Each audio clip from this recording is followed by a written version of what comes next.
Ever wondered what happens when you'll get all you favorite adult fictions at one place? Yay, you heard it right! Welcome to my Patreon. Currently, we have more than 200+ stories collections. Exclusive, uncensored, 18+ fan fiction awaits you. Stories too bold for the mainstream, crafted for true fans. Dive into steamy world of Harry Potter, Naruto, and Deku. Untamed passion and raw power. Only on Patreon. Ready to unlock the secrets? Join now, link in the description. Now, today, we are gonna see, what if Harry Potter was son of Lord Sith Darth Vader? Harry Potter x Star Wars. Join Patreon for early ACESS and exclusive content of Super Op stories. Also adult and steamy Harry Potter stories too. Please subscribe this channel, because definitely I will try my best to provide a valuable content for you all. Also check the description to support the original author for this beautiful creation. Darth Vader, Lord of the Sith, took his final breath. As he became one with the Force, he expected to see his wife, Padme, but something was not right. This blackness, it didn't feel right. Where was he? It continued for some time before he heard the breathing, his deep rhythmic breathing. No, how am I still alive? The Emperor short-circuited my suit. Vader thought before he opened his eyes. Darth Vader was wearing his helmet once more, but his connection to the Force was not cut. Before it had felt like he was swimming through honey. His senses muted to the ebb and flow of the Force. That was when he realized his suit and the mechanical parts of his body weren't itching or sending pain up his limbs at all. Vader slowly stood up, turning his head this way and that. Feeling for his lightsaber, Vader found that it was missing. Those lessons that Obi-Wan had pounded into his head so many years ago came back to him in full force. Anakin, this weapon is your life. His old mentor's voice circled around his head. He could only smile at the voice. This lesson had saved his life so many times when he had been the feared Dark Lord of the Galactic Empire. Raising his right hand, Vader called his lightsaber to him. The black and silver hilt flew out of the grass and into his open palm, the familiar handle fitting his hand perfectly. Quickly inspecting the weapon showed that it was in pristine condition and then heard a scream. Screams didn't usually gain his attention, but this one did. It sounded like Padme when he dreamed of her dying, calling out his name as her face twisted and contorted in pain. No, forget about that, she is gone and I am still alive. Vader told himself. Then why did the voice gain your attention, Vader? The voice of Anakin Skywalker asked in his mind. Darth Vader ignored the question. It was nothing but the remains of his past self, and he accepted that because of his son, Luke. Luke had saved him from the dark side, but he was Anakin's dark side. The hero of tomorrow was no more. All that remained was the feared and dreaded Darth Vader. But maybe he could change and become what his son had become. A Jedi. Vader shook his head. No, he was no more a Jedi than he was a Sith. But if he balanced himself between the dark and the light sides of the Force, maybe he could start on a path that was close enough to the same path that Luke walked. The imposing Sith Lord sighed as he sprinted towards the sound. As he ran, Vader noticed something odd about his surroundings. He was in a forest. The trees were bare of anything and made it look creepy, making the Sith Lord instinctively shudder. Where were the people? Vader felt something wash over him. It was a weak Force aura that had been destroyed by something powerful. Then he saw the house. The house itself must have once been pure white but now looked old. Lord Vader stopped in front of a destroyed door, lightsaber in hand. He marched into the house. His helmet's scanners found the body of a man on the floor as if he had been shot, but he had no visible wounds to say if he had been. Whatever he had died from, it was quick and painless. Continuing towards the stairs, Vader froze as he heard a high-pitched voice come from one of the upstairs rooms. Pity, your mother would have lived if she moved away from you, no matter. Your death is near, Potter. Vader leapt up the stairs to see a man, draped in a midnight black robe, point what looked like a stick at a child that was in a crib. The man had an aura of pure evil around him and something else, like the man was missing something. Vader felt like the world had just made it so he couldn't do anything as he heard the evil being shout. Avada Kedavra. A bright, deadly green flash of light appeared from the tip of the stick, heading straight towards the baby's head. To both his and the man's shock, the beam of green energy rebounded Augai. NST the boy's forehead and by some twist of fate, sped right back at the caster. What? No. The man screamed as the green light hit him in the chest before he collapsed in on himself, leaving the midnight black robe behind. The robe fluttered before a wraith-like creature shot out of the robe and fled into the night, screaming unintelligibly as it did. Darth Vader stood motionless in the doorway. From what his scanners had picked up from that green light, it was a concentrated beam of energy that was not too dissimilar to a laser bolt. The boy in the crib had by some miracle deflected the energy back at its source without any consequences. Vader was brought out of his daze when he heard the woman on the floor gasp. "James?" the woman asked. Her vision was glazed over, as she looked at Vader. Vader walked over and knelt down, picking her up. The woman had vivid red hair, brilliant emerald green eyes and a beautiful face. This, James, must have been her husband and was one lucky man. "No, I am not James. I am Darth Vader," the Dark Lord of the Sith said. The mother smiled before she said, "Well then, Vader, I'm Lily." She started coughing. Vader used the Force to calm the spasms before she continued. "I must be a terrible mother in your eyes," she said in a bittersweet voice before coughing several times. Vader only said, "No, it is not your fault that you were unable to defend your son. That man was more powerful than you. Your surviving his attack is proving that you want the best for your child."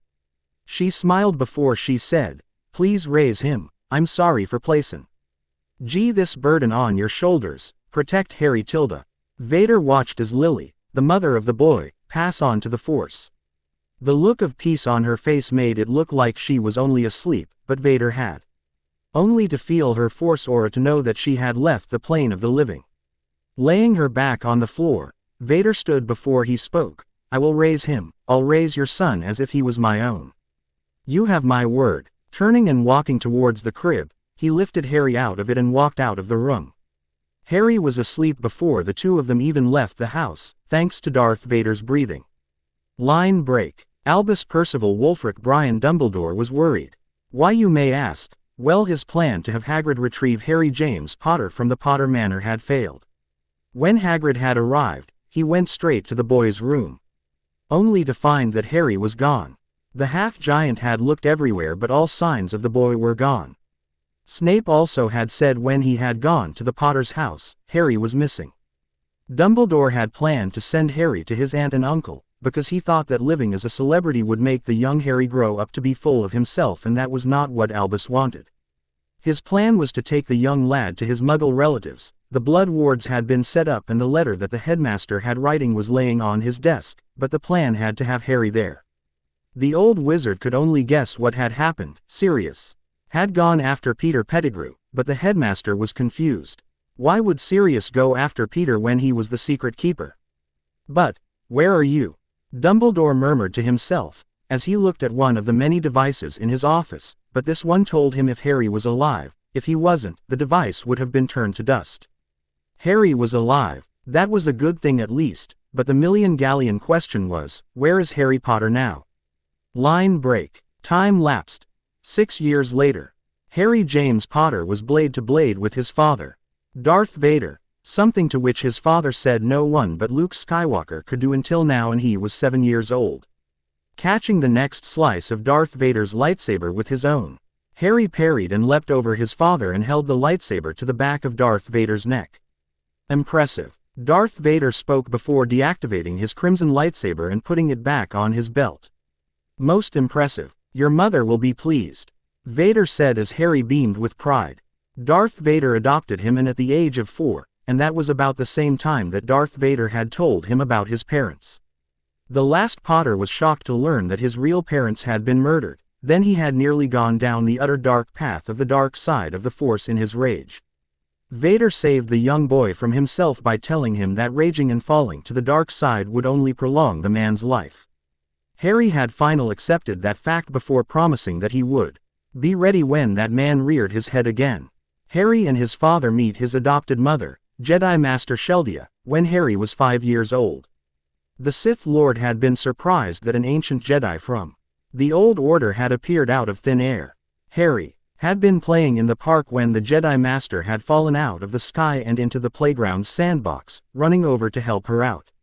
Sheldia had taken an instant liking to Harry, and when she found out that his mother had died right before his very eyes, she had told Vader that she would adopt Harry as her own child, no ifs, ands, or buts.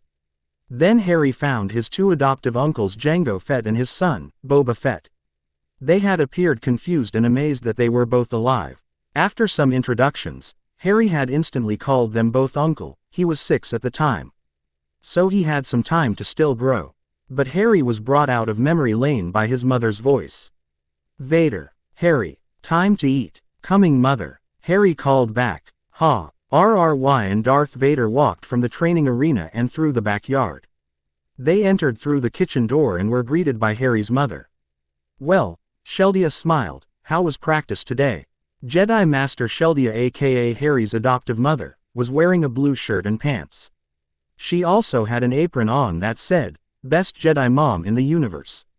Her bright, stunning blue eyes sparkled with pride at her son. He had grown up so fast, but she loved him anyway. Harry smiled before answering, "I beat Dad today." Vader nodded as he walked out of the kitchen and into the living room to tell the Fetts that dinner was prepared. Sheldia's eyebrows rose a little at Harry's statement, because Darth Vader had very few opponents that could beat him in lightsaber combat. If I'm hearing this correctly, Boba Fett, or as Harry called him, Uncle Boba, Harry has beaten Lord Vader at the age of 7. Boba Fett, greatest bounty hunter of his time, was 24 years old, while his father Jango Fett was 38. Somehow the Force brought them here from the age that they had died at, though Jango had a weird habit of rubbing his hand over the base of his neck like it was irritating him. "Boba, sit down, you heard Vader," Jango said sharply, looking over at Harry before give him a small smile. Vader walked in behind the two bounty hunters, before walking over to help get dinner on the table. Vader would sit at the table, but since a special chamber hadn't been made for him, Vader couldn't eat, saddening Harry. He really wanted to see his father's face, but he had to wait until the chamber had been built to do that. Vader had told him that without that chamber, he would not be able to breathe, as it would have the proper air mixture inside of it. "Harry, could you please get some napkins?" Sheldia asked. Harry nodded and got the napkins from the cabinet.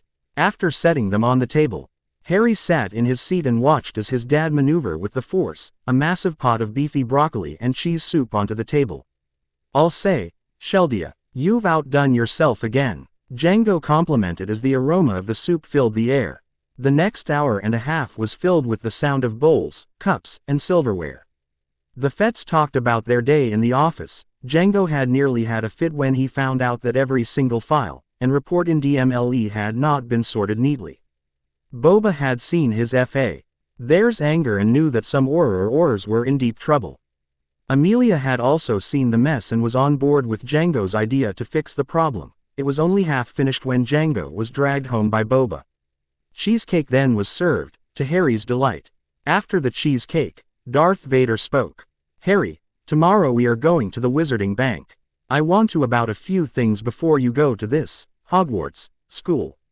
Harry nodded before he asked, "Well, if we are leaving tomorrow, I want to be up bright and early, so can I be excused to go to bed?"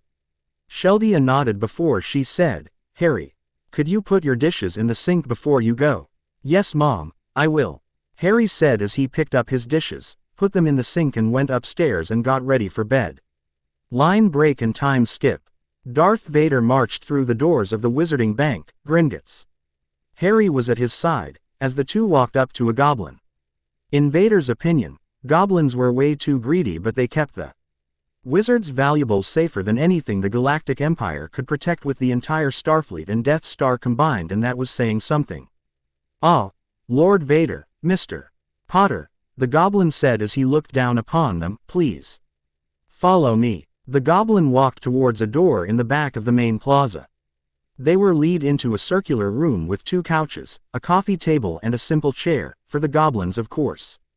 "Please," the goblin said, "sit and I will get Griphook." Harry took a seat on one of the couches, while Vader stood. Darth Vader was here because of one thing: marriage contracts. It wasn't a very common practice, but from what Vader had learned about them, marriage contracts could be found in wealthy families, and the Potters were no exception to this. Darth Vader had Gotten a job at the Ministry of Magic as an Auror and as well as a politician in the Wizengamot. He was so good at what he did that the ministry gave him a plaque for beating Alistair, Mad Eye, Moody Eye, and the amount of criminals he had brought in and convicted. Though not all of the wizards loved him, one was Lucius Malfoy. Malfoy tried to bribe Vader into not arresting and convicting his fellow Death Eaters to Azkaban. Darth Vader then, as the term goes, wiped the floor with Malfoy in a stunning move, in front of the entire Wizengamot, with nothing but words. That was also the day Vader met Albus Dumbledore, headmaster of Hogwarts. That was a day Vader would never forget. It all started after the defeat of Lucius Malfoy. Darth Vader was walking out of the chamber when the old man walked up to him. "You have a way with words, Lord Vader. No wonder you're also an Auror, you're also a man of action." Albus noted, his voice calm but his eyes twinkled. Vader could feel a failing attempt at a mind probing. Darth Vader forcefully shoved the probe out of his mind.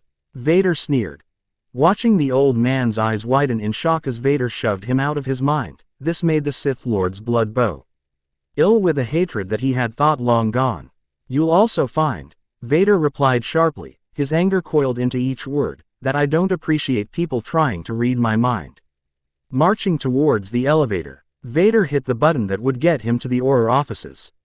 Several memos flew in after him, but one stopped in front of him. Grabbing and opening it, Vader nodded before hearing the cool, calm voice of the elevator announce the level. Level 2, Department of Magical Law Enforcement. Darth Vader marched out of the elevator, with several memos following after, as he headed towards Amelia Bones' office. Aurors quickly got out of the towering armored figure's way, a few even fell over on themselves. Silence reigned, only the ever-constant rhythmic breathing was heard. Upon reaching Amelia's office, Vader knocked. "Enter." He heard and he went into the office. Amelia Bones was the one that got him the job in the first place. She also watched him as he went from newbie Auror to the top ranks of the Aurors. Even the more experienced Aurors were shocked that someone that looked like a dark wizard could be so good. Vader was a man of the military, always had been. Politics were never a skill he could win at unless he held all the cards, like he had done with Lando Calrissian on Cloud City. Vader saw Amelia wave her hand to one of the chairs in front of her desk, not even looking up from one of his latest reports. "Vader, this report, like all your others, are the best reports I've ever seen." Bones shook her head and smiled as Vader looked at the title of his report, Frananic Dean.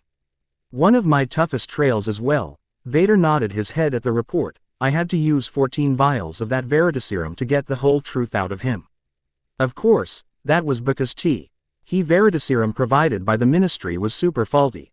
Vader found that out by having a certified potions master look at it afterwards, and reported it to Amelia. She then made sure any new Veritas Arum was correctly made or wouldn't be used in any more trials. In Vader's personal opinion, he would have rathered using the Force on the criminal. He was very persuasive after all. "That is not why I called you here today, Vader," Amelia said, though the grimace grew slightly at the mention of the number of truth serums needed. "I wanted to talk to you about my niece's marriage contract to Harry Potter."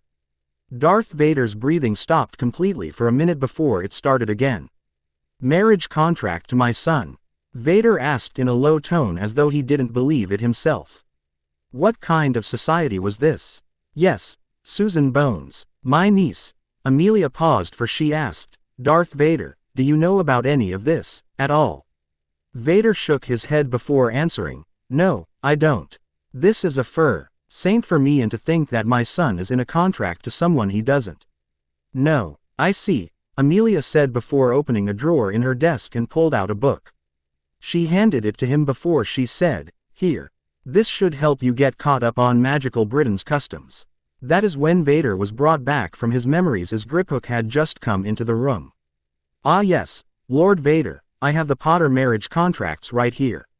The folder had a few pieces of paper in it. Griphook sat in the vacant chair before opening it. "Yes, the first contract is Penelope Clearwater. She is 11 years old and is going to Hogwarts this year." Griphook handed the small moving photo of Miss Clearwater to Vader. The goblin turned to the next paper before he said, "Daphne Greengrass, 7 years old." The goblin handed the picture of the young girl to Vader before he turned to the next page. Padma and Parvati Patil, both are Harry's age in this final contract, Griphook stated. The goblin paused before his said, is to Susan Bones, who is also Harry's age. Harry and Darth Vader looked at each other before looking back at the goblin. 5 girls contracted to his son, and one that was way older than him. Well, must be a Skywalker thing. Padme Amidala had been 10 years his senior. Though, Harry's was a lot less in years than he had with his wife. Then Harry asked, so when do I meet them? Time skip. 4 years. Harry was excited about meeting his fiancées today. Ever since that day 4 years ago, he had met Susan already, but he was ready to meet them all together at Gringotts. Dad, Harry asked his father, Darth Vader, as he, Sheldia. Jango and Boba walked towards the wizarding bank. Yes, my son. What is it? Vader replied, turning his head towards Harry. I'm a little nervous, Harry said as they walked through the bank's doors. Griphook was waiting for them in the main area and he motioned the group over to him. The others are waiting, let's not keep them that way. He leading them to one of the many side rooms in the bank. Opening the door, Harry saw Susan Bones next to her aunt. He waved to her before looking around the room. Harry's eye paused when he saw, who he though, was Penelope. The 15-year-old girl had her hands over her eyes, while 2 identical girls comforted her, whispering in her ear. Penelope, Harry asked, what's wrong? Darth Vader also looked at Penelope, and then asked the goblin, where is Mr. Clearwater? Griphook. Griphook looked at his shoes before answering, Lord Clearwater has been missing for several months, Lord Vader, no one knows where he is. The air around Vader changed. The entire room could feel it, as he went from father mode to Auror mode. Harry went to Penelope's side and put an arm around her. Don't worry, Harry said as he looked at his dad. If anyone can find your father, it's my dad. Darth Vader then strode from the room to the bank's nearest fireplace. Ministry of Magic's atrium, Darth Vader said clearly, tossing some flue powder into the fireplace. The flames changed to emerald green and he vanished. Line break. Time skip. 1 week before Hogwarts. Darth Vader waited patiently as Cornelius Fudge called the court to order. It had taken longer to find the body before they found the culprit, causing much frustration within the Auror ranks. When they had caught him, the man tried to escape through a portkey. Vader had cut it in half and choked the man into unconsciousness. Bring in the culprit, Fudge said, and moments later, in came Mad-Eye Moody and Kingsley Shacklebolt with Bingle Dalhave. Lord Vader, Fudge stated as he glanced at Vader. The floor is yours. Thank you, Minister. Darth Vader walked from the stands into the center of the room, his entire focus on Dalhave. Witches and warlocks of the Wizengamot, Vader's voice boomed. Gaining everyone's attention, I present to you the kidnapper and killer of Daniel Clearwater, Bingle Dalhave. Whispering started up, but before it could get out of control, Vader spoke again. Mr. Dalhave has been building a resistance to Veritaserum since his first year at Hogwarts, thusly making it an inconvenience to this court. Silence reigned around the entire room until one wizard spoke up. Lord Vader, how are you going to get Mr. Dalhave to speak? Great Merlin. Bingle at this moment rose from his chair in the middle of the room, his hands clutching at his throat. Many of the gathered men and women looked horrified, some even looked ready to stun Vader, but Amelia nodded to Vader. Finally, a chance to show them how he would handle this flith. Gawk. Dalhave croaked before Darth Vader turned towards the floating man. Mr. Dalhave, tell the Wizengamot here about your kidnapping and killing of Lord Clearwater. Vader snarled at the man, his voice leaving no room for arguments. Okay. It was in June when I kidnapped Clearwater. I followed him into one of Diagon Alley's alleyways before hitting him with a stunner. Bingle then started choking as his airways closed. But the Sith Lord could read the man's expression and the thoughts of the man as easily as if he had been shouting them. Vader's hand closed into a fist before he said, the truth, Bingle Dalhave. All right, I hit him with the Imperious Curse. I made him tell his daughter he would be working late and he wouldn't be home. Dalhave screamed the words out, as his airway opened slightly to allow him to breath. Darth Vader turned to the seated group before nodded to Amelia Bones. Mrs. Bones, you have a question. Amelia nodded before she asked, Mr.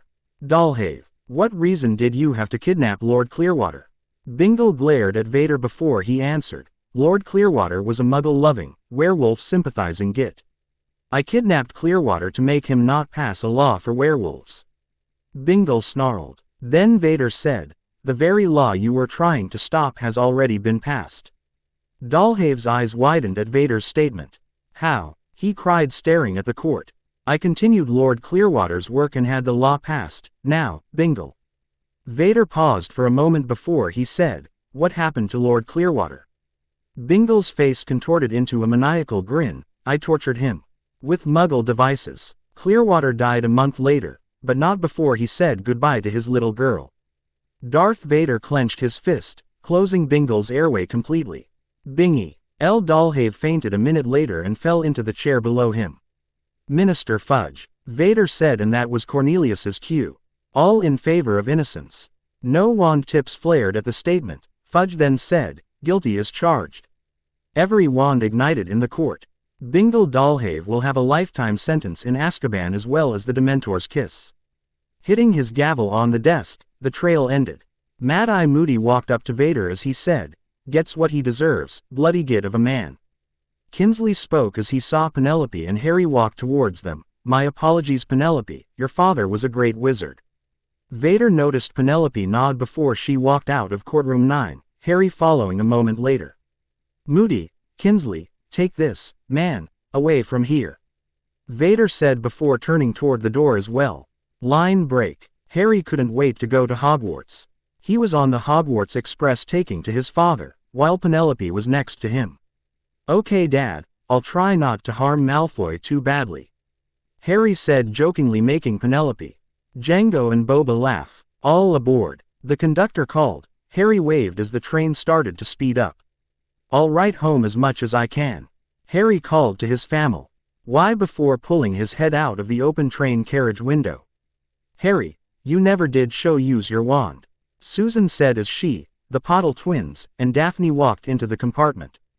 Harry grinned as he pulled his wand out. It was 14.5 inches of pure-cut lightsaber crystal.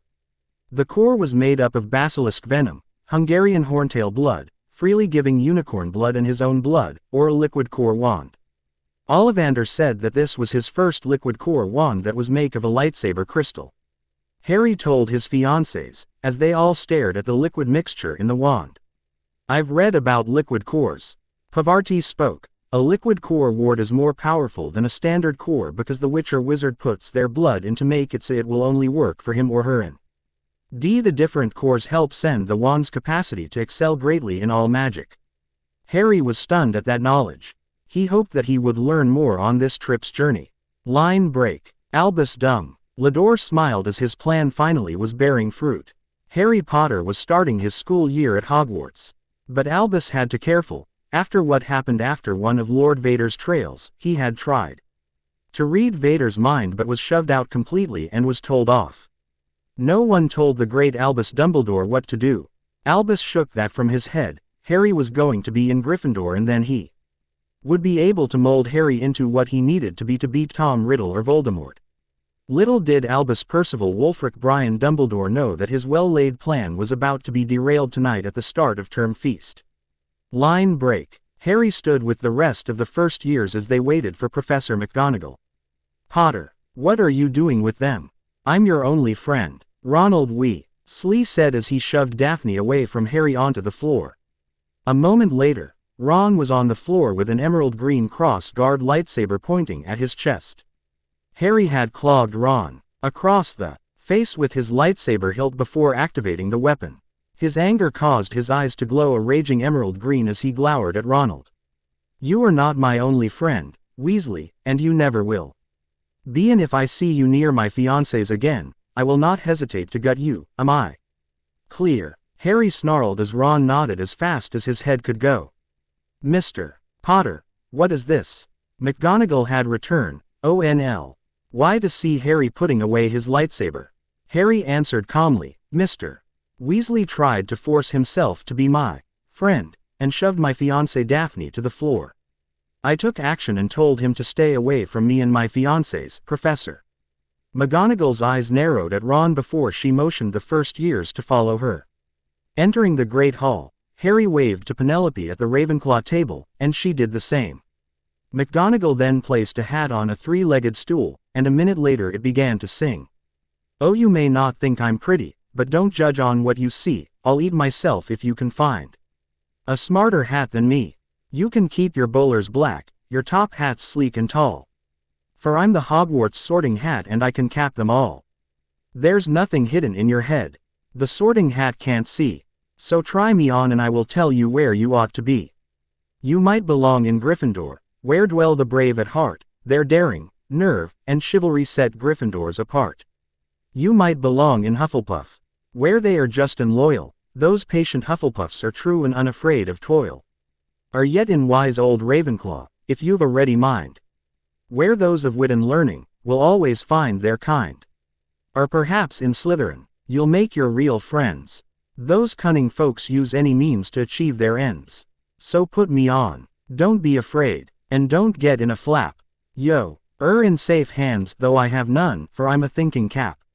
Quote. The song ended with the entire hall erupting into applause. Then McGonagall cleared her throat and called the first name on her list, Abbott, Hannah. The sorting continued until, Potter, Harry. Harry walked up to the stool and the hat was placed on his head. "Ah, Mr. Potter, you're a tough one to sort." Quote. Harry heard the sorting hat in his mind as he asked, "Mr. Hat, I want to be in Ravenclaw, please." The sorting hat paused. "I believe I'll sort you into that house anyway, you have wisdom and knowledge of Rowena Ravenclaw herself. But, you, Mr. Potter have all of the house qualities in your blood." Quote. Then the sorting hat said to the hall, "I find you best fit in Ravenclaw." Quote. Part 1. Reborn ch4. The great hall was silent. For a moment before Penelope stood up and started clapping. Then another Ravenclaw joined her, then another, and then the whole table joined in the applause. The Slytherin table then started clapping, and that broke the dam. Harry smiled from ear to ear as he walked and sat next to Penelope. "Welcome to Ravenclaw, Harry." Penelope grinned as she sat back down. The sorting continued on until, Zabini, Blaise, who was sorted into Slytherin.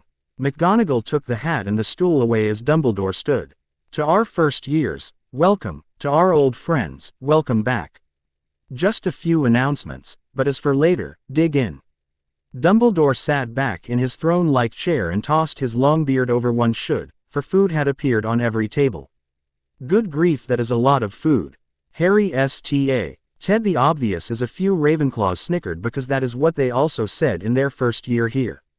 Harry noticed that the most popular dish on the Ravenclaw table was the kidney pot pie, so he grabbed one.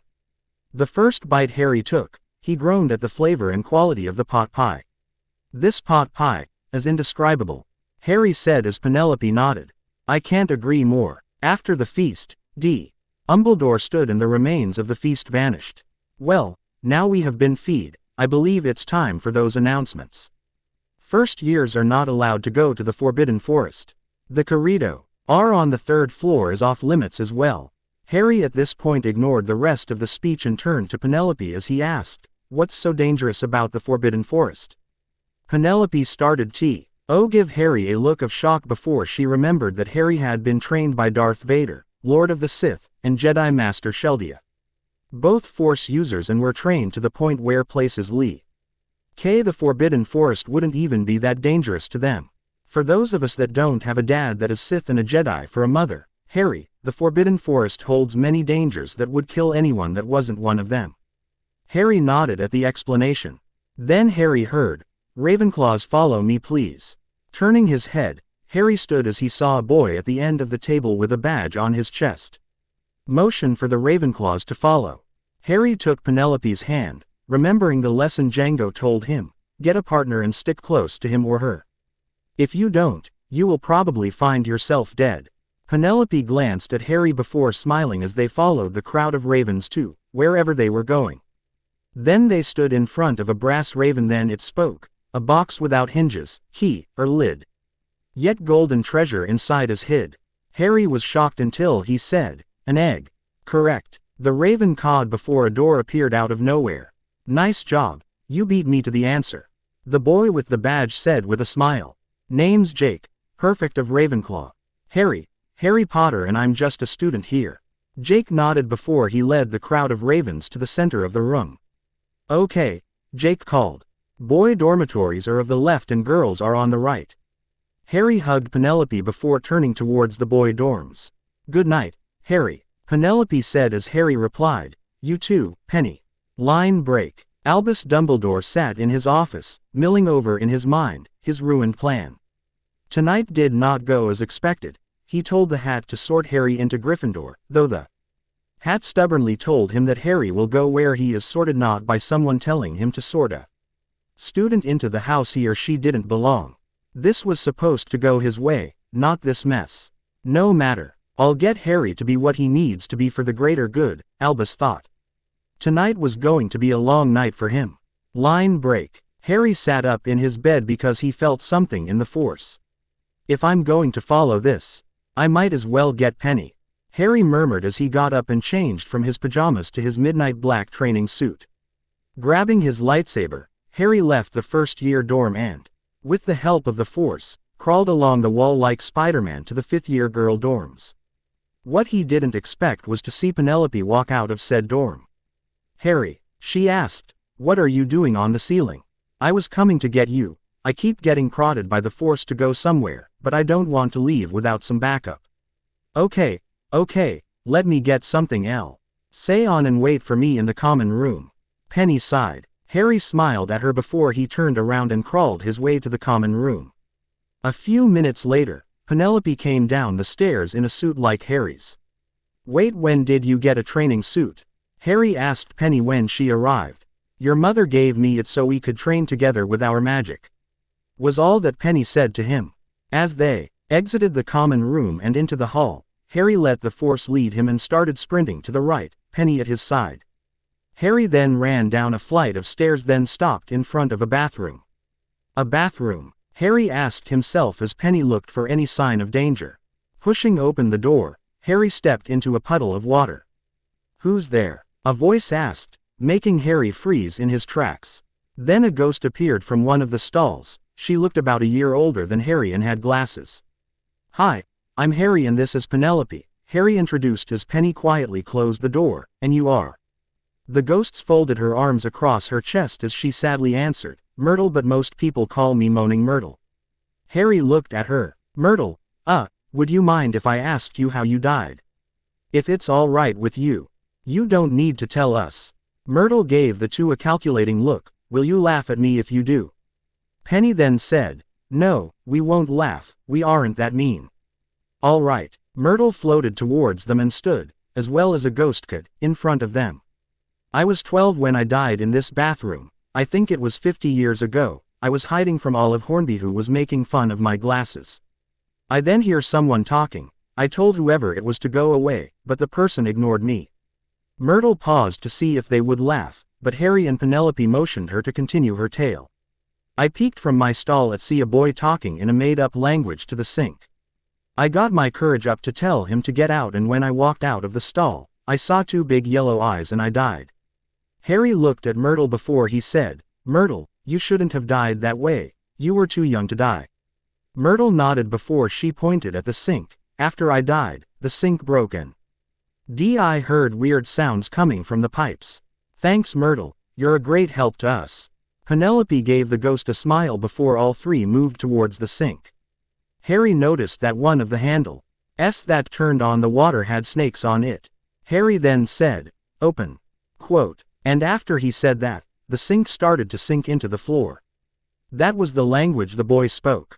Myrtle squeaked in fright, pointing at Harry. Harry looked at the two girls. All I said was open.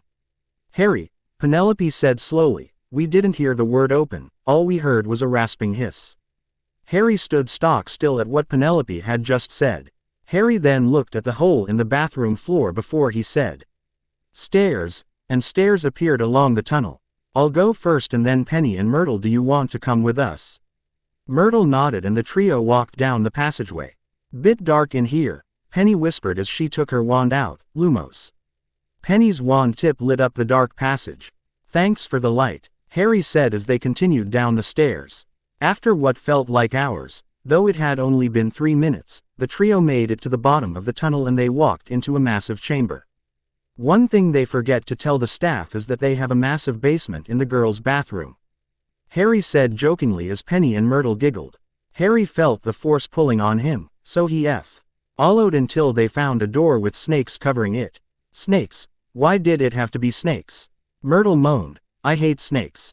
Harry said open once more and the door opened towards them. The chamber beyond was massive compared to the cavern they just came from.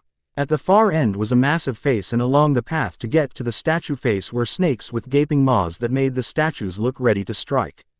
Creepy place, Penelope noted as the trio moved towards the face. That was when a female voice hissed, "Who dares enter the chamber of Salazar Slytherin?" Quote. Harry looked at his compa. Nion's asking with his eyes if they hear the voice. Harry, where did that hissing come from? Penny whispered as Harry turned back to the massive face of who he assumed was Salazar Slytherin. I am Harry and I'm wondering who I am speaking to. Harry said, and then the mouth of Salazar opened wide. A serpentine form slithered from the gaping mouth just as Harry heard Myrtle squeak, "Cover your eyes." Before Harry could though, a massive head erupted from the water before them. Harry was frozen to the spot, as he gazed upon the massive snake. The reptile then opened its eyes and looked directly into Harry's emerald ones. "How are you not dead yet from my gaze?" Quote. The snake asked Harry, now knew the snake was female, as he said, "I don't know, but could you not kill my friends? I don't think they are immune to your stare." Quote. The female snake nodded once before she closed her eyes and opened them again, as Harry saw that her eyes were not yellow but bright green. "Penny, Myrtle, you can look now," Harry said as the two girls looked at the female snake. "Harry, that's a basilisk, king of snakes," Penelope said as she looked up and down the basilisk. "Make that queen of snakes, this basilisk is female." Harry spoke before the basilisk hissed, "I never did tell you my name, did I?" Harry shook his head and the basilisk hissed, "I am Ishmael, guardian of Salazar Slytherin's chamber." Quote. Why Ishmael? Isn't that a boy's name? Yes, but I'm supposed to be the king of serpents, so I got stuck with that name. The massive serpent whined, must have not been very happy about her name being questioned. Harry felt the force thundering that he should touch Ishmael, so Harry took a step forward and then another. Penny started to ask, "Harry, what are you do?" At that moment, Harry's hand touched Ishmael's scales and a flash of light exploded from the point of contact. Time skip. 1 hour later. Harry woke up on the wet floor of the first floor bathroom. "Harry, you're awake. You gave us a fright when the basilisk vanished and you started screaming in pain." Penelope helped Harry into a sitting position, before Harry hissed in pain as he felt his back burn. "Master, what's wrong?" Quote. Harry heard Ishmael's voice in his head as the pain in his back vanished and a 30-foot-long snake wrapped around his legs. Penelope squeaked in surprise at the sudden appearance of the snake. "Ishmael." Harry groaned, and to his shock, the snake nodded. "Harry, I think you found yourself a familiar," Penelope said as she edged closer to him. "A what now?" Harry asked, rubbing his head from where he hit the path. He guessed. "A familiar, Harry. Familiars are animals that a witch or wizards have bonded with, and before you ask, they are not pets," Penelope explained as she helped Harry up to a standing position. Ishmael uncoiling herself from his legs and slithering up his body and wrapping herself, lightly, around Harry and placed her head on Harry's shoulder. Harry then said, "My life just gets better and better. Doesn't it?" Penny just smiled at Harry before she helped him get back to the Ravenclaw's dorms. Part 1. Reborn Ch5. Darth Vader, at this moment, was looking over the latest report of magical criminals. Boba Fett had his feet up on his desk and was reading the Daily Prophet. While his father, Jango Fett, was on the holo computer, trying to match Muggle and magical criminals. The three were the only ones to figure out how to make it so magic couldn't destroy technology. It was simple since magic reacted to energy like plasma quite violently, making it quite impossible to handle unless you insulated the tech from the inside out, blocking out the magic from touching the energy currents. "Boss," Boba called to Vader from his desk, "Mrs. Bones is here." Darth Vader stopped what he was doing and looked at Amelia. Bones' face. "May I help you today, Amelia?" Vader asked his boss. Django kept typing away but was listening all the same. Boba put his newspaper down on his desk and stared at Mrs. Bones. Yes, you can help me, Vader. Amelia said before she walked up and placed a file on Vader's desk, titled Lucius Malfoy. Vader picked up the file and noticed how heavy it was. Mr. Malfoy has some record with this department, I see. Vader intoned as he opened the file, Boba walking over and taking a quarter of Lucius's file for himself and another quarter for his father to read. Please, have a seat, Amelia. Vader motioned to the chair in front of his desk before looking at the first paper. Malfoy entrenched himself in black market potion dealings, Django read aloud from his paper. Lost the trail 3 days later after our informant was found dead in his home. Interesting. Django finished as his son said, listen to this, Lucius Malfoy arrested for fraud on silver ingots.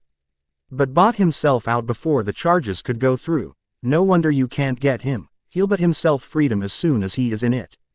Amelia nodded before she turned to Vader, who had noticed a common link in every report. Lucius uses his money to get what he wants, and if he is found out, he'll use his money as an escape route. Yes, I want you to arrest him. Mad Eye and Kinsley tried but, as you've read, came up empty-handed. Vader nodded before he stood up. Lucius will not escape justice this time. Django, Boba, we have a job to do. Boba nodded as he grabbed his EE-3 carbine rifle from its stand. Django on the other hand just placed his helmet on his head and was ready to go. Don't worry, Boba said to Amelia, he'll see the error of his ways, and if he doesn't, Boba shrugged. Darth Vader will teach it to him. Amelia cracked a grin at Boba's joke, then thought to herself, what if he wasn't joking?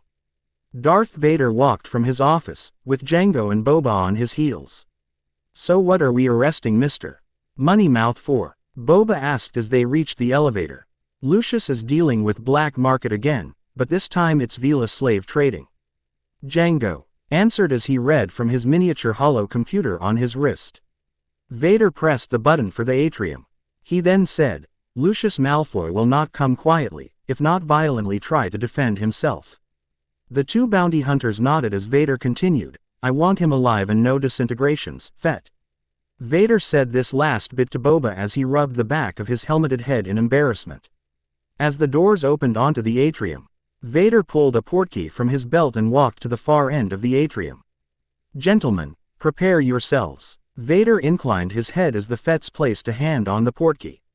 Hollow net, Vader said, and then the three men teleported to the front step of Malfoy Manor. Once the three arrived at the quite large Malfoy Manor, Vader placed the portkey back on his belt, before drawing his lightsaber. Django Fett marched up to the door and knocked once. Lucius Malfoy opened the door a moment later. Yes, you three, he snarled as his wand was in his hand. Django leapt Rom the door as Lucius fired a spell at him.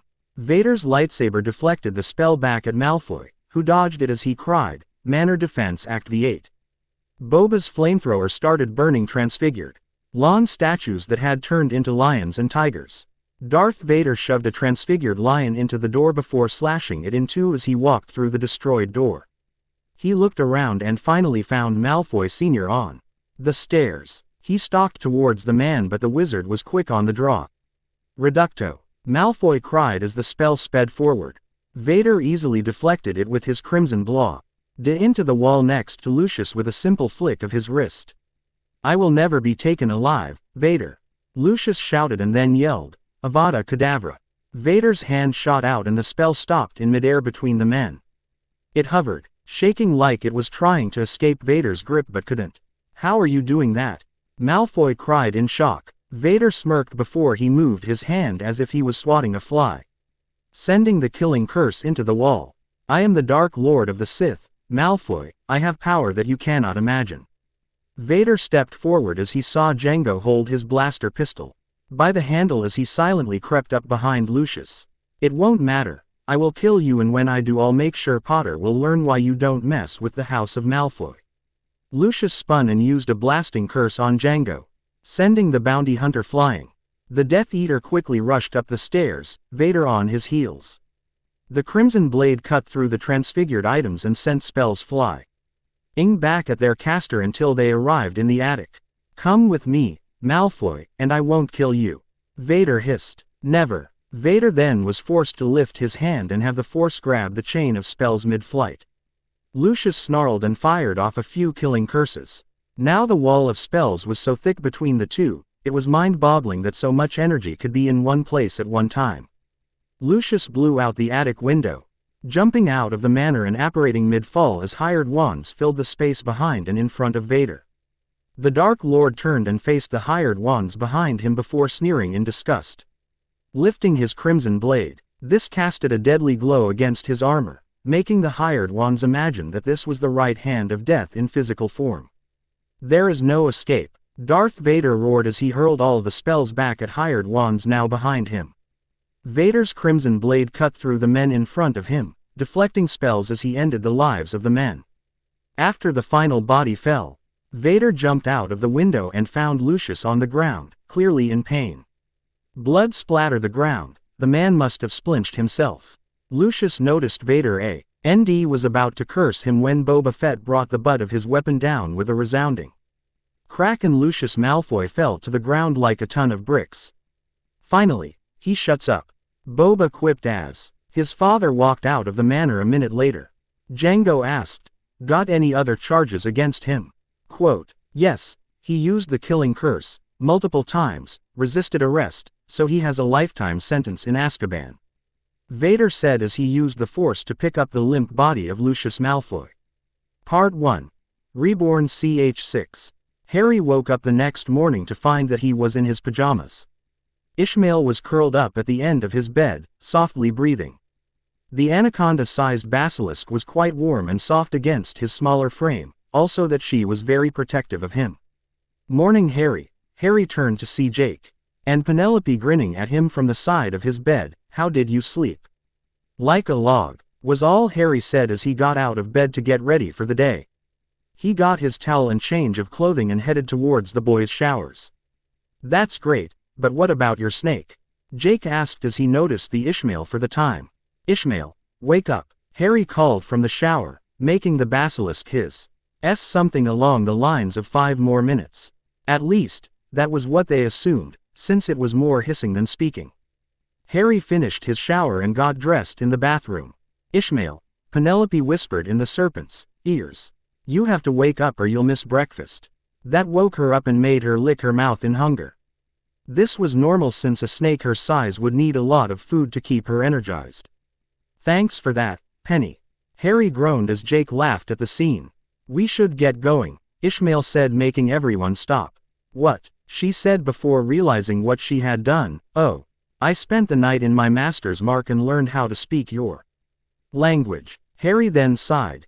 "Next time, warn me when you do that." "I dreamed that I was in a English class." Ishmael had the decency to blush.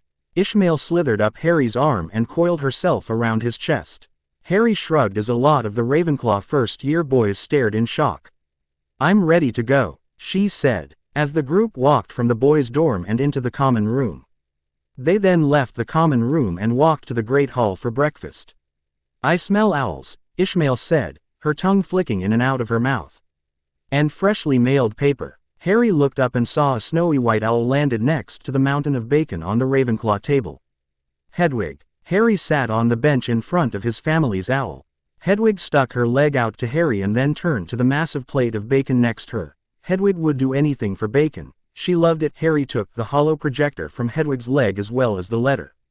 The letter had the imperial symbol pressed into the wax. Harry opened the letter and read aloud, "Harry, I wanted to send this to you. Now it won't take weeks to send letters to each other. Hope you're having fun at Hogwarts, Jango Fett. P.S. Your dad will be calling in about 2 minutes after you read this letter." The hollow projector beeped in Harry's hand, so Harry placed the device on the table and a foot-tall projection of Darth Vader appeared. "Hey Dad." Harry smiled at his father as heads turned to the blue hologram of the top Auror on the Ravenclaw table. Of course, this was the first time a lot of the Ravenclaws saw a holocommunicator, making Harry a hot topic of discussion for later times. "Hello, my son, I see you are well," Vader replied. His voice filled the entire hall, though wherever Vader was, people would listen to him because he had that effect on people. "Son, I want to tell you that this device is connected to everyone in the family, so you can call any one of us if you need help. Dad, who did you arrest this time? Harry had taken note of the pride in his father's voice. Vader laughed at Harry's question before he said, Lucius Malfoy. At that statement, Harry heard Draco Malfoy yell, "What?" Harry turned his head to see Draco stand up and point at the hologram of Darth Vader. My father won't allow this to happen to him. He is a good man. Draco would have continued his speech if a certain basilisk hadn't yelled, "Shut up." That made everyone go silent. Of course, a few of the Gryffindors started whispering that he was a dark wizard. Before they were silenced by several unhappy prefects and head boys and girls. Thank you. Vader nodded to Ishmael before he continued. As I was saying, it should be in today's Daily Prophet. I must go, but may the Force be with you. Always. The hologram shut off and Harry looked up to see the owl that carried the wizarding newspaper fly in. The owl landed and stuck its leg out for payment of the paper. Harry paid the owl the money and took the paper. Harry would have read the front page if he hadn't been beaten to it by a certain Gryffindor with messy brown hair, her voice filling the entire Great Hall. Lucius Malfoy arrested for use of unforgivable curse. By Rita Skeeter. On September 1st, Darth Vader, head Auror, arrested Lucius Malfoy at his manor. Darth Vader had Jango Fett, bounty hunter and Auror under Vader. And Boba Fett, bounty hunter and Auror under Vader as well, as backup. Auror Jango Fett was the first to see Lucius and Jango said, I walked up to the door of the manor and knocked. Lucius answered the door and then fired a spell at me, but I dodged out of the way and Lord Vader deflected the spell with his lightsaber. Lucius activated his defenses around his home and we had to defend ourselves. Auror's Jango and Boba Fett fought the defenses of Malfoy Manor, while Darth Vader calmly walked after Lucius Malfoy. I watched Lord Vader walk after our suspect, but I had to defend myself from transfigured animals afterward. Boba recalled. Darth Vader informed us that Mr. Malfoy used the unforgivable killing curse to try and kill him. Lord Vader used the Force and made the unforgivable freeze in midair before he tossed it into the wall. Auror Vader followed Lucius. Lucius Malfoy then tried to kill Auror Vader with hired wands, but they were dealt with quickly. Lord Malfoy jumped from the window and would have escaped if it hadn't been for Auror Boba Fett. Lucius Malfoy was originally charged with illegal Vila slave trading in the black market, and when he used the killing curse, he was sentenced to life in Azkaban. During the trial of Lucius Malfoy, Darth Vader questioned him under Veritaserum. The Wizengamot was horrified at what Lord Malfoy had done and was immediately sentenced to Azkaban for life and under heavy Dementor guard. For more on Darth Vader CPG 6A. For more on Jango Fett and Boba Fett CPG 6B. For more on the trail of Lucius Malfoy CPG 7A 8B. Hermione finished reading the story and folded the Daily Prophet in half before she frowned, thinking. Harry had already started on his breakfast by this point, eating his eggs with gusto. Your dad has to be, Jake said as he pulled a plate of pancakes towards him, the best Auror in the ministry. Harry nodded, taking a bite of toast. Penelope took the paper from where Harry had left it after Miss Granger had started reading it herself. A few minutes passed before Harry saw the Pottle twins walk in. Parvati, Padma, Harry said as he waved the Indian twins over. It was at this moment that Professor Flitwick came into the Great Hall and started handing out the Ravenclaw class schedules. The short professor was beaming, as he had been last night, giving a bit of advice here and there to the Ravenclaws. When he had finally reached Harry and his little group, he had caught sight of Ishmael but didn't look scared. In fact, he patted her head before turning to Harry. Mr. Potter, I hope your father and mother are well. The tiny professor asked as he handed Harry his schedule. They're doing fine, thank you for asking, Professor Flitwick. Harry replied with a smile. The excitable Flitwick squeaked, That's grand, just grand. I was also hoping if you could help me with something today. Harry nodded, intrigued now. What do you need me to do? Professor Flitwick smiled. Oh, nothing much, Mr. Potter. Just a little demonstration for our first lesson. Harry was about to reply when Draco Malfoy yelled from the Slytherin table, Potter, I challenge you to a wizard's duel. Harry stood up from the Ravenclaw table and stared at Malfoy, feeling very uneasy and not very happy with the blonde ponce right now. Not only that, what in the world was a wizard's duel? Mr. Malfoy, Flitwick said, looking aghast at Draco's behavior, you realize that Mr. Potter may not have heard of such things. Professor, Harry said, looking over at him, what is a wizard's duel exactly? It should like a thing that would happen in the book Pride and Prejudice to me.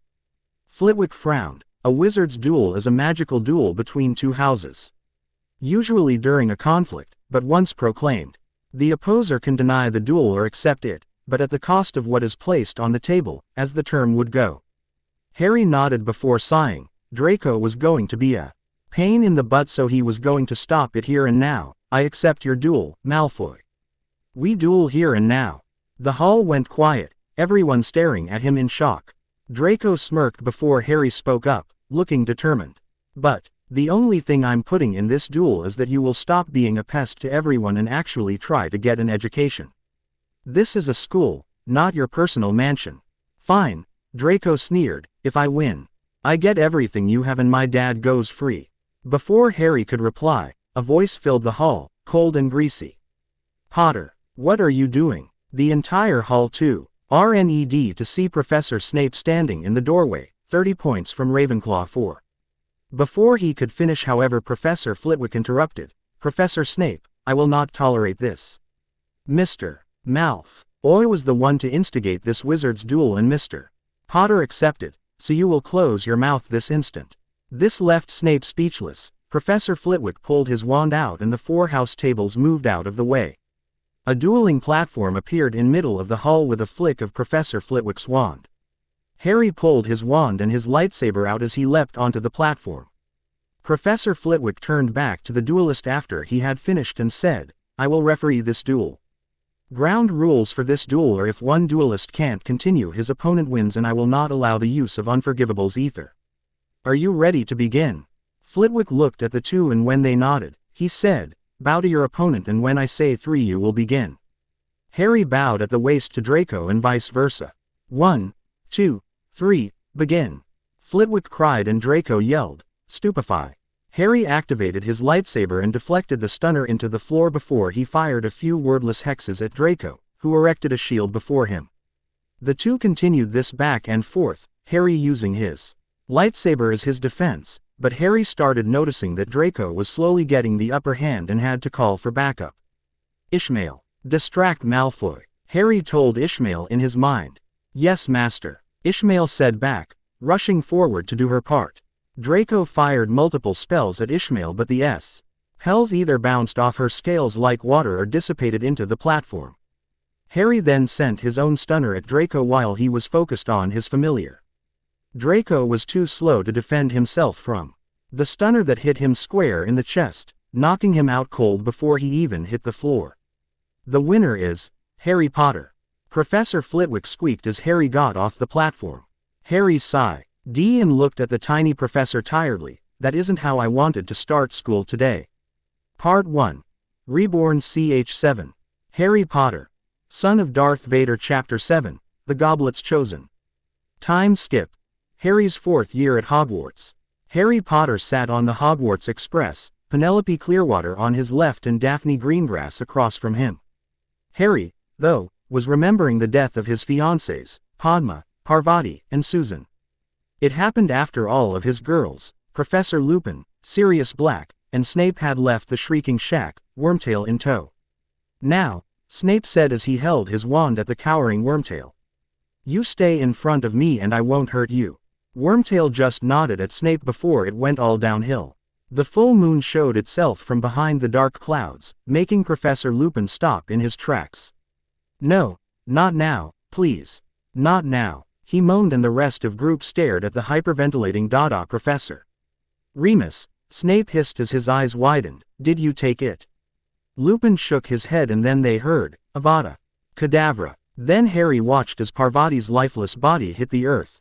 Wormtail had killed one of Harry's soon-to-be wives while they were distracted by Lupin.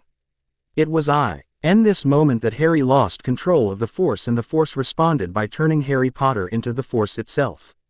Wormtail fired off another killing curse while Harry was transforming and Padma lay next to her sister. lifeless and cold. Harry's lightsaber ignited as he leapt at Peter Pettigrew, but the rat animagus fired a cutting curse in the general direction of Harry, missing and hitting Susan in the stomach. Harry smashed the butt of his lightsaber into the rat in the face, making the coward fly in the air and land in an unconscious heap 10 feet away. Lupin had transformed into a werewolf and raked his claws across Snape's chest. Harry turned to the gangly werewolf before he raised his hand and said, "Remus Lupin." Remus paused. His wolf side was telling him to attack the glowing boy and then attack the others.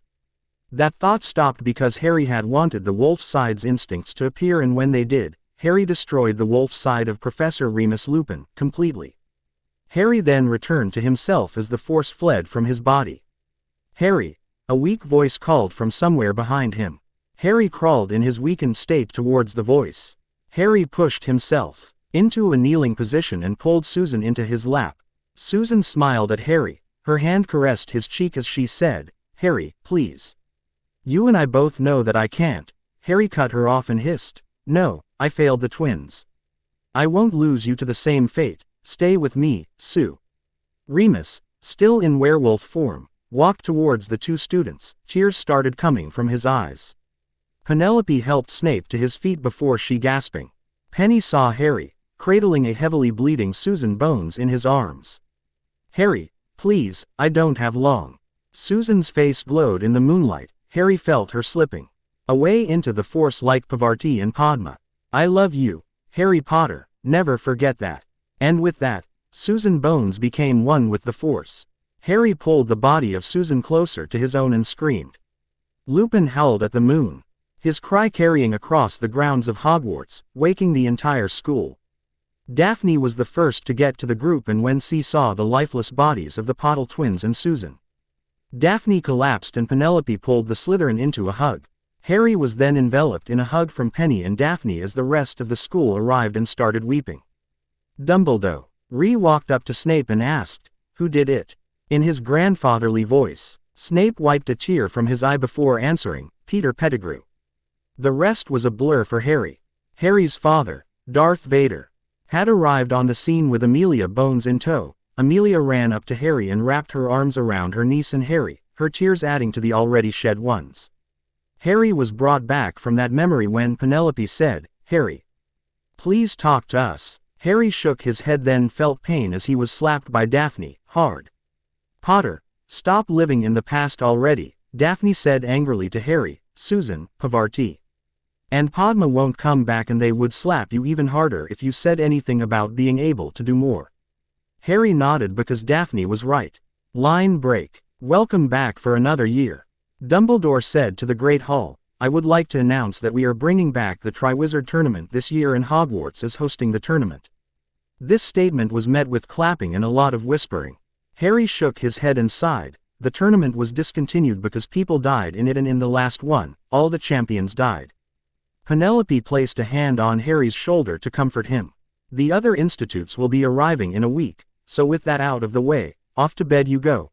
And with that the Great Hall emptied. Line break. Time skip. 1 week later. Harry, Penny, and Daphne were eating lunch and discussing about Daphne's marriage contract. "I told you already, Harry, I want to be your friend, and I've had this feeling that you and Penny are to find someone else," Daphne explained to Harry, who wanted to make sure about her decision. They were interrupted when someone shouted something about flying horses. Running outside, the trio watched as a carriage was pulled along by 6 white Pegasi. Then Harry noticed the lake had something rising from its depths. "Look at the lake," Harry pointed, and about half of the people there looked at the lake to see a ship rise up and stop at the edge of the back lake.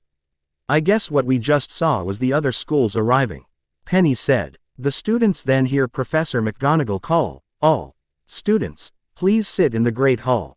Grabbing Penny's and Daphne's hands, Harry led them back to the Great Hall. Dumbledore was already seated in his chair as the students filed in and sat at their house tables.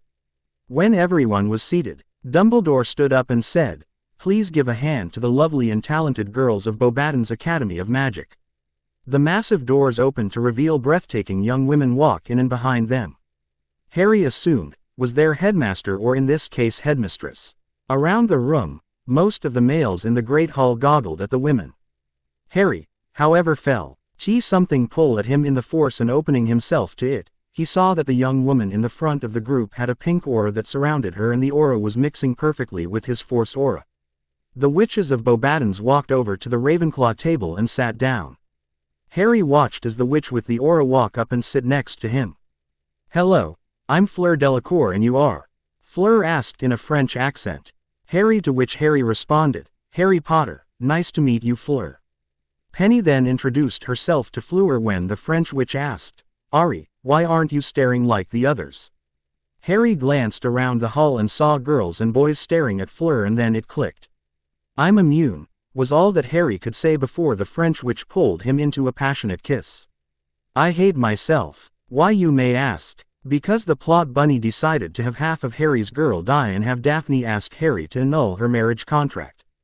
But I finally got to the part 1 Ted, and that is that this fanfiction is a Harry Penelope Fleur. Please tell me what you think. Part 1. Reborn ch8. Now, before I begin the chapter, I want to clarify some things. From the last chapter, for those who are confused, Susan Bones was hit with a spell I made up called the Reaper Curse. The Reaper Curse is a cutting curse that makes it impossible, unless you have Street Mungo's healers right next to you, to heal, because this curse, after cutting the person, it makes all of that person's blood flow out of the wound. Susan had her stomach cut open as well, and that released the stomach acid, in addition to the blood. Second, Peter Pettigrew had a second wand on him.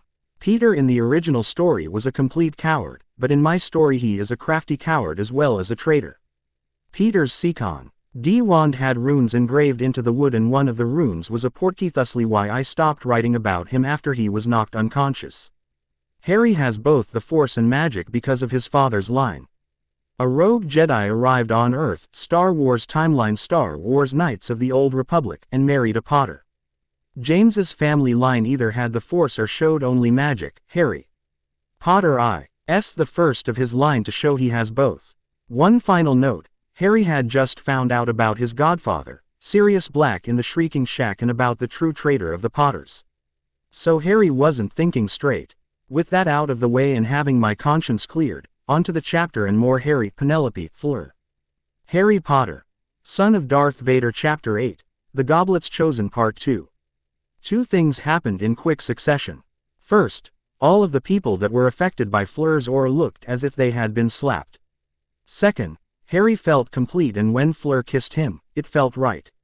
Harry broke the kiss, gasping for air, as Fleur said, "Not bad for a first kiss, Ari." Harry smiled as he turned to Penny, who was grinning. "Master found his other part," Ishmael hissed as she emerged from the mark on Harry's back and curled around chest. "Did my familiar have a nice 2-year nap?" Harry asked in mock concern. Ishmael hissed once before slithering off him and around Fleur. Fleur only looked mildly shocked but started petting Ishmael's head. "Thank you for the show, and now I would like to welcome Durmstrang Institute," Dumbledore said, and the great hall doors opened. NCE more to reveal men in tight-fitting clothing. Coming from the rear of the group, Harry saw Victor Krum, professional seeker, with his headmaster. Dumbledore and the Durmstrang headmaster spoke for a few minutes before Hogwarts headmaster turned to the gathered crowd and said, "Let the feast begin." The feast had food, from what Harry guessed, from the other schools' homelands. "Oh, we're out of bouillabaisse," Fleur said when she reached for an empty French dish. "Accio bouillabaisse," Harry said with his right hand raised. A French dish floated from the Gryffindor table to his hand. He then presented the dish to the French witch. "Why, thank you, Ari," Fleur said. After the feast, Dumbledore stood and said in a serious voice, "This tournament is not to be treated lightly, so to make sure of this, I will be setting an age line around this." Dumbledore then pulled a cloth away from it had been covering a goblet. "This is the Goblet of Fire," Dumbledore said, and the goblet, true to its name, ignited and blue flames danced. "This will decide the champions for each school. The age to enter the Triwizard Tournament will be 17 and not a day younger." This was met with booing and shouts. Most prominent was the "That's rubbish" from the Weasley twins. Silence. "This tournament has seen many lives lost, and we all agree that only those of age will compete," Dumbledore said, and then motioned for them to their beds. "Line break." The week passed without much happening. Well, maybe the Weasley twins' growing beards was exciting, but besides that not much. Harry was playing a game of wizard's chess against Fleur while Penny and Ishmael watched.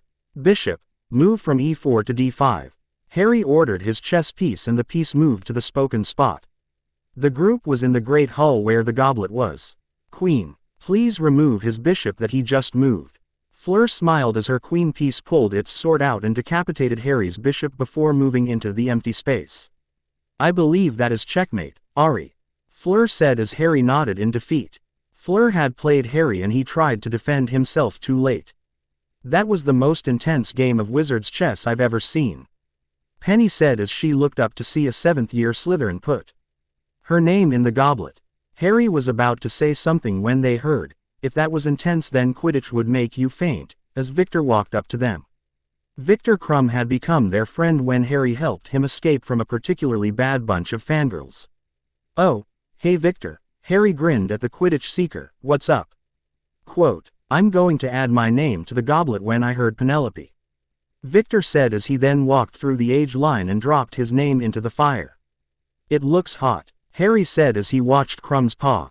Her burn, to which Victor said, "It's got not temperature, the fire." Fleur nodded, for she had put her name in a few days beforehand. "I got a feeling that you are going to be a champion," Harry joked, to which this made the rest of them laugh. Line break. "Tonight, the champions will be chosen," Dumbledore said to the Great Hall. The goblet of fire started turning red, then blue, then rose. As it changed to violet before a burnt piece of paper floated down. Dumbledore caught the paper and said, "From Hogwarts, it's Cedric Diggory." Ravenclaw erupted into cheering as Cedric walked up to where Dumbledore was. Then pointed to a door behind the staff table. The goblet erupted again and Dumbledore caught the paper and read, "Fleur Delacour from Beauxbatons." Fleur stood up and walked to the door, as Harry and Penny clapped the loudest out of the Great Hall. "From Durmstrang," Dumbledore said after he caught the last piece of paper, "It's Victor Crumb." Crumb walked to the same door and after Dumbledore started to speak. "Our champions have been chosen, may eternal glory be theirs." Dumbledore was interrupted when the goblet of fire started to change color once more. "What's happening?" Penny whispered to Harry, who was just as confused. The goblet spat out another piece of paper and floated down into Dumbledore's outstretched hand. "Harry Potter," Dumbledore said, confused before facing the hull and saying louder, "Harry Potter." Harry felt as if he wasn't controlling his body as he got up and walked to the door behind the staff table, ignoring that calls of, "He's not of age." And, "Potter is a glory hog." Though the glory hog was from Draco Malfoy. When Harry entered the room, he saw that the real champions standing in front of a roaring fireplace. "Do they want us back, Harry?" Cedric asked. Harry shook his head. Fleur then pulled him into her lap as she sat down in the armchair and said, "I think Ari's name come out of the goblet." Then the champions looked up as Dumbledore, Professor Flitwick, Snape, Igor, Bagman, Barty, and Madame Maxime rushed in. Fleur's aura flared as she pulled Harry closer to her while Ishmael, who had emerged from the mark, hissed at the people. Victor quickly stood next to Fleur's chair and Cedric stood on the other side before he asked, "What's going on?" "Potter's names just came out of the goblet," Snape sneered, confirming Fleur's earlier statement. "Harry, did you put your name in the goblet?" Dumbledore asked in his grandfatherly voice, to which Harry shook his head and placed his head against Fleur's shoulder. "Leave my master alone, old man," Ishmael hissed at Dumbledore as she lightly wrapped herself around both Fleur and Harry as if to protect them. "No one asked you to speak, Snake, so shut," Snape started to say before Ishmael hissed. "I don't take orders from anyone but my master, you greasy bat." "Leave Ari alone," Fleur said venomously to the gathered adults, "he's in shock about his name appearing." Barty then said, "I hate to say this but, Mr. Potter has to compete or he'll lose his magic." Darth Vader walked in at that moment, making whatever Barty was about to say die in his throat. "Lord Vader, I wasn't expecting you to be here," Bagman said, to which Darth Vader replied, "My son's force aura is fluctuating because of what has just happened and I will not stand by as he is put into this tournament without an explanation." Dumbledore then said to Vader, "Have no fear, Lord Vader, an investigation will happen." Vader then said, "I will see to it myself, Dumbledore. I don't trust anyone but the champions.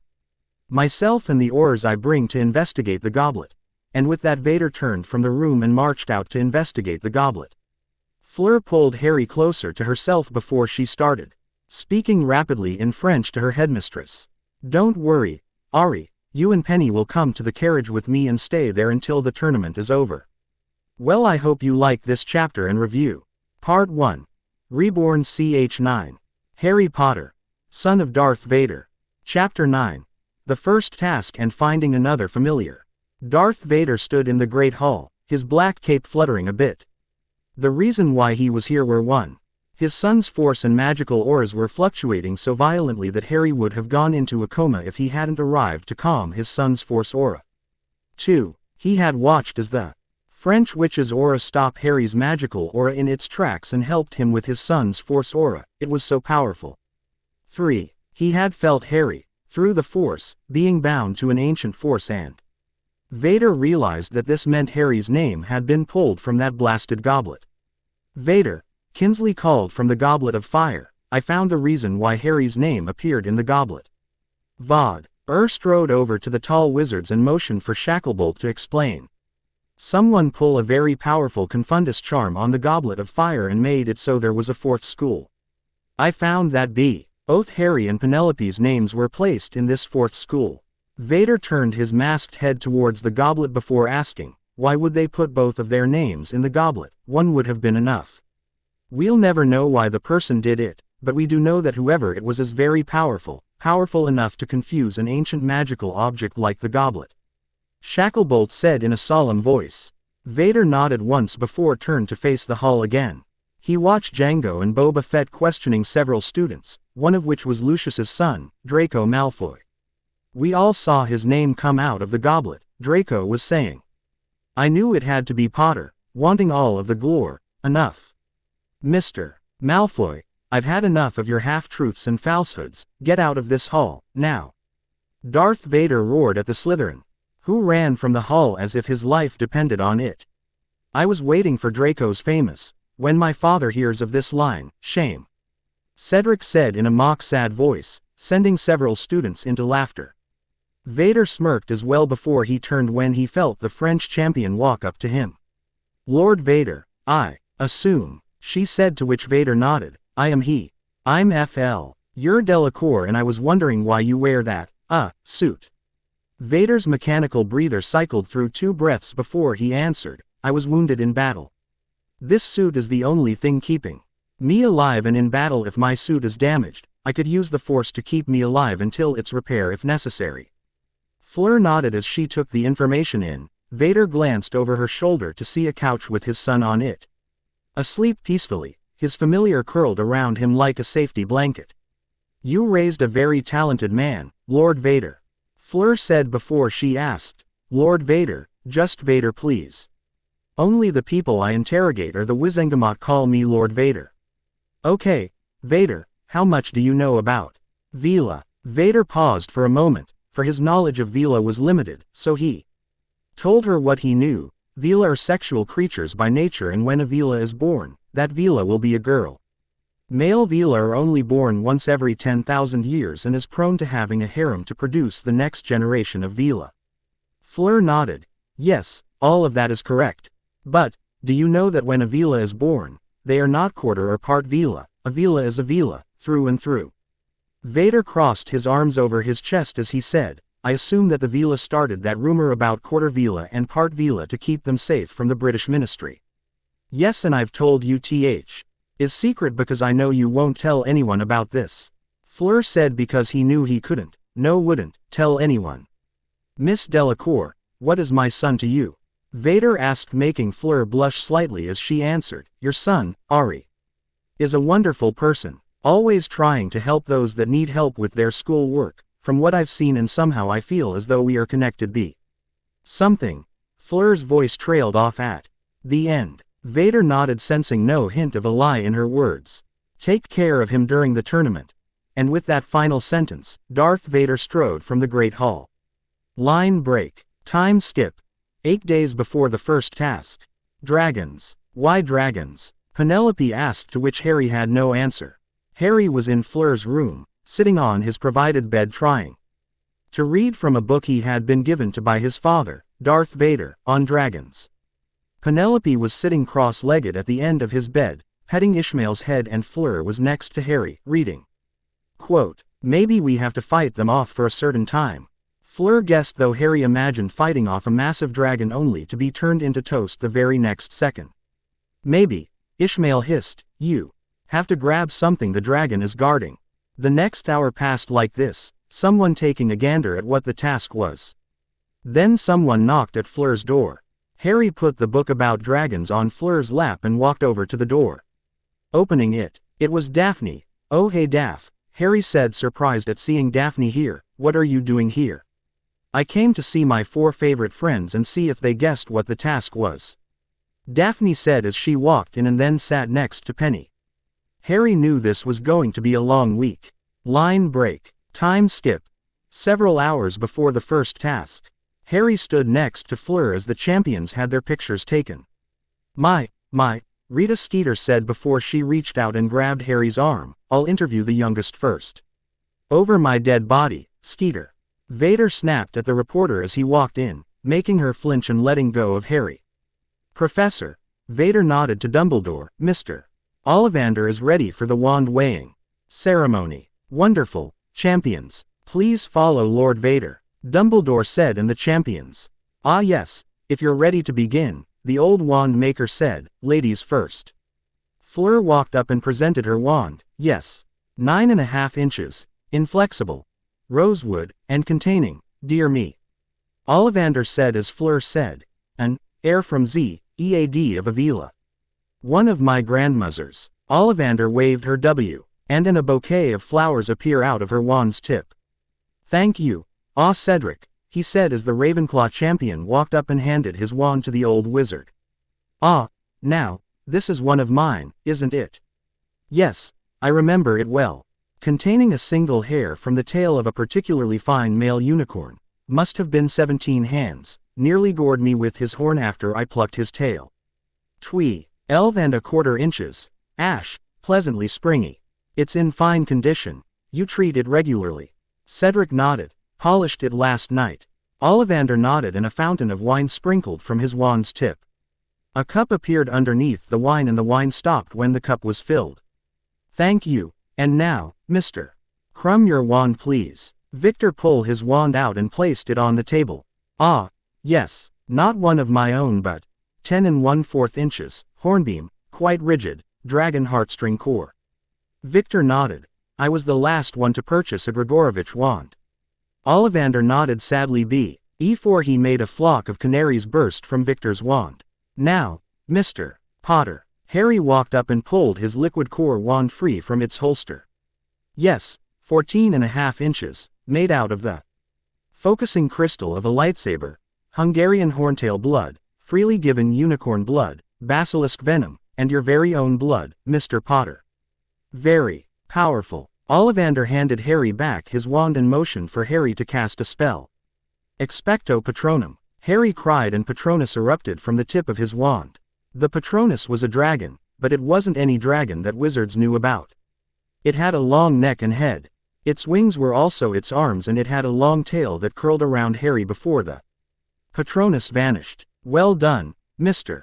Potter," Ollivander spoke. "I believe it's time for the first task to begin." Harry followed the other champions to another tent that led to the arena where the dragons would be put.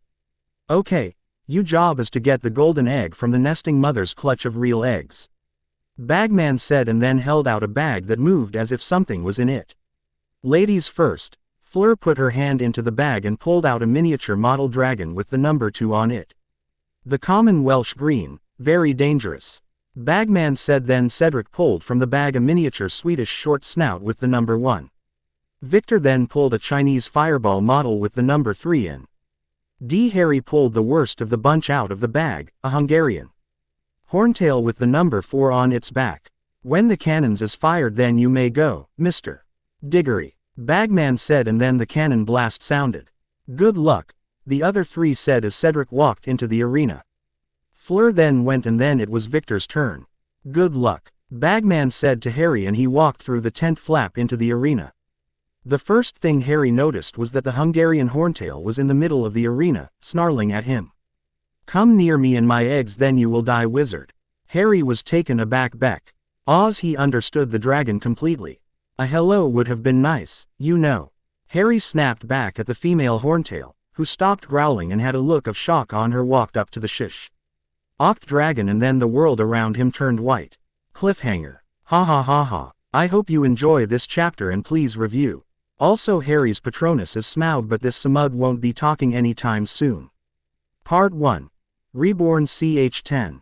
Harry Potter, son of Darth Vader. Chapter 10. The Screeching Egg.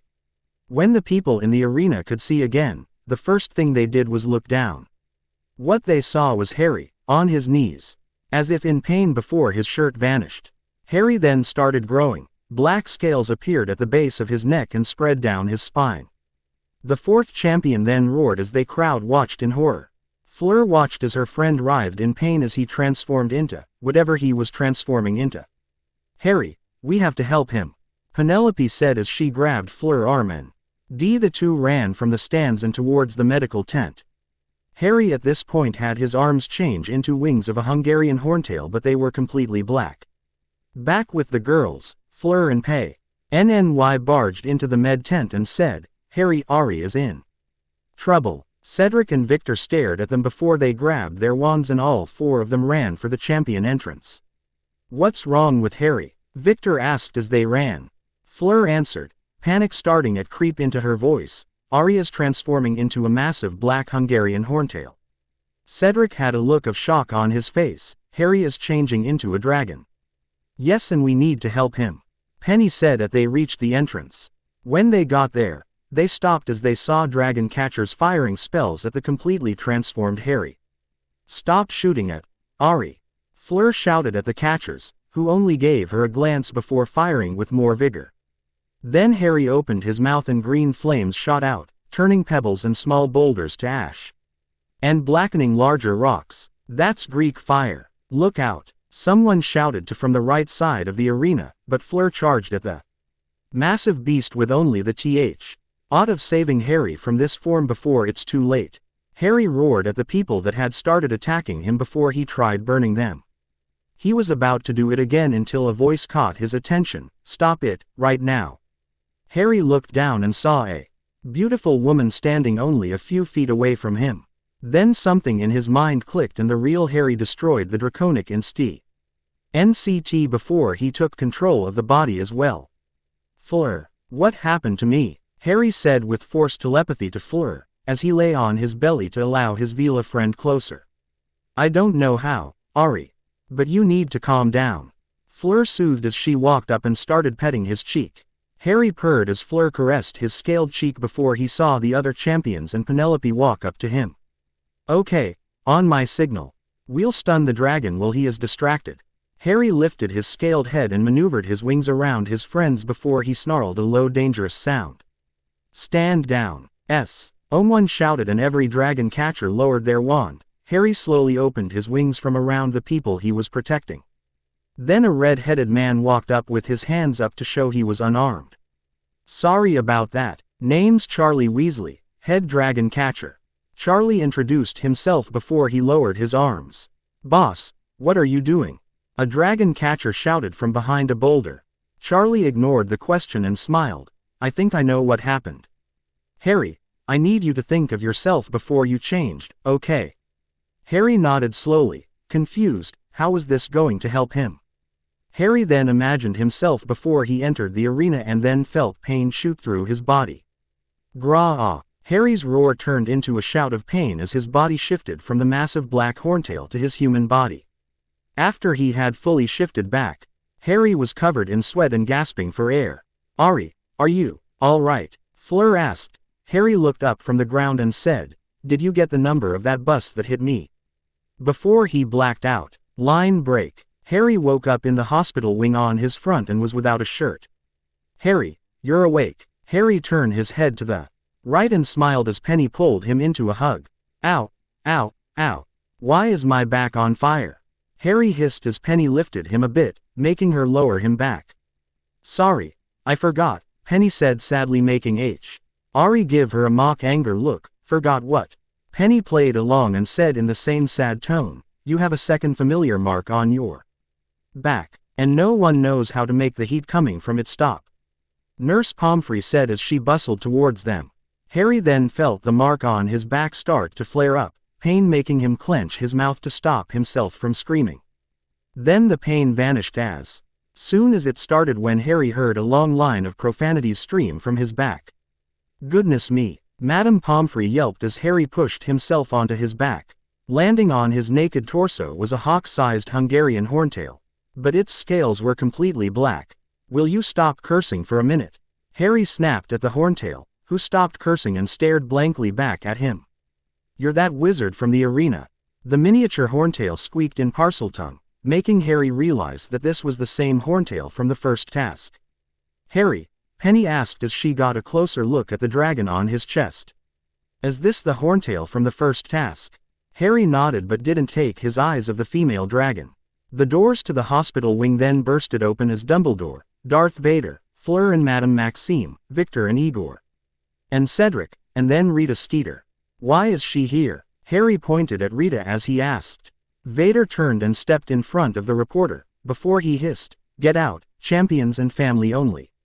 Skeeter. Rita Skeeter then spun on her heels and left the hospital. Are you all right, Ari? Fleur asked as she got on Harry's other side. What's with the crowd? Harry glanced around the gathered people and his father said, after the explosion of light, you changed into a dragon.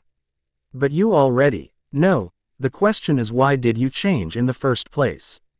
Harry knew his dad was angry. Understatement of the day, Harry thought, because of the goblet fiasco. I think I know what happened to Mr. Potter. Igor spoke, making everyone turn and look at him. Mr. Potter, do you have a familiar? Harry nodded, then Ishmael slithered out of her mark. Then I think I have an answer. Igor then pulled a chair towards him and sat in it. Most wizards usually have only one familiar, and that bond usually happens when a student buys an owl, rat, or other animal before they start school. Mr. Potter, you didn't have an animal to bond with when you started, correct?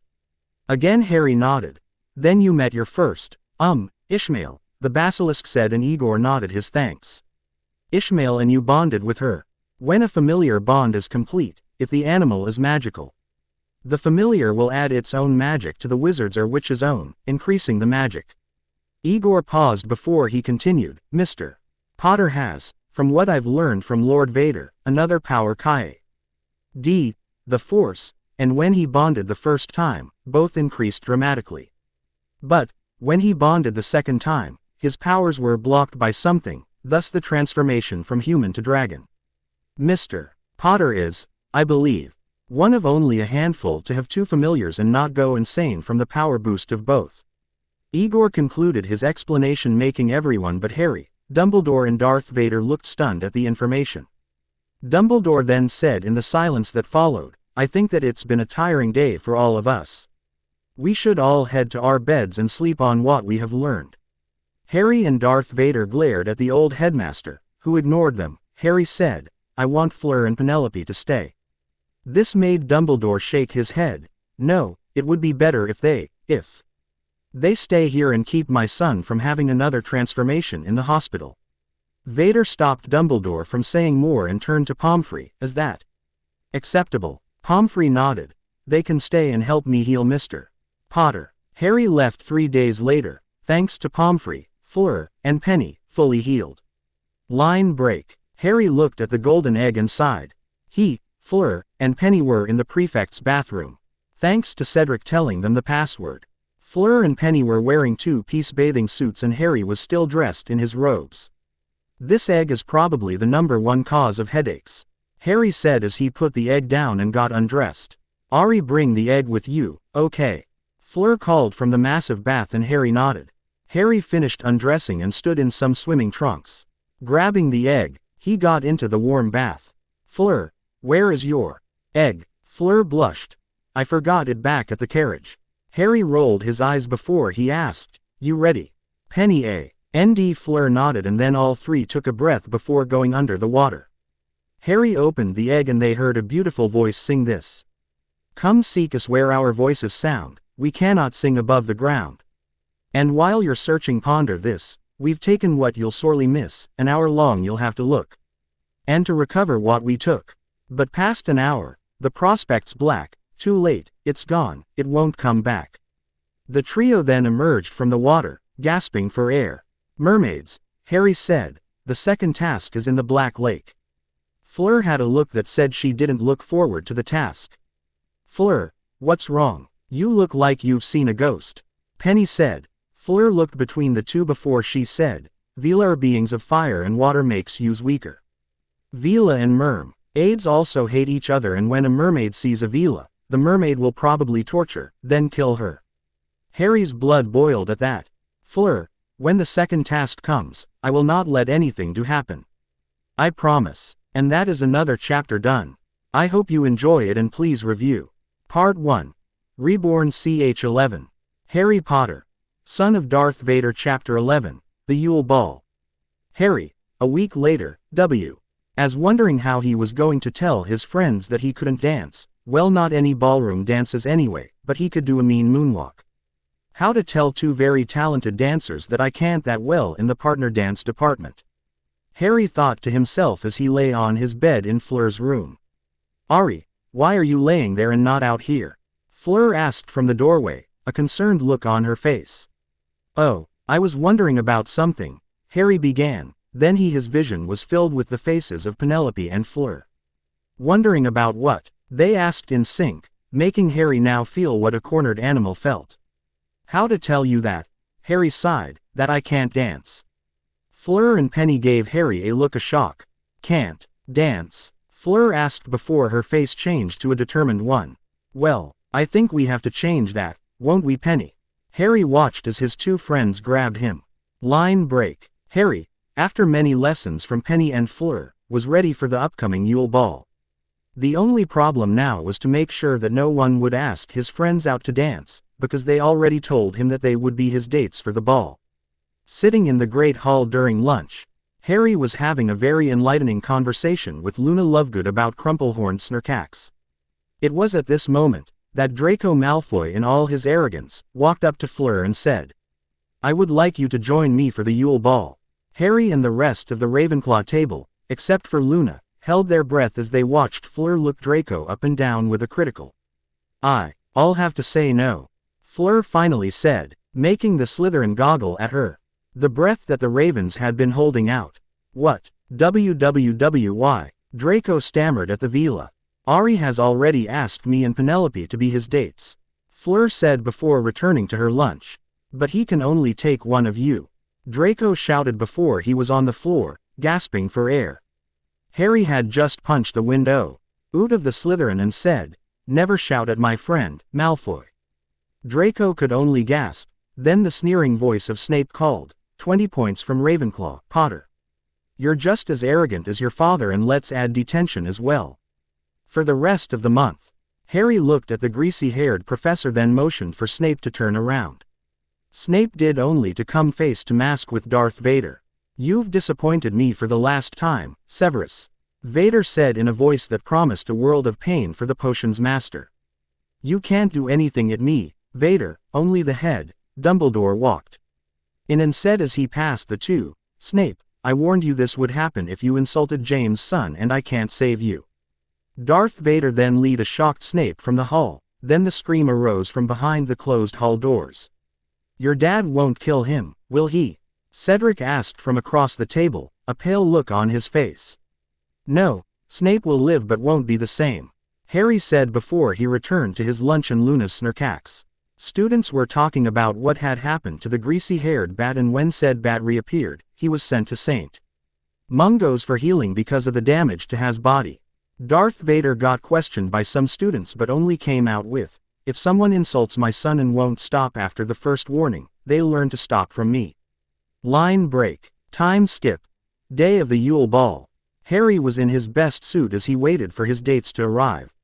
Victor and Cedric were in dress robes but couldn't stop glancing at Harry. Victor finally asked, Okay, Harry, where did you get that suit? It said dress robes for the ball. Harry smiled.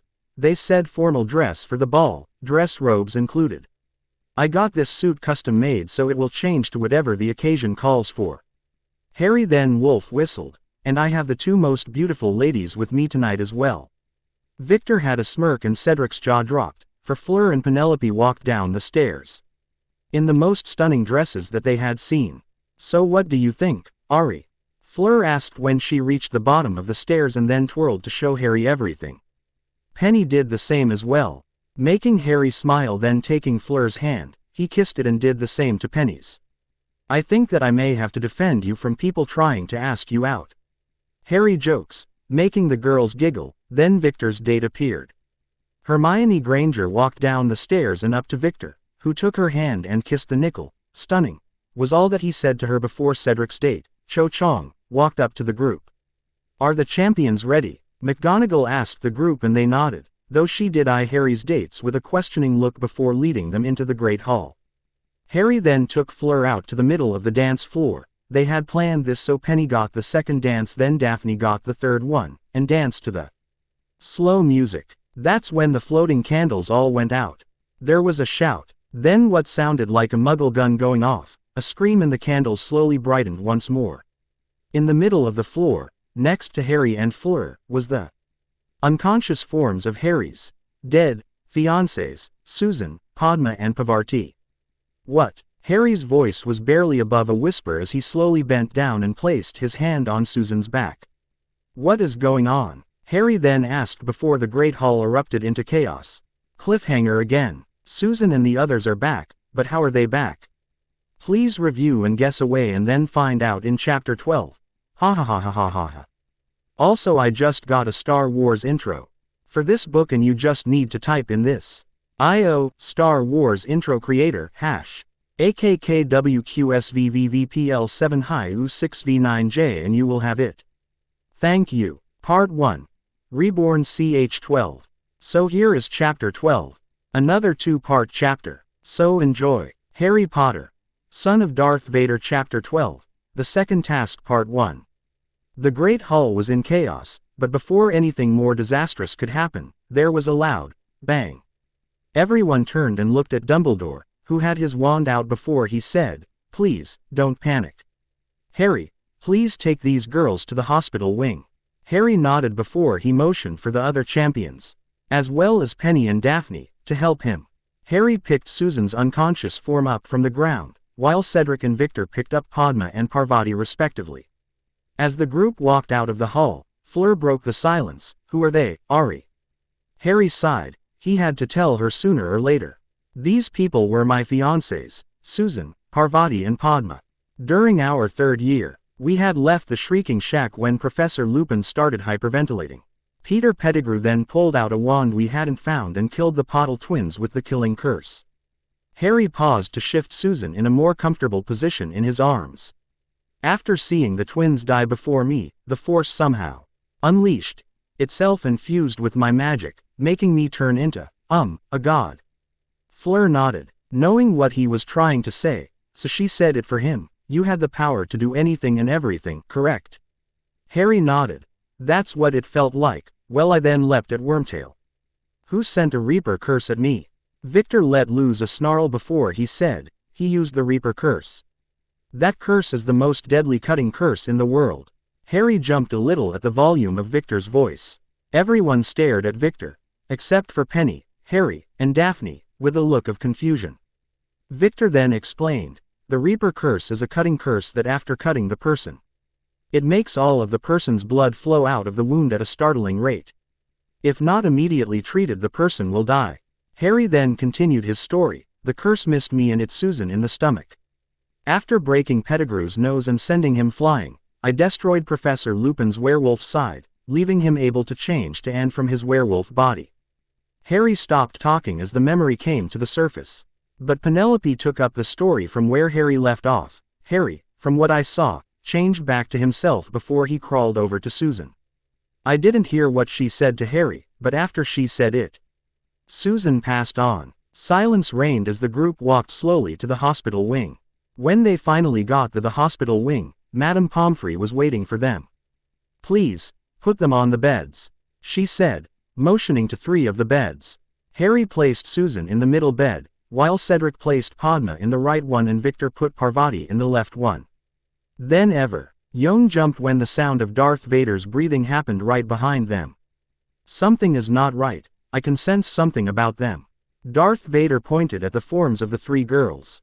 Harry then let the Force show him what his father was sensing, and what he saw was disturbing. The bodies of Susan, Parvati, and Padma were surrounded by black tentacles that were holding something from escaping. Moving closer to Susan, Harry nearly emptied his stomach because the mass of tentacles were holding a nude Susan bones in place, though several black tentacles covered her body in certain areas. Susan had bruising and cuts all over her body, some of them looked as if they were from a lightsaber. Harry, what's happening? Penny asked. Harry, however, remained silent, then his body collapsed. Harry, Penny shouted as Harry fell. But as she reached him, an emerald light started to shine where Harry once stood. The emerald light then turned into emerald fire in the shape of Harry as the flames said, "I'm fine, Penny. I think I just turned myself into a Force aura in physical form." Darth Vader looked at his son and then asked, "Harry, they can't see what is happening to them, you have to show them." Harry nodded before he waved his hand over the bodies on the bed. "What the heck is that?" Cedric yelled as the black tentacle masses appeared. Vader hissed, "A combination of Kamino and cloning and soul magic. Whoever did this made a prison out of the cloned bodies of the three women." Harry was at this point attacking the tentacles that held Susan hostage. The black mass fought back, but after a minute, all of the tentacles were ash and all that was felt was Susan. Harry repeated what he did with Susan's captors to the twins. Harry then placed his hand over Susan's heart and led what looked like a string of bright light from her heart. He then did the same to the twins before he sank into the earth. Harry sank deeper and deeper until he found the core of the planet. Harry then placed the strings against the molten core. The strings of light melted into the core, then stopped melting, making Harry grin at his handiwork. When Harry returned to his body, the first thing he felt was that he had run a marathon without stopping for water or bathroom breaks. "Harry, what did you do?" Harry looked up at Penelope and gasped, "I just bound their life strings to the earth." Everyone was silent at that, making Harry feel like he had just done something bad. Line break. 2 weeks passed and the three girls hadn't woken up, be it by spell or muggle means. Harry though was aiming himself for the second task by shifting into his dragon form and seeing if he could add anything to this body that could help him in the "how to hold your breath for an hour" department. "Ari, could you help me for a moment?" Fleur asked from the Black Lake's bank. Harry flew over and landed next to her. Harry found out that he could change his size so he was as large as a horse. "Yes, Fleur, what's up?" Harry asked through the Force because he still hadn't found a way to talk in his dragon form that wasn't through the Force.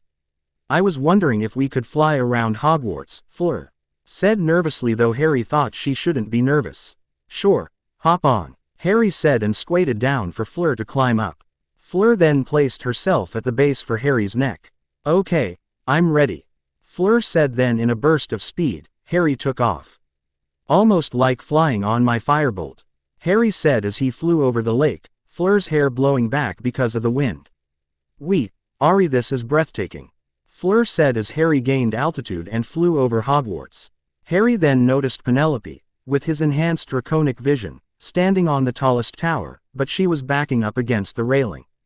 Harry then hissed as he saw Draco Malfoy, with a look of triumph on his face, as he reached for Penny. Taking a sharp dive and making Fleur flatten herself against him, Harry pulled out of the dive when he was only a few feet away from turning him and Fleur into a pancake and roared at the Slytherin. Harry then landed between Draco and Penny, growling at Malfoy, who was not expectant to see a stallion-sized black Hungarian horntail. "Penny, get on," Harry said, and he felt Penelope pull herself up and get behind Fleur, and with a snort that shot green flames out of Harry's nose, Harry took off again. "What happened with Malfoy?" Harry asked after he get back to the bank that he and Fleur had been a while ago. "I was minding my own business when Draco told me that because I was a Muggleborn.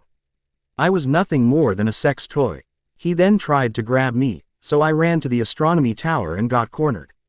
If you hadn't saved me, I probably would have been raped." This made Harry's blood boil. He then shifted back into human form. That's it, Draco has gone too far. Harry growled as he pulled his lightsaber out. Harry then marched, Fleur and Penelope on his heels, into Hogwarts, and when he reached the Great Hall, he shouted, "Where is Draco Malfoy?" The hall looked at him, but when they saw the power that flowed off of Harry, they immediately pointed to the Slytherin table, where a pale Malfoy sat. Harry then ran over and grabbed Draco's throat. "You," Harry hissed at Draco after he smashed the boy into the wall, "try and rape my fiancée because of her blood." The entire hall was silent. But the sound of the Great Hall doors opening broke it. "Harry, what is going on here?" Professor Lupin asked when he entered. Draco took this moment to shout, "Professor, Potter attacked me for no reason." He gacked. Harry then with inhuman strength tightened his grip on Draco's throat as he said, "Shut up, you lying git. You tried to assault my friend and future wife because she is a Muggleborn." Harry roared, his cross guard igniting. "I demand justice. Where is my father?" Harry said in a calmer voice to Remus, who had only to look over his shoulder and see the black form of the Dark Lord of the Sith walking towards the Great Hall. "Harry, put Mr. Malfoy down. I'll handle it from here," Darth Vader said. Harry dropped the snake to the ground before Vader grabbed he back of Draco's robes and led him out of the hall. "I'll get you, Potter," was the last thing that the students of Hogwarts heard from Draco Malfoy. AAANNNDDD. That's part 1 finished. I really hate Draco. If you can see and couldn't wait to remove him from the picture. Part 2 will contain the task itself, an explanation of how the 3 girls appeared, and Draco before he faces the powers of the Potters and Lord Vader. So please review. Part 1. Reborn CH13. Okay, here is part 2, and the first thing I want to ask is where are the reviews? Oh well, here is chapter 13. Harry Potter, Son of Darth Vader. Chapter 13, The Second Task. Part 2. When the week of the second task finally arrived, Harry was ready to get it over with already. Harry and his friends had been looking for something that LD helped Fleur in the second task because the bubblehead charm didn't cut it. "What about this?" Penelope asked as she pointed to some slimy seaweed. "What is it?" Fleur asked as she and Harry walked over to see. "It's called gillyweed. It's used in water-breathing potions, but alone it makes us so you can breathe underwater for an hour. Let's get some and test it out at the lake," Harry said as he got a bag full and bought the gillyweed. As they went to the lake, Harry pulled out one of the gillies and got a closer look at it. The gillyweed itself was wrapped tightly in a circle, so it could preserve the juices used in the potion. When they reached the lake, Harry handed Penny the bag and shifted into his dragon form. Fleur got undressed and stood in a Muggle one-piece swimming suit. "Let's get this over with. It's cold outside and I don't want to get sick," Fleur said, her teeth chattering in the frigid air. Harry opened his mouth and sent a stream of fire in a half-circle around them. Ader on one side and nicely heated lake bank on the other. "Okay, so what do you do with it?" "Eat it," Harry asked through the Force to his female companions, who looked warmer thanks to Harry's fire. "Hey," Nelope nodded. "Gillyweed needs to be put in your mouth so the juices can work." Fleur got in the water and then put one of the slimy gillyweeds in her mouth. Harry shifted his dragon body so he had gills, webbed back feet, and a tail that was made for swimming, like a crocodile. He then swam after Fleur, and when he saw her, Fleur was grinning like Christmas came early. "It works then," Harry grinned. Ned as he watched Fleur swim around him in the water. Fleur had gills on her neck, both her hands and feet were webbed, but her feet had elongated, making them like flippers. After an hour, the two came back up and saw Penny in a two-piece. "Penny, you want to try some?" Fleur asked and Penny nodded. Harry could only grin as 4 hours passed under the lake with his girls. Line break. Time skip.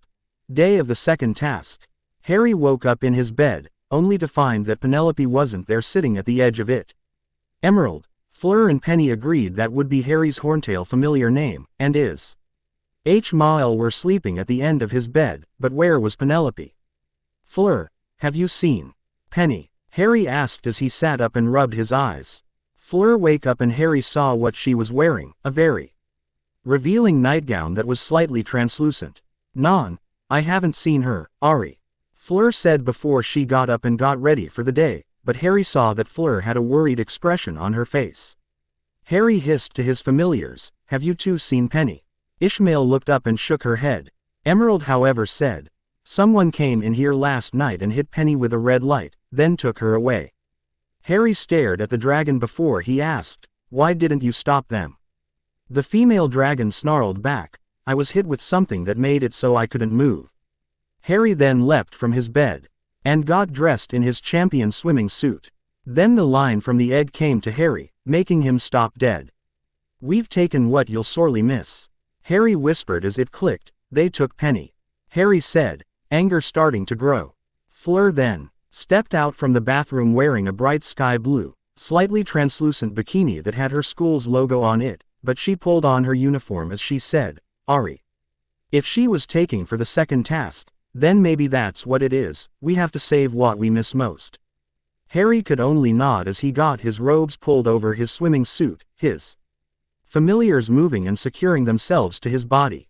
"Let's get something to eat. Penelope, if she was here, would tell me to eat before I do something dangerous," Harry said as the two walked out of Fleur's personal room in the carriage. When they reached the Great Hall, they saw Cedric with his head in his hands as Victor sat next to him.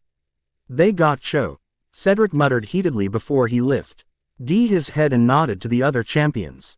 "Cedric, snap out of it," Harry snapped at the Ravenclaw champion, who jumped at Harry's tone. "They took what we miss the most, so I say we work as teams of two, you and Victor." Harry pointed at them, "Then me and Fleur. When we find them, we will have to save our person ourselves without help from the others." They agreed, and before they left, Harry grabbed some toast for him and Fleur to eat. As they got to the lake, Harry's father, Darth Vader, greeted them. "By the looks on your faces, I see you found out what the line, 'We've taken what you'll sorely miss' means." The champions nodded and Vader motioned for them to follow him. He took them to a boat, and after they got in, the boat moved of its own accord towards the stands that had been set up for the task. When they got there, the champions and Darth Vader got out of the boat and moved towards the judges. "Ah, you made it," Bagman said in his usual happy tone. "Thanks to Vader, we can now watch your progress in the lake." Harry turned his head and grinned at his father, who nodded. "Now we just wait for the crowd, and yes, here they come." They watched as the students of all three schools packed into the stands. "Okay, champions, if you please," Bagman said, and Harry got his robes off, as did Cedric and Victor. Fleur, however, decided to tease the viewers and slowly took off her uniform. After she finally got her uniform off, Bagman muttered something under his breath and his voice was amplified. "Ladies and gentlemen, welcome to the second task. Our champions have an hour to find their hostage in the lake and return with his or her hostage safely. Champions, when the cannon fires," the cannon went off as he said that, "begin." Victor jumped in and transfigured his head into a great white shark, while Cedric did the bubble head charm and leapt in after Victor. Fleur put a gillyweed into her mouth and dived into the lake, while Harry leapt up into the air and shifted into his dragon form. Complete with gills, webbed feet, and flattened tail, Harry then shrunk from full dragon size to the size of a killer whale before he landed in the water. "Grab on, Fleur," RRY said, and Fleur swam over and got on his back. Harry then flew through the water as blinding speed. "Ari, look," Fleur said, and Harry looked at where she pointed. Below them was a stone wall that had Hermione, Cho, Penelope, and a girl that looked like a younger version of Fleur. Swimming over to the chained-up people, Harry stopped to let Fleur off. "Fleur, who's your hostage?" "It's my little sister, Gabrielle." Fleur swam over and hugged her sister before letting go. She then pointed her wand at where the rusted chain met the stone wall and said something in French. Harry heard the snap of the chain with his draconic hearing and knew Fleur used the releasing spell. Harry, however, bit Penelope's chain in two and grabbed her with his back leg. "Look," Fleur pointed, and Harry saw Victor and Cedric arrive before they grabbed their hostages as well. "I'll get us back, hop on," Harry said, and they grabbed Harry's back as he took off out of the lake. When Harry got them back to the stadium, he first put Penelope down and then landed next to her. Shifting back into human form, Harry grabbed a warmed-up blanket from one of the judges and wrapped it around his friend. Penelope woke up a moment later. coughing and sputtering. "Harry, what happened?" she asked, but instead of an answer she got enveloped in a hug. "Never disappear like that again, you nearly gave me and Fleur a heart attack." Harry whispered in her ear so Penny would only hear it. She nodded before she wrapped Harry in her own hug, with the blanket wrapped around them both. "Well, I'll say," Bagman said as he turned to the crowd, "that was the fastest rescue I've ever seen, happening in under 40 minutes. Fleur then walked over with her sister, and since the blanket was big enough for at least 8 people, they joined Harry and Penny as they watched the scores being given. "You got first place, Ari," Fleur said as she snuggled close to Harry, who nodded. "Harry has 67 points, Bagman was saying. Fleur, in second place, has 58 points. Cedric has third with 42 points and Victor with 39 points takes fourth. The final task will take place on the 24th of June. Thanks not too long and school's almost out," Harry said before he got up with Fleur, Penny and Gabrielle, and headed for the boat that brought them here. "Let's hope it doesn't have to do with water," Penny said before they all nodded. "Part 2 is done, but no Draco or explanation yet. I want you to please review and I'll provide them in the next chapter." Part 1. Reborn ch14. Here is Chapter 14 and it's going to be a long one. Harry Potter, son of Darth Vader. Chapter 14. The Rise and Fall of Voldemort. The soft hums of the sublight engines were the only sound that filled the cockpit. He sat in the pilot's seat, arms folded across his chest as he looked at the blue and green planet, Earth. But his mind was elsewhere. His master was on this planet, his ex-master, but the presence of his old trainer only made him restless, even more so when he felt the force spike with the power that meant his master was using the force. The only problem that presented itself was the fact that he didn't know where his old teacher was, until he had used 3 teenagers as a trap for his master to show his whereabouts. That brought a smile to his lips. This planet only had a few enemies which could destroy the rogue shadow in one blast, if the opportunity presented itself. Which it wouldn't. The Americas were on the top of the list, having nuclear missiles that could overheat the shadow's shields and then another missile would destroy the ship entirely. Not the best thing to happen, so he had the cloak on 24/7, for they nearly were caught by a man-made telescope that orbited the planet. "No matter, I'm only here for Darth Vader, and when he's dead, I be the Lord of the Sith," he thought, standing up and heading for the training arena, but not before pointing a trooper to sit in the now vacant pilot seat. After the trooper sat in the chair, he returned to heading back to the training arena. When he reached the blast door that separated the walkway from the training room, he paused. He shook off whatever had made him stop before he walked in and ducked as a bright blue lightsaber nearly decapitated him. Of course his apprentice, a beautiful young woman, was facing off against Proxy, who was Anakin Skywalker, and the pair of duelist dueled without noticing that he was nearly decapitated. His apprentice spun and whirled around Anakin, who parried and blocked every attack that came at him from all sides. Then in a surprising move, his apprentice pulled her other weapon from her belt, her light whip, and with a snap of the wrist, Anakin was sliced in two. Deactivating her dual-phased double-bladed lightsaber and her light whip, she turned around and smiled. "Hello, Master." He nodded as he watched the two halves of the Jedi melted into liquidized prink before the masses reconnected and formed into a 6-foot humanoid. "Master, is it time?" Proxy asked, making him smile behind the helmet that kept him alive, like his master's suit did. "It is nearly time," he said, his voice coming through his vocoder. It was deep and dark. His gloved hands lightly touched his own lightsaber, the metal force-enhanced claws that were attached to his fingers, making a light metal piercing squeak as they scraped across the lightsaber's hilt.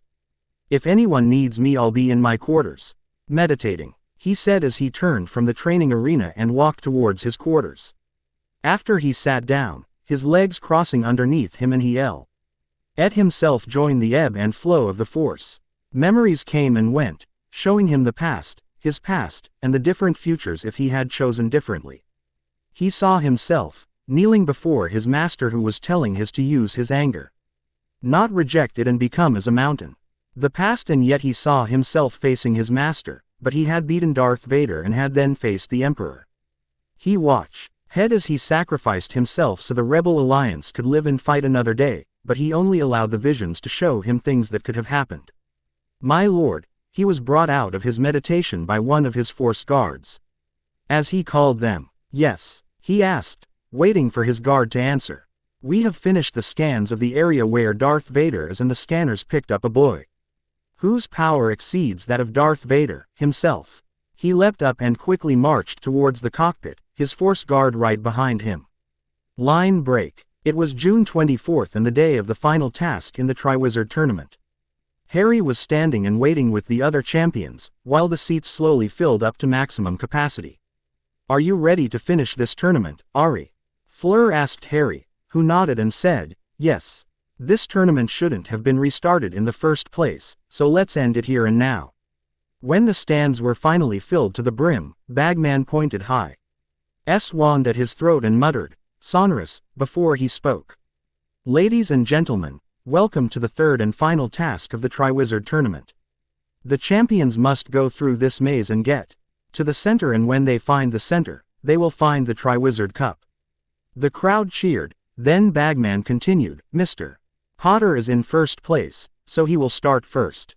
Miss Delacour, having second place, will join Harry in the maze a minute after he has entered. The same will happen to our last two champions. Are you ready to begin? This last bit was directed at Harry, who nodded and looked at the entrance in front of him. The cannon went off and Harry sprinted as fast as he could go into the dark maze.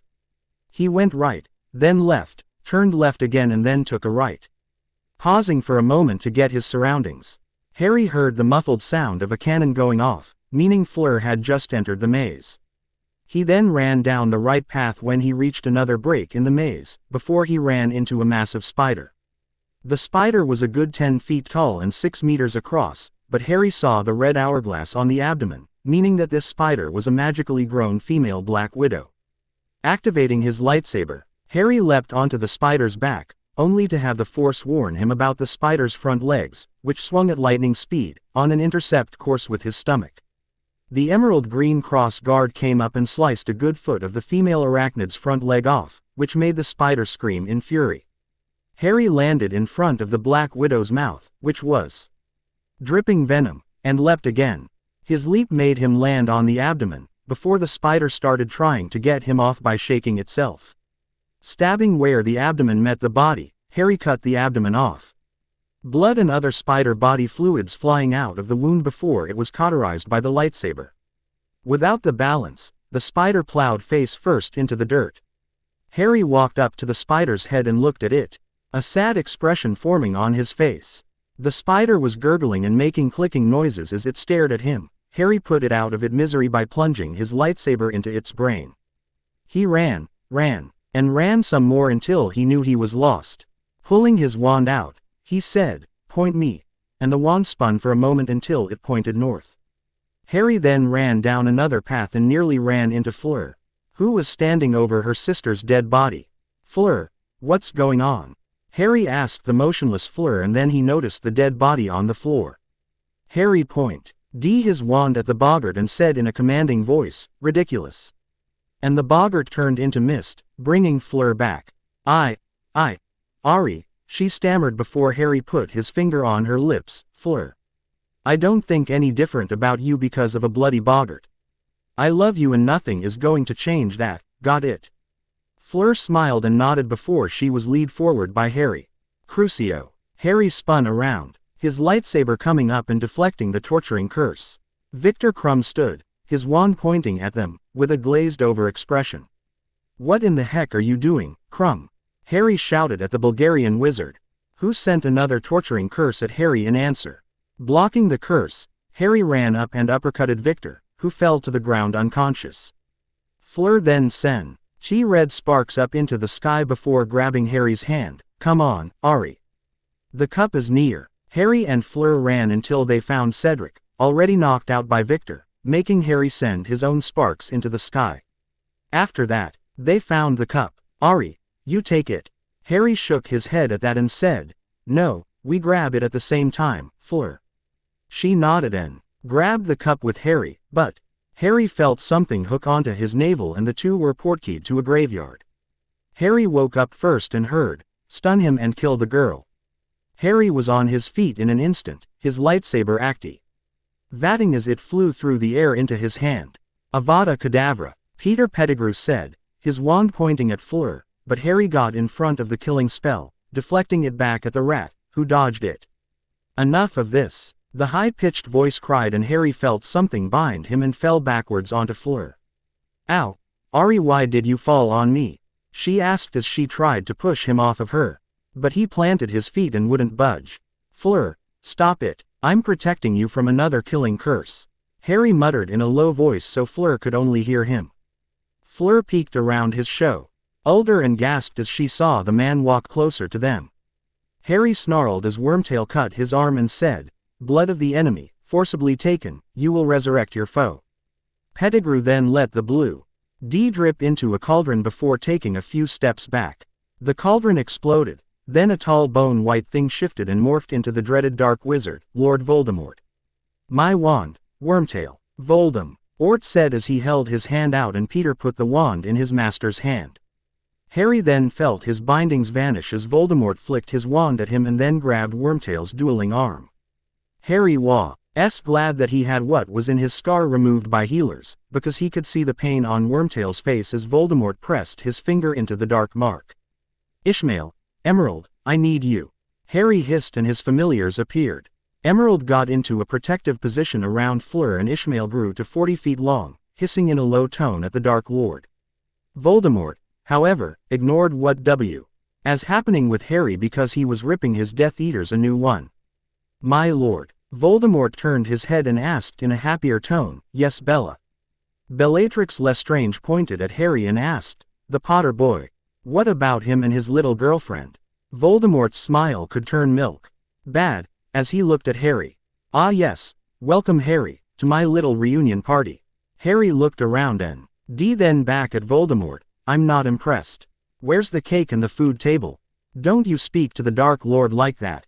Bellatrix shouted at Harry, but he noticed that Bellatrix's voice changed slightly at the first word.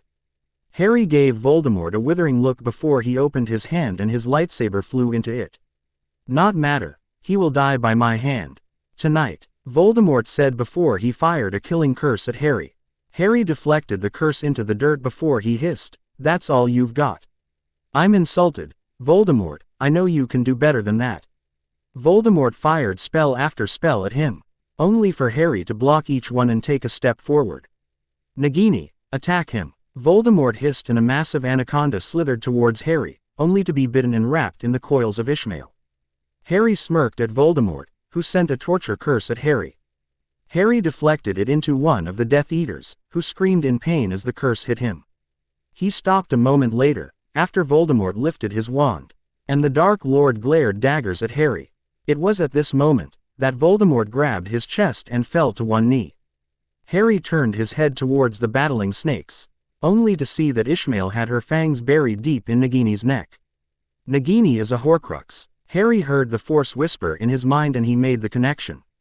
Voldemort must have used a Horcrux to keep himself alive somehow. "Oi, Voldy Shorts," Harry shouted at Voldemort, who had just stood up again. Harry grinned before he pointed his wand at Voldemort, and without even saying a word, aloud or in his mind, a spell shot out of it. The spell was a beam of colors, and when it hit Voldemort, he exploded, and anything that kept him on this earth was destroyed with him. Dragons 123D here. And I want to say that if you can guess who the unknown person is in the very beginning of the chapter, then good on you, and he is wearing his Hoth gear. Please review Part 1. Reborn CH15. Sorry for taking so long to do this. I had so much happen that I kind of forgot to write. So here is Chapter 15. Harry Potter, Son of Darth Vader. Chapter 15, Meeting Darth Starkiller. The aftermath of Lord Voldemort's explosion was completely surprising, at least it was for Harry. The Death Eaters had been tossed back by the force of the blast, but Bellatrix had apparated next to Emerald the split second that Voldemort started exploding. Harry stood where he was, his wand still pointing in the direction of where Voldy used to be. "I somehow find that was way too easy. It shouldn't have been that easy for me," Harry thought as the dust settled, and then the Force started warning him of a more dangerous threat that was approaching the graveyard. Putting his wand back in its holster on his belt, Harry raised his lightsaber slightly. From out of the dark edges of the graveyard, a figure stepped into the light. The being was covered, head to foot in black clothing, his head was protected by a helm. That looked not too dissimilar to his father's own. The figure's waist had a cloak that covered his legs but left a triangular in the front, so it wasn't a skirt. His fingers had metal claws attachées to each middle phalanx and the proximal phalanx of his thumbs. On the person's belt were lightsabers. Harry's eyes widened in shock when he saw that one of the hilts on this man's belt was his father's lightsaber. "Where did you get that lightsaber?" Harry hissed through clenched teeth at the tall figure, who paused when he reached the place where Voldemort once stood and looked down at Darth Vader's lightsaber.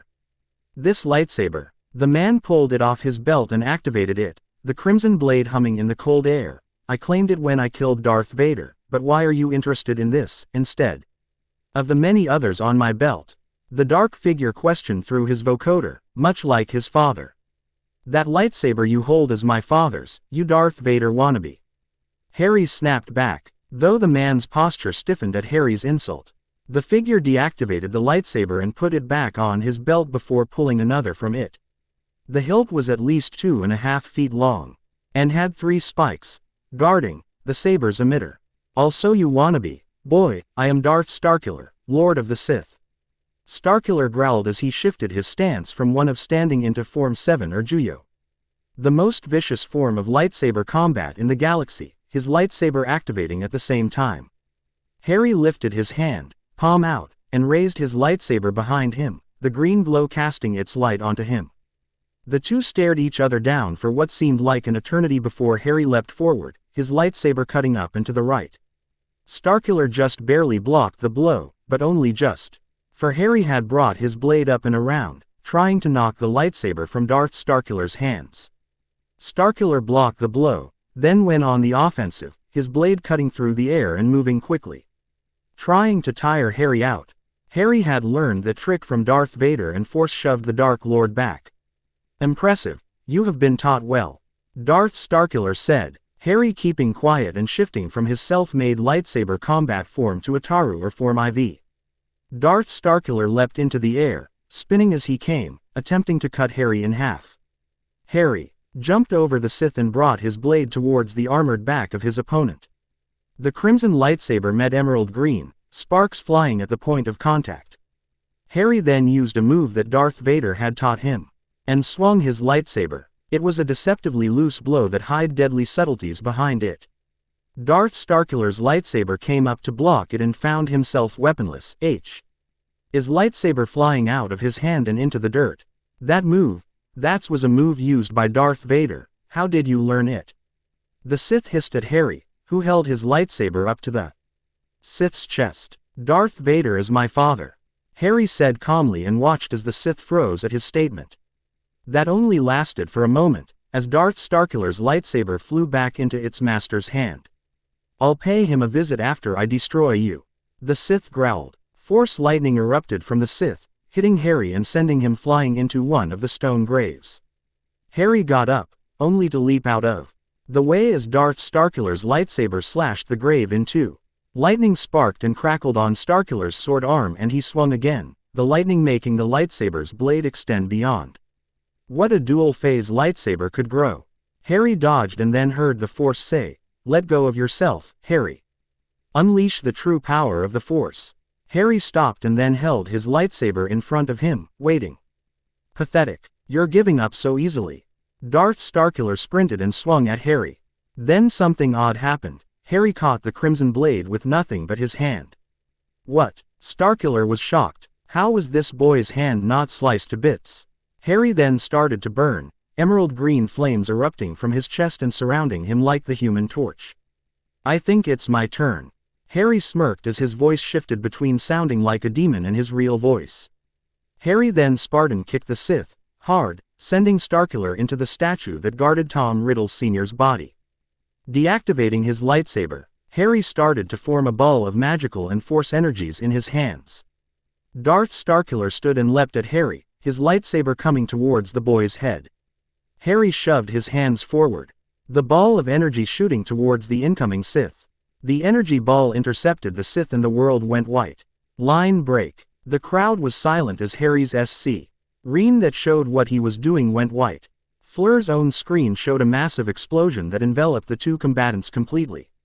Darth Vader stood motionless, as he stared at the now static screen of his son. Sheldia stood next to him, her eyes wide and tears starting to form at the edges. Jango Fett and his son, Boba Fett, held their helmets under their arms. He couldn't. No, Harry is not dead. His Force aura is still there. Vader muttered as he felt for his son's Force signature. The screen remained full of static for many minutes, then it started to clear. Harry was on the ground, but he was breathing. There was no sign of Starkiller. Vader assumed that the Sith had been tossed completely out of the graveyard via the explosion blast. Ari. Fleur's voice came, filled with fear and shock. Stay put. Who's to say that Starkiller person isn't that far away from Harry? Bellatrix Lestrange scolded the Vila, and then a snap hiss sounded not too far from them. Line break. Darth Starkiller grunted as he shoved the massive gravestone off. Summoning his lightsaber to his hand, activated it and then cut another gravestone that held his legs down, in half. Force shoving the two pieces away, Starkiller painfully stood up and started towards the now christened Harry. Harry was on his feet, but was faring better than himself. Time to end this. Darth Starkiller thought and lunged. Crucio. Starkiller roared as all of pain receptors screamed. Pain beyond what the Emperor's Sith lightning could give shot through his system. You stay away from my nephew. Darth S. Starkiller looked up and saw a woman pointing a stick, no wand, at him. You can't tell me what to do, woman, I am a Sith Lord. He snarled at the witch who hissed. Crucio. The pain returned and in more force than before. Staggering through the pain, Starkiller took a step forward towards the witch. Starkiller stopped as he felt something go through his stomach. Looking down, he saw the emerald green blade protruding from his belly. Get away from my aunt, you freak. Harry snarled as he pulled the lightsaber free of the Sith. Darth Starkiller fell to his knee and watched as Harry pulled the witch towards the dragon. If I can't kill you, then I'll kill the next best thing. He hissed as Sith lightning shot towards the dragon. Harry however summoned a massive cup towards him, as he grabbed the witch, and the witch grabbed something, he couldn't tell because she blocked his view. A split second later, they vanished and lightning turned the ground, where they used to be, into ash. And that's a wrap. Please review and tell me what you think. Part 1. Reborn ch 16. Harry Potter, son of Darth Vader. Chapter 16. Keep your friends close, but your enemies closer. The rogue shadows sublight. Engines whined in protest as the spacecraft hovered over the dilapidated graveyard.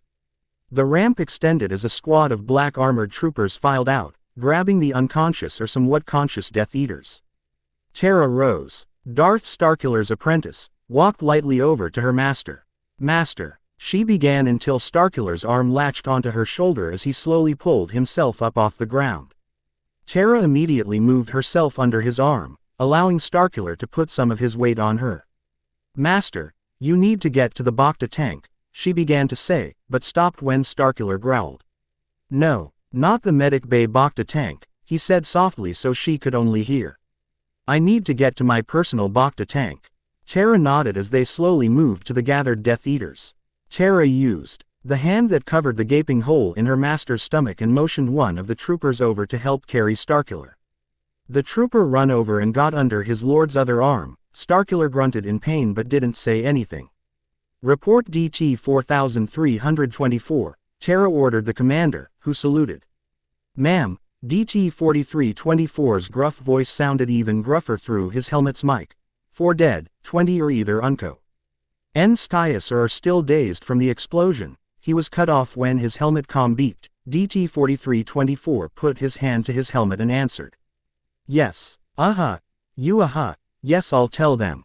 Squad Charlie. E just reported in and have the 3 teenagers in tow.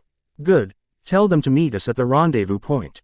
Starkiller ordered as he used the force to hold himself upright. DT 4324 nodded and Rella. Yed the order to Squad Charlie before turning to face the captured Death Eaters. Tara walked a step behind her master, using the force to add to Darth Starkiller's own force energy.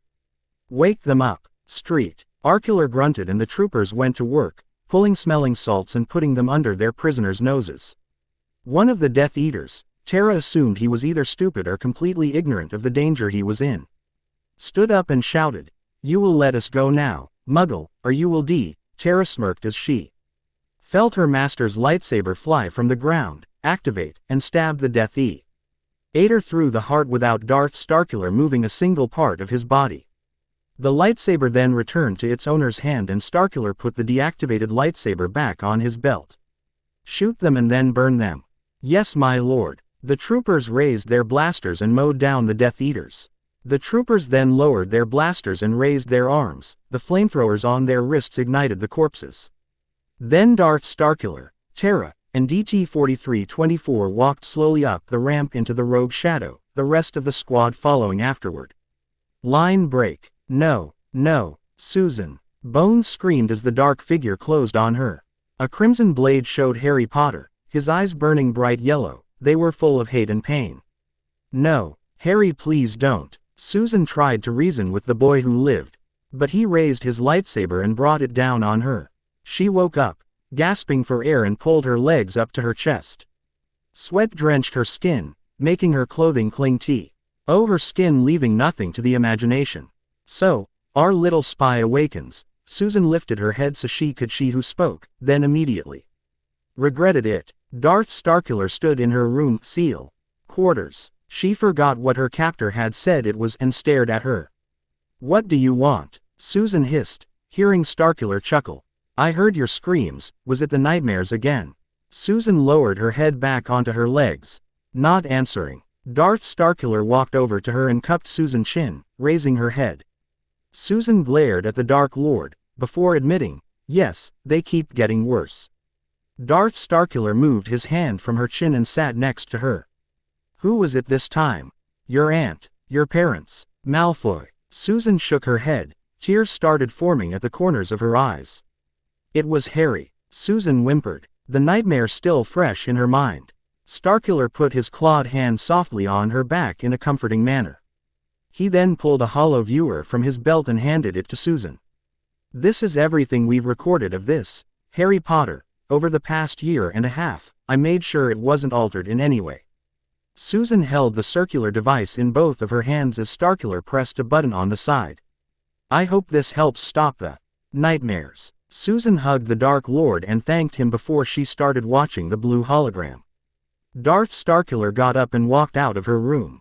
Line break. "I watched the entire thing, Master," Tara said as Darth Starkiller walked into the observation room that was invisible to Susan. "She is starting to see you as a father figure."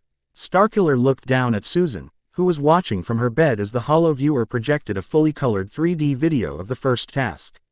"I'm starting to see that myself. How did visiting the twins go?" Darth Starkiller asked as he saw Susan wince as the Vila didn't watch her and had her dress catch on fire. "The twins see me as their adoptive mother, after I told them that their family was killed." That was a lie. Of course, Pavarti and Padma Patel's parents were still alive, but Starkiller knew that if he and his apprentice could have the girls see them as their adoptive parents, they could make it so that they would forget the past and fight, as they said, for a more peaceful future. But they had encountered problems. When Squad Charlie had brought the teens in, their rackers that cover their real souls had been fused with the Earth's core and the girls' bodies had started to disintegrate. Darth Starkiller had to put the souls of the girls into the 8-year-old Versio N of their bodies because it was a failsafe so they could retain their memories, but they were still impressionable because the Kaminoans had put in a code into the 8-year-old body so they would latch onto people that they saw as a father and mother figures.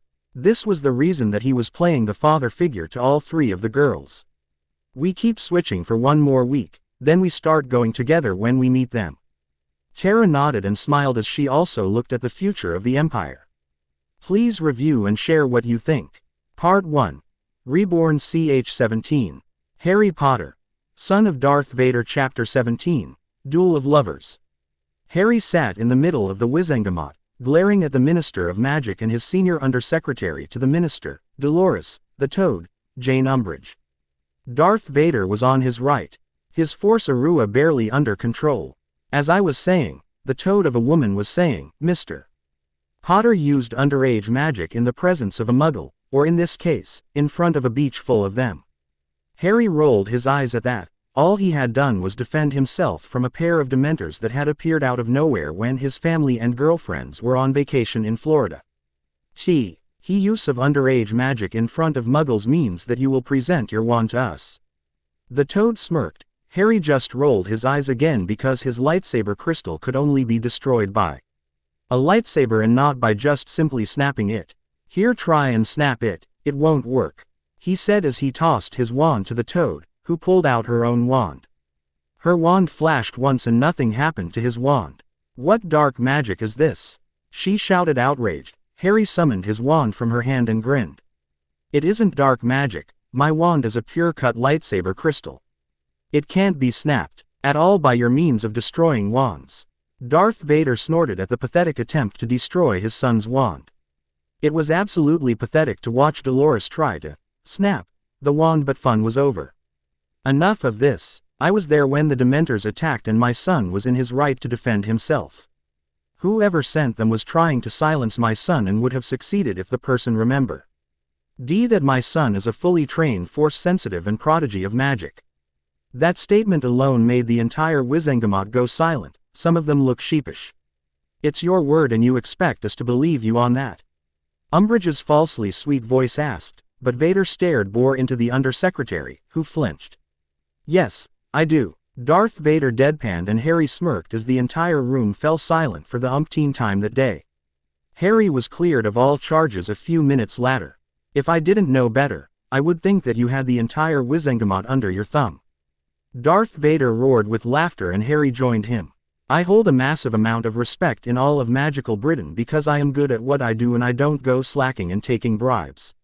Though I heard rumors that Death Eaters that are in Azkaban fear my name so much that all the guard is to do, if the prisoners are getting unruly, is to say my name and that keeps order. The Sith Lord said as they got into a lift. Harry hit the button that side atrium. Maybe they are so scared of your name that they call you names like the Dark Lord or the man in the black armor. Harry said, making Vader chuckle. A few minutes later, the duo walked to the nearest fireplace and flowed home. Line break. Darth Starkiller looked out from the bridge of the Resurgence, his arms folded over his chest and standing next to him was Susan Bones.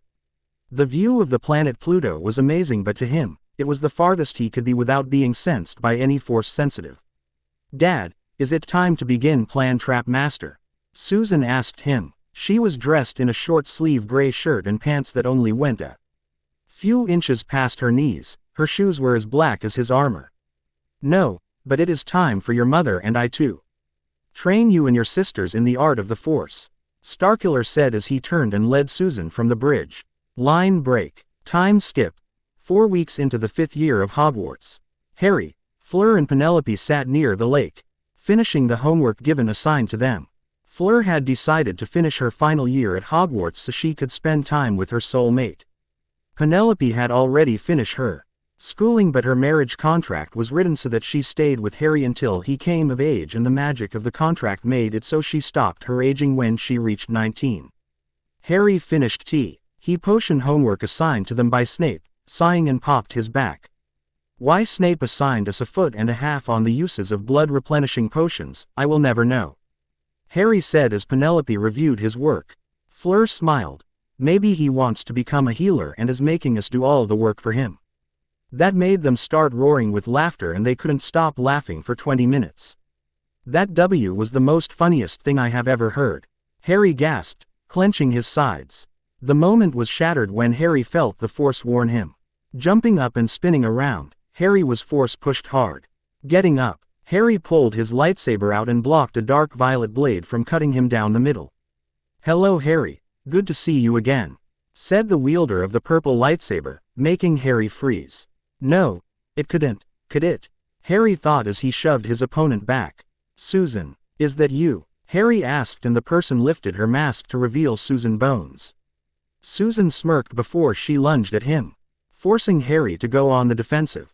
The two were a blur, but Susan was forcing Harry back, so Harry turned and sprinted towards Hogwarts. If you want me then come get me, Harry called back as he tried to form a plan to fight back. As soon as he got into the courtyard, however, Harry blocked the purple blade of Susan's lightsaber. The two combatants blurred mock Their lightsaber blades leave lines in the air, it was so fast. Harry hadn't seen Susan's eyes until now, the emerald green blocking the dark violet in a clash of sparks, and what he saw wasn't pretty. Susan's brown eyes were now a burning yellow, the color of the dark side. Susan, listen to me. This isn't you, I knew you, and this isn't what the Susan I knew would do. Harry said, but that only made Susan attack faster and more viscously. Oh Harry, I'm still the girl you knew, but I have seen true power, and it's more than what I knew when it was just magic. She whispered seductively as he cartwheeled under his swing and slashed at his legs. Harry jumped, avoiding her swing, and went from Form V to 7, making Susan get on the defensive. The duel continued from the courtyard and into Great Hall, where lunch was in progress. Mr. Potter, what is going goodness? Professor McGonagall gasped when she saw Susan. Professor, get the students out of here, Harry shouted, and had to focus on defending himself from the athletic Susan's attacks that came from all sides. Get my father as soon as you can, I think I might need some help. He called to the head of Gryffindor, who nodded and safely got all of the students out. Harry backflipped onto the staff table and looked at Susan, who was barely even winded. For some reason, Susan looked about 16 to 17 years old until he remembered what his father said. Kamino and cloning, that's why you look older. Harry hissed, and Susan nodded.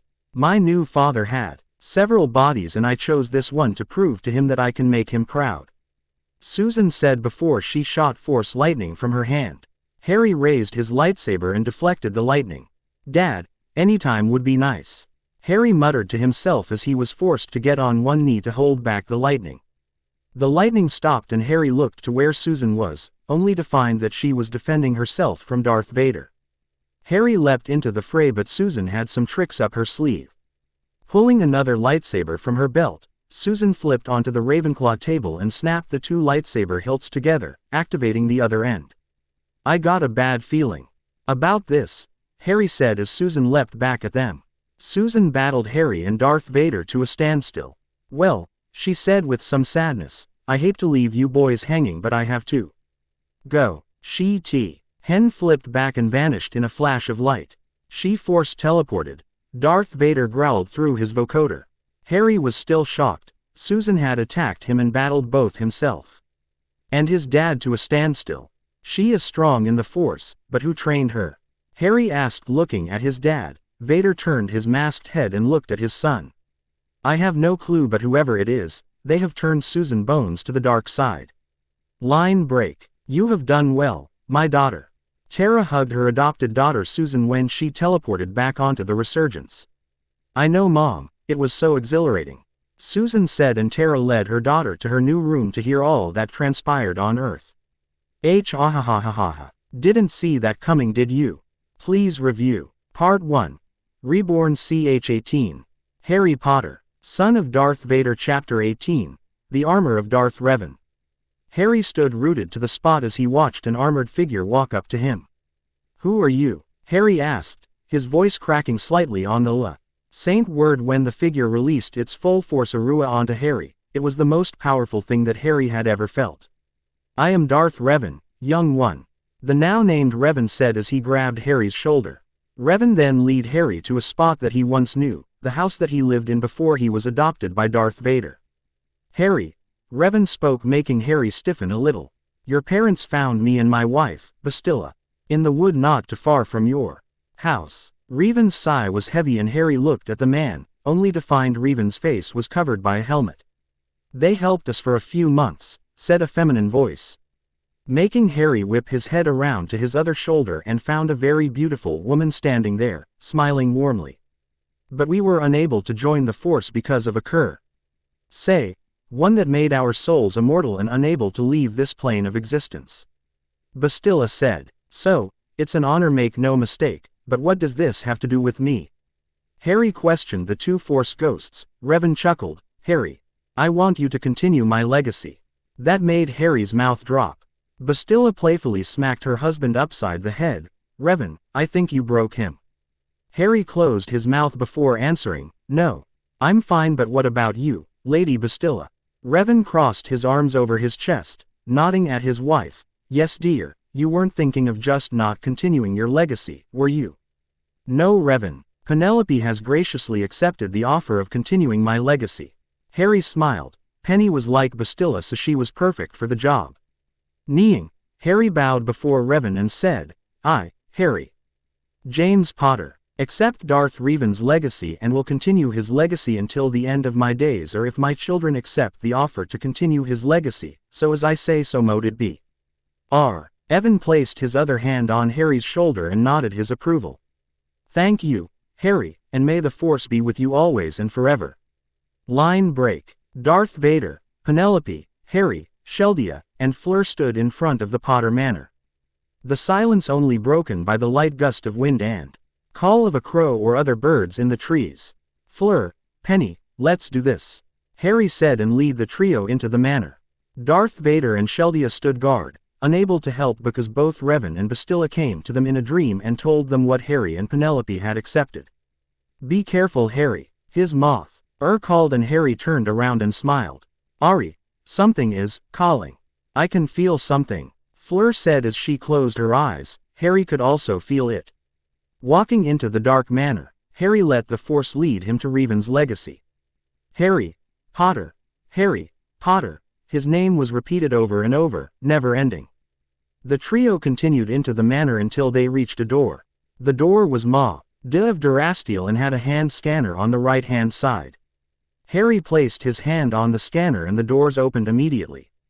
In the room was 2 human-sized tubes. Harry walked up to one and saw Revan's armor. Revan's legacy, Penelope whispered as she and Fleur walked up and stared at the armor. Harry placed his hand on the clear top of the tube, only to have it open upon contact.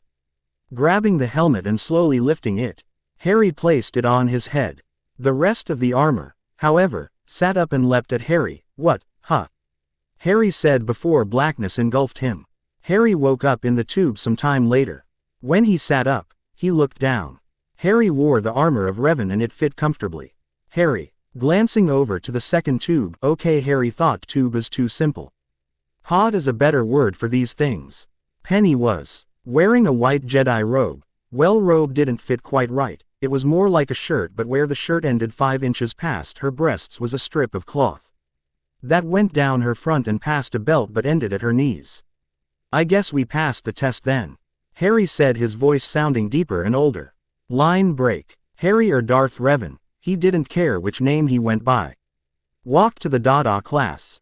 Remus Lupin had taken a vacation this year so he could learn the many different ways that witches and wizards defended themselves from the dark arts and would return the following year. In his place was the Toad, Umbridge, who was the worst teacher in the history of Hogwarts. She made the students read and not do any practical work. Snape even hated her, and that made everyone surprised. Good morning, class. Toad, Umbridge said, and was met with, Morning, Professor Umbridge, from her class. Now please continue reading Chapter 5, class. Harry stayed in the shadows, not even sitting in his seat. Mr. Weasley, where is Mr. Potter? Umbridge asked sweetly to Ron, but before he could answer, Harry stepped from the shadows. Right here, Toad, Harry hissed, making the woman flinch. Harry found out that he now stood 6 feet 2 inches, and the armor added another 2 inches to his already impressive height. Mr. Potter, get out of that ridiculous costume this instant, or it's detention for a week. Umbridge had to crane her neck to look at his mask. Harry pulled a paper from one of his pockets on his belt and handed it to the Toad, muttering, I think not. Umbridge snatched the paper from Harry's hand and read it, her eyes widening with every sentence. No, they can't do that to me. I'm senior undersecretary to the, stop barking and get out. Harry snarled. Umbridge waddled out of the Dada classroom, the students looking at Harry as though he had grown another head. What did the paper say? A fellow Ravenclaw asked. Harry chuckled as he said, it said that Umbridge was fired for the use of blood quills, an illegal and dark item, on students. And also for her resignation as undersecretary. Hey, Dragons 123D here, and for those you that are confused about the clothes that Penelope is wearing, go to Google and type in Star Wars The Force Unleashed 2. Princess Leia and Revan's armor is the same as the Lego minifigure but in human form. Please review. Part 1. Reborn ch19. Harry Potter, son of Darth Vader. Chapter 19, The Final Test. Again, Revan ordered Harry. Harry attacked the Force Ghost again and finally disarmed him. Finally, did it. Harry gasped as Revan nodded his approval. After 5th year was over, Revan and Bastilla had started training their legacies. Revan handled the dark side of the training and his wife. Bastilla handled the light side of training. Both of them, however, were disappointed at the level of training that their legacies had been taught. Sheldia had taught Harry the Jedi way and its standards had dropped dramatically from the time Revan and Bastilla were alive. Darth Vader though was taught the way of the Sith in its entirety, but the Emperor had made it so Vader would have to got to him. Like when Vader was building his Sith lightsaber, Sidious gave Vader the crystal to use, to make him weaker. This made Revan's job easier to do because Harry had been put through the Sith training completely by Darth Vader, but even the Sith training standards had dropped as well. Revan and Harry had been training every day of the summer to catch Penelope and Fleur up on their Force training and to make sure Harry remembered his training from before. Harry had been surprised when Fleur had been chosen as a legacy as well by Bastilla, though she said since Harry was so close to both of them, her Force powers chose them both as her legacies instead of just Penny. Your final test will be tomorrow, Harry. Penelope, Fleur and yourself will be put to the test in a simulation where all of your training will be put to the limit and beyond. Revan said before Penny and Fleur sprinted over to Harry. Don't worry, I think we got this. We have been trained by the greatest Force users in the universe, Harry said as Revan chuckled. Harry couldn't wait for it. When Harry finally got into bed, he was battered and bruised in places that he didn't know that he had. I wonder what the final test is going to have me and my girl's duel, was his final thought before sleep overcame him. Line break. My lord, Korriban is overrun with the traitor scum. Harry's are Darth Revan's, pilot Snar. Led as the ship landed on the Sith homeworld. No matter. Revan hissed through his helmet. When Bane and his ally Nihilus are dead, the rest will fall. The pilot nodded at the statement as Revan headed toward the ramp of his personal shuttle and stepped onto the stone pathway. Revan then activated his nearly black-violet lightsaber, deflecting blaster bolts from the Sith troopers that were allied with the Sith traitors. Darth Revan. Revan hissed as he heard the Force-enhanced voice of Bane call, "If you want me then you can find me in the Sith Council room." Revan grunted as he sprinted, slashing and cutting his way through the enemy lines, trying to find Fleur and Penelope in this onslaught. He found them battling Sith acolytes, Penelope wielding Bastilla's double-sided lightsaber as though she had fought with it all her life. Fleur was battling with her lightsaber, but as he watched, Fleur pressed a small button on her hilt and filched her wrist. The lightsaber blade extended and became a light whip and cut the acolyte that Fleur was battling in half. Revan used the Force and crushed the acolyte that Penelope was facing, throat effectively killing him. Darth Bane and Darth Nihilus are in the Sith Council room, was all that Revan had to say before they ran towards the Sith temple that held the council chamber. When they reached the chamber, the trio entered and found the a tourist Sith standing in the center of the room, waiting. I'll handle Darth Nihilus, you two remove Bane. Then Revan charged at Nihilus. Darth Nihilus snarled and defended himself as Revan slashed up and to the right with his lightsaber.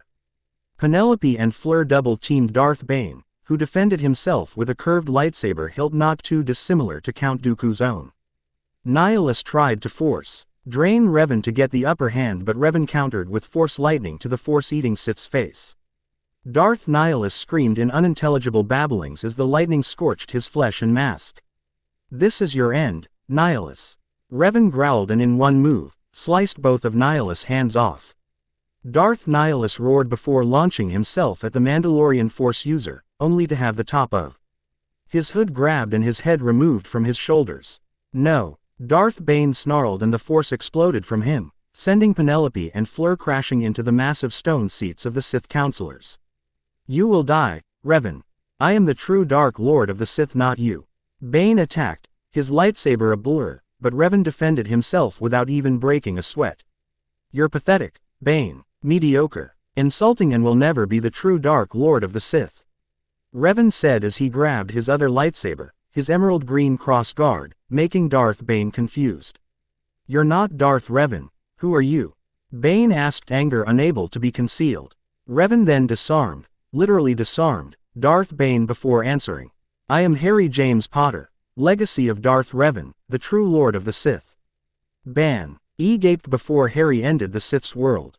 Line break. You have completed the final test, and passed with flying colors. Bastila smiled as the legacy trio emerged from the simulation room. So, Hat's our next adventure going to take us through? Harry asked. Penny and Fleur nodded. That would be finding the final part of my legacy, Revan said before motioning them over to a hollow viewer. The Star Forge, my final gift to my legacy. I made it so only myself or my legacy can use it to its fullest extent, and you have proven yourself worthy of using it. Harry smiled and looked at the hollow projection, imagining what ahead for them. Please review. Part 2. Return ch20. Meditation, the peace of mind gained by calming oneself, though Harry was too busy wondering why he was not able to move to even care. His arms and legs refused to move at all, as though they had been removed from his body by an outside source. It took a few moments to also realize that he couldn't do anything at all. His thoughts were interrupted by the sound of a blast door hissing open. My lord, a old and timid voice spoke, Director Krennic has arrived. Harry's eyes narrowed on the prone cloaked figure on the floor. Using the Force, the mixture he was in started to drain, and he closed his eyes and opened them once again to find himself standing in front of an opening door, revealing someone that Harry guessed was Director Krennic. Then the breathing hit Harry's ears. His father's breathing was coming from him. Director Krennic, Darth Vader spoke, his voice showing his utter disgust of the white-cloaked director. Lord Vader, Krennic spoke, his fear evident in his momentary forgetfulness to speak. Darth Vader slowly started walking around the officer as a lion would stalk its prey. You seem unsettled. No, the director started before realizing where he was again. No, Jay just pressed for time. There's a great many things to attend to. Vader turned and sneered. My apologizes, you do have a great many things to explain. Director Krennic glared at the Sith Lord before speaking, his voice tense and filled with barely restrained anger. I delivered the weapon the Emperor requested. I serve an audience to make sure he understands it's remarkable. Krennic swallowed when Vader's masked head got in his face, anger suddenly forgotten as he quickly composed himself. Potential. Its power to create problems has certainly been confirmed, Vader stated, a city destroyed. An Imperial facility openly attacked. Krennic spoke quickly, it was Governor Tarkin suggested the test. Darth Vader paused. So Tarkin was to blame for the destruction of the city. Yes, that made sense for the governor, but not for Krennic, he wasn't finished with the director yet. Turning to face the director, Vader put enough cold into his next statement, it could have frozen over half of Mustafar. You were not summoned here to grovel, Director Krennic. Darth Vader snapped. No, but Krennic tried to make another excuse, but Vader cut him off. There is no Death Star. The Senate has been informed that Jeddah was destroyed in a mining disaster. Yes, my lord. Krennic lowered his head, accepting the answer. Darth Vader continued. I expect you not to rest until you can assure the Emperor that Galen Erso has not compromised this weapon in any way. Quote. Darth Vader walked towards the still open blast door, stopping when Krennic asked, So? I'm still in command. Darth Vader started closing his fist, his anger spiking at the idiots, yapping as the fool continued, You'll speak to the Emperor about. Krennic started choking. Thinking it was nothing, he tried to shake it off. He grabbing his throat before collapsing onto the floor. Vader. Turning to face the man, his arm out to show the claw-like grip. Be careful not to choke on your aspirations, Director. Darth Vader remarked dryly before releasing the fool and walked away. Line break. Harry jumped. Sweat was on his brow and his breathing short and ragged. Had he just seen a glimpse of his father's past? Harry shuddered. Yes, Darth Vader was imposing, but the utter hatred for that man was evident to Harry when the black-cloaked guy had said his name. Harry. Harry turned and found his father standing in his doorway, the helmeted head hiding the concerned face, but the young Force wielder could feel it. Dad, I think the Force just showed me a piece of your past. The towering Sith remained silent for a minute before asking, which one? Harry was only able to get one word out before his father stopped him. Director Krennic. Say no more. That was one of my least favorite people I had to work with when the Death Star was being built. Vader said, his voice going cold before he remarked, though he wasn't as infuriating as Tarkin after the director's death.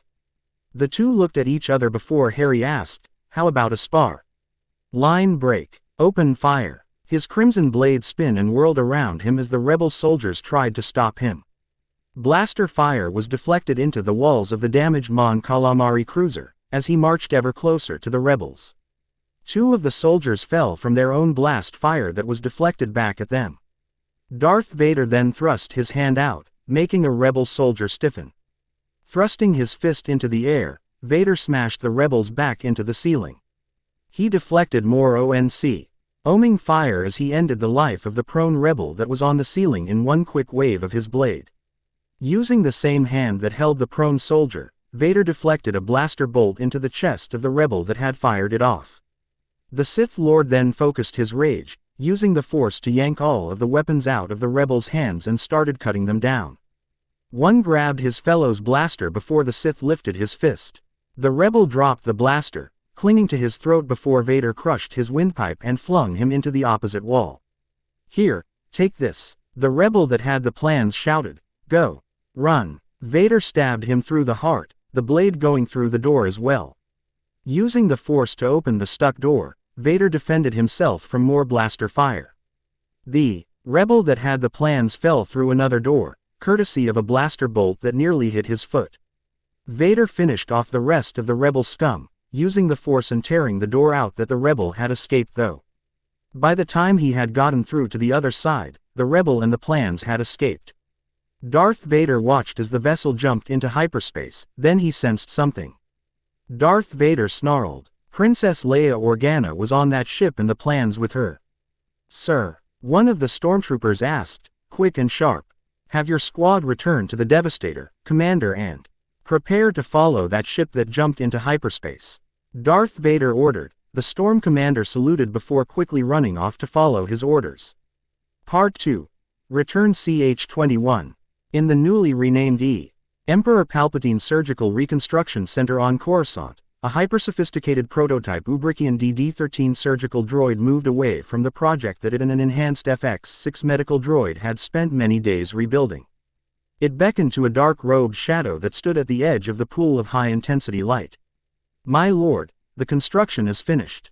He lives. Good, good. The shadow flowed into the pool of light as though the overhead illuminators had malfunctioned. Droid stepped back as it came to the rim of the surgical table. On the table was strapped the very first patient of the Impulsu Recon Center.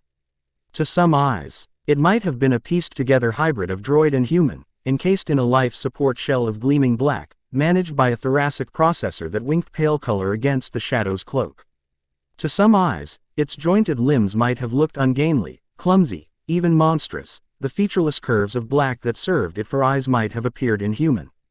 And the underthrust grillwork of its vocabulator might have suggested the jaws of a saurian predator built of polished blast armor, but to the shadow, it was glorious, a magnificent jewel box, created both to protect and to exhibit the greatest treasure of the Sith. Terrifying, mesmerizing, perfect. The table slowly rotated to vertical, and the shadow leaned close.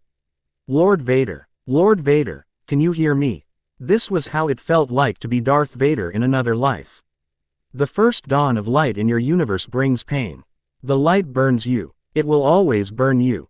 Part of you will always lie upon black glass sand beside a lake of fire while flames chew upon your flesh. You can hear yourself breathing. It comes hard and harsh, and it scrapes nerves already raw, but you cannot stop it. You can never stop it. You cannot even slow it down. You don't even have lungs anymore. Mechanisms hardwired into your chest breathe for you. They will pump oxygen into your bloodstream forever. Lord Vader, can you hear me? And you can't, not in the way you once did. Sensors in the shell that prisons your head trickle meaning directly into your brain. You open your scorched pale eyes. Optical sensors integrate light and shadow into a hideous simulacrum of the world around you. Or perhaps the simulacrum is perfect, and it is the world that is hideous. Yes, Master, where is Padme? Is she safe? Is she all right? You try to say, but another voice speaks for you, out from the vocabulator that serves you for burned away lips and tongue and throat. Yes, Master, where is Padme? Is she safe? Is she all right? I'm very sorry, Lord Vader. I'm afraid she died. It seems in your anger, you killed her. This burns hotter than the lava had. I couldn't have. She was alive, I felt it. You loved her. You will always love her. You could never will her death. Never. But you remember all of it. You remember the dragon that you brought Vader forth from your heart to slay. You remember the cold venom in Vader's blood. You remember the furnace of Vader's fury, and the black hatred of seizing her throat to silence her lying mouth. And there is one blazing moment in which you finally understand that there was no dragon. That there was no Vader. That there was only you. Only Anakin Skywalker. That it was all you. As you. Only you. You did it. You killed her. You killed her because, finally, when you could have saved her, when you could have gone away with her, when you could have been thinking about her, you were thinking about yourself. It is in this blushing moment that you finally understand the trap of the dark side, the final cruelty of the Sith. Because now yourself is all you will ever have. And you rage and scream and reach through the Force to crush the shadow who has destroyed you. But you are so far less now than what you were. You are more than half machine. You are like a painter gone blind, a composer gone deaf. You can remember where the power was, but the power you can touch is only a memory, and so with all your world-destroying fury it is only droids around you that implode, and equipment, and the table on which you were strapped shatters, and in the end, you cannot touch the shadow. In the end, you do not even want to. In the end, the shadow is all you have left. Because the shadow understands you, the shadow forgives you, the shadow gathers you unto itself.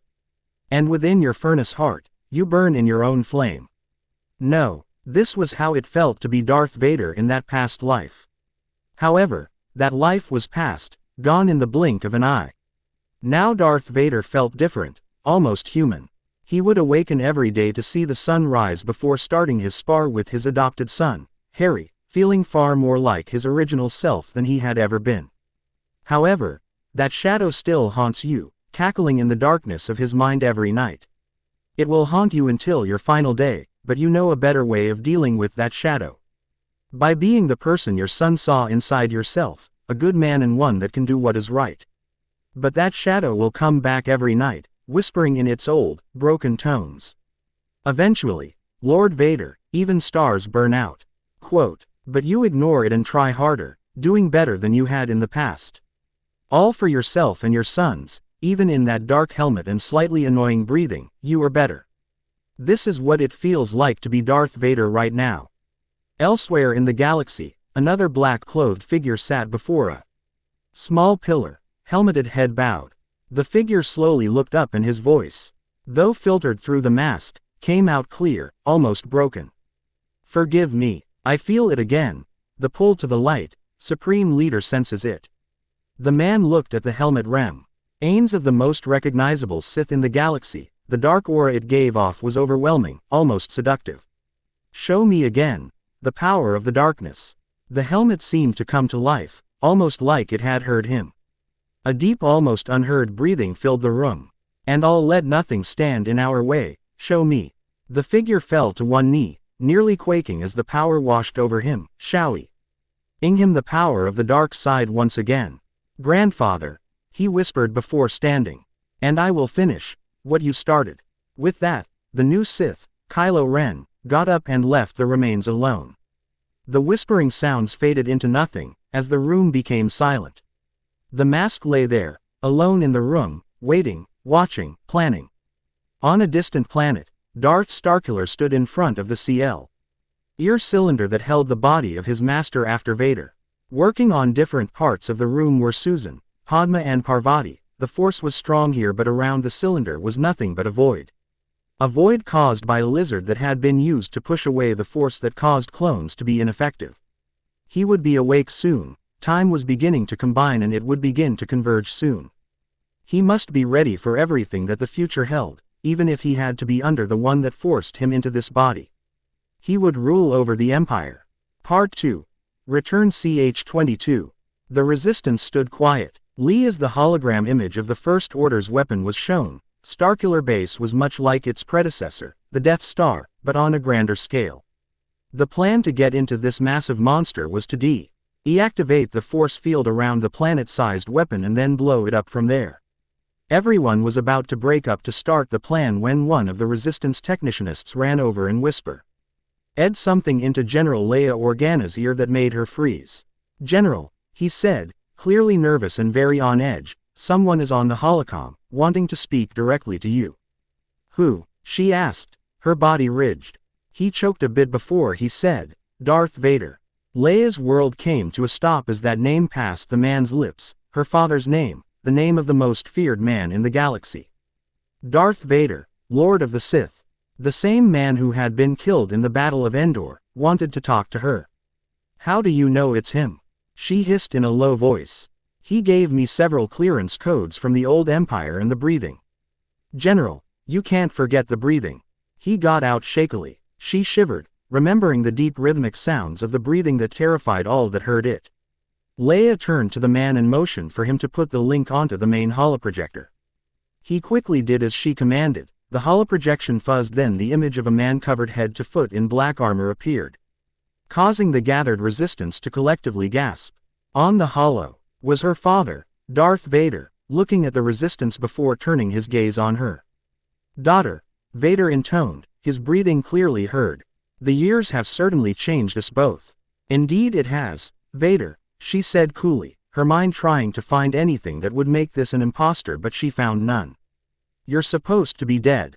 Vader snorted, a sound that was wrong to many ears that heard it. "Indeed, but I am alive and the Force has need of me still, it seems." Leia frowned and then leaned in. "In what way?"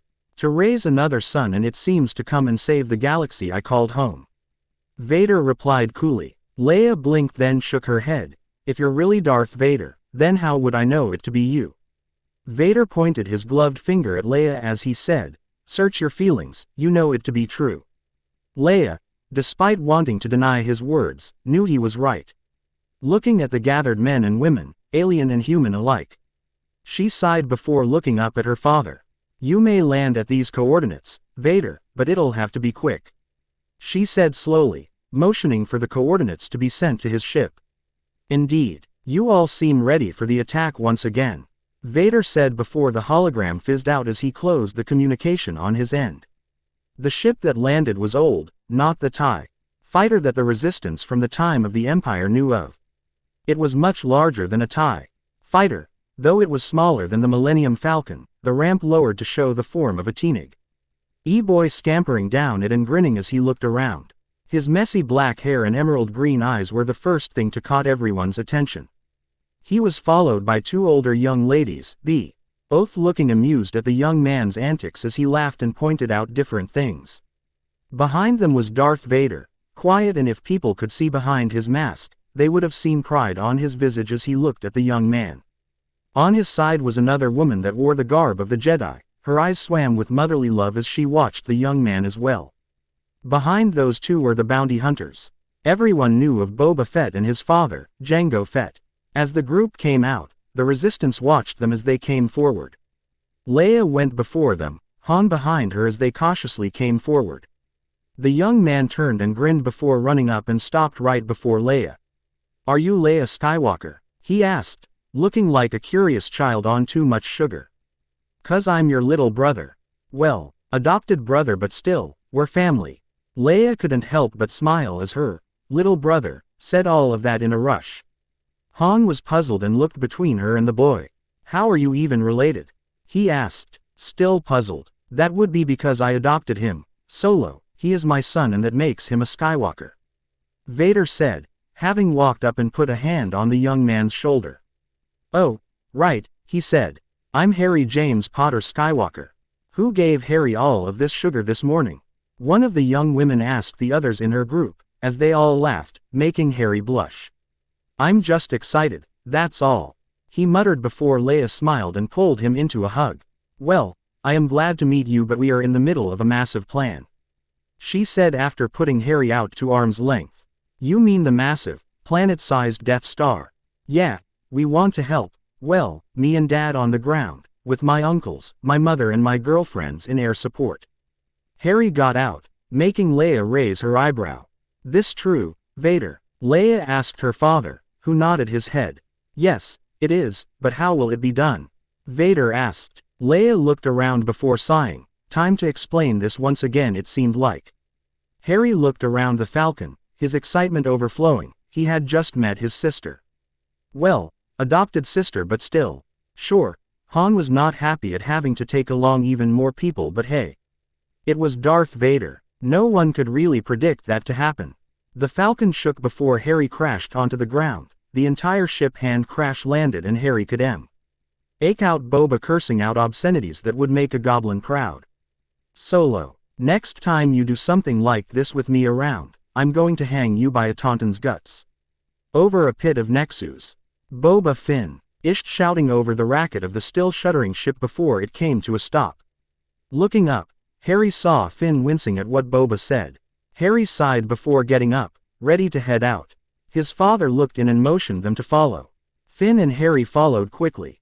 Outside, Jango and Boba had gotten binoculars out and were scanning the area. Looks like easy pickings, Jango was saying, just get in and get out. But I bet Finn over here wasn't in charge of security codes. Oh boy, Harry muttered as Finn looked bashful. This just got harder. Fleur and Penelope looked over the controls of their new starfighters, X-Wings. Both modified somewhat in the time they had before takeoff. Poe Dameron looked at the two in confusion as they grinned at him. So you two are with Harry then? He asked. Yes, they answered at the same time. He shook his head and smiled softly. You two must be enough for him, but we got a base to blow up first. Indeed. Penny grinned and looked at her unit. An old R2-G4 model that had been on the Sith Interceptor that she had claimed as her own. It looked up from its place in the X-Wing and warbled. Fleur had taken to a more modern R2D unit, R2D9, who was shy but very loyal. The pair worked perfectly as the two Force sensitives climbed into their starfighters and smiled. Going to join us, Poe? Fleur asked teasingly, grinning madly. Why yeah, sorry, he stuttered before running off to get to his starfighter, making Fleur and Penny laugh. Vader followed Solo until they reached the shield generator's interior, his senses outstretched to their maximum. He looked at this son-in-law before walking away from him and Chewbacca, working on applying the explosives before he heard Solo yell at someone. Turning, he saw Solo march up to a figure in black, speaking with him. As he watched, he felt the Force bemoan something he couldn't feel before a crimson blade activated and stabbed Han Solo through the chest. The Force seemed to scream as Vader felt the others cry out in shock. The Force guiding his every move. It felt so powerful, the Force was practically singing in all of Vader's nerves. Walking onto the narrow bridge-like construction, Vader marched towards the figure on the bridge and calmly pulled out his lightsaber, walking forward as he ignited it. The younger man stiffened as he saw him, before relaxing and swung his blade forward.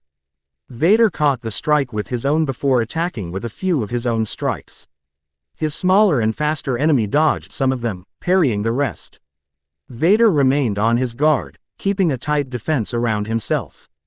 But Vader noticed that his opponent was not trying to harm him, as though he wasn't trying at all. You're in conflict with yourself, Vader said, blocking several quick blows.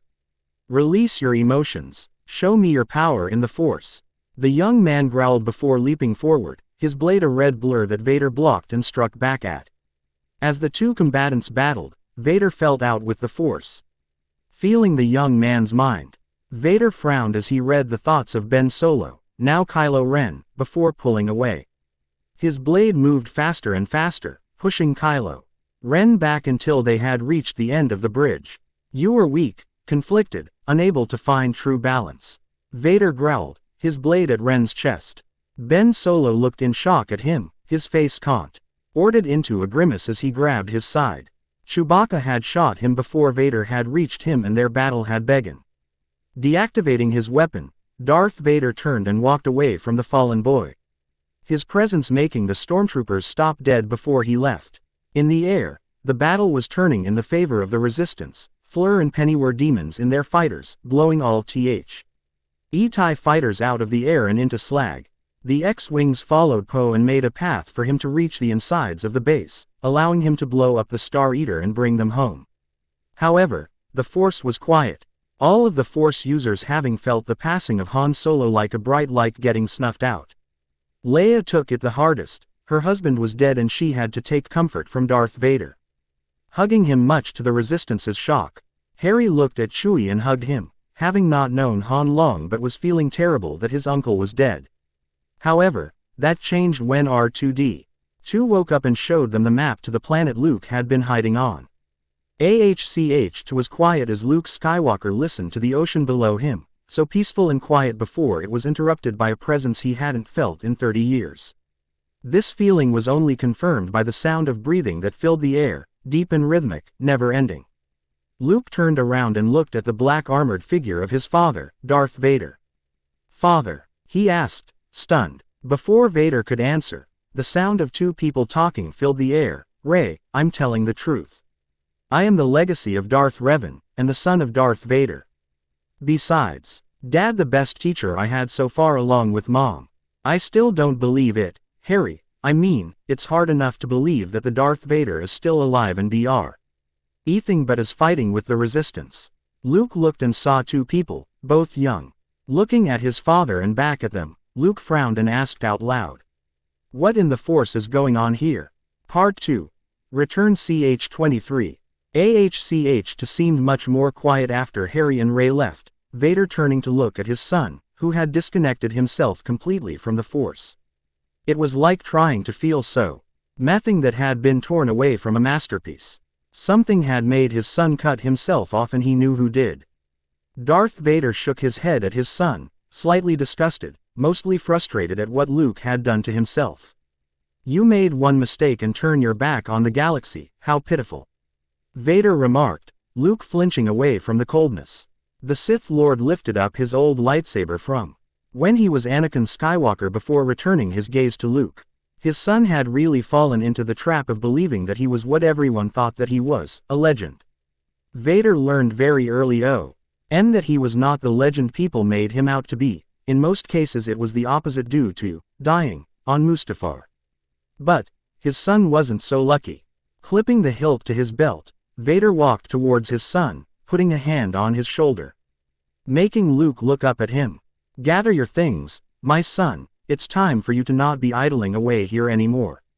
Everyone makes mistakes, even you," Vader said softly, seeing Luke's nod of acknowledgement at his words. Turning away from Luke, Vader turned his gaze down the path on his other son and Rey. They were both talking and Vader felt the connection between the two was very powerful. Much like Fleur's and Penelope's connection to Harry.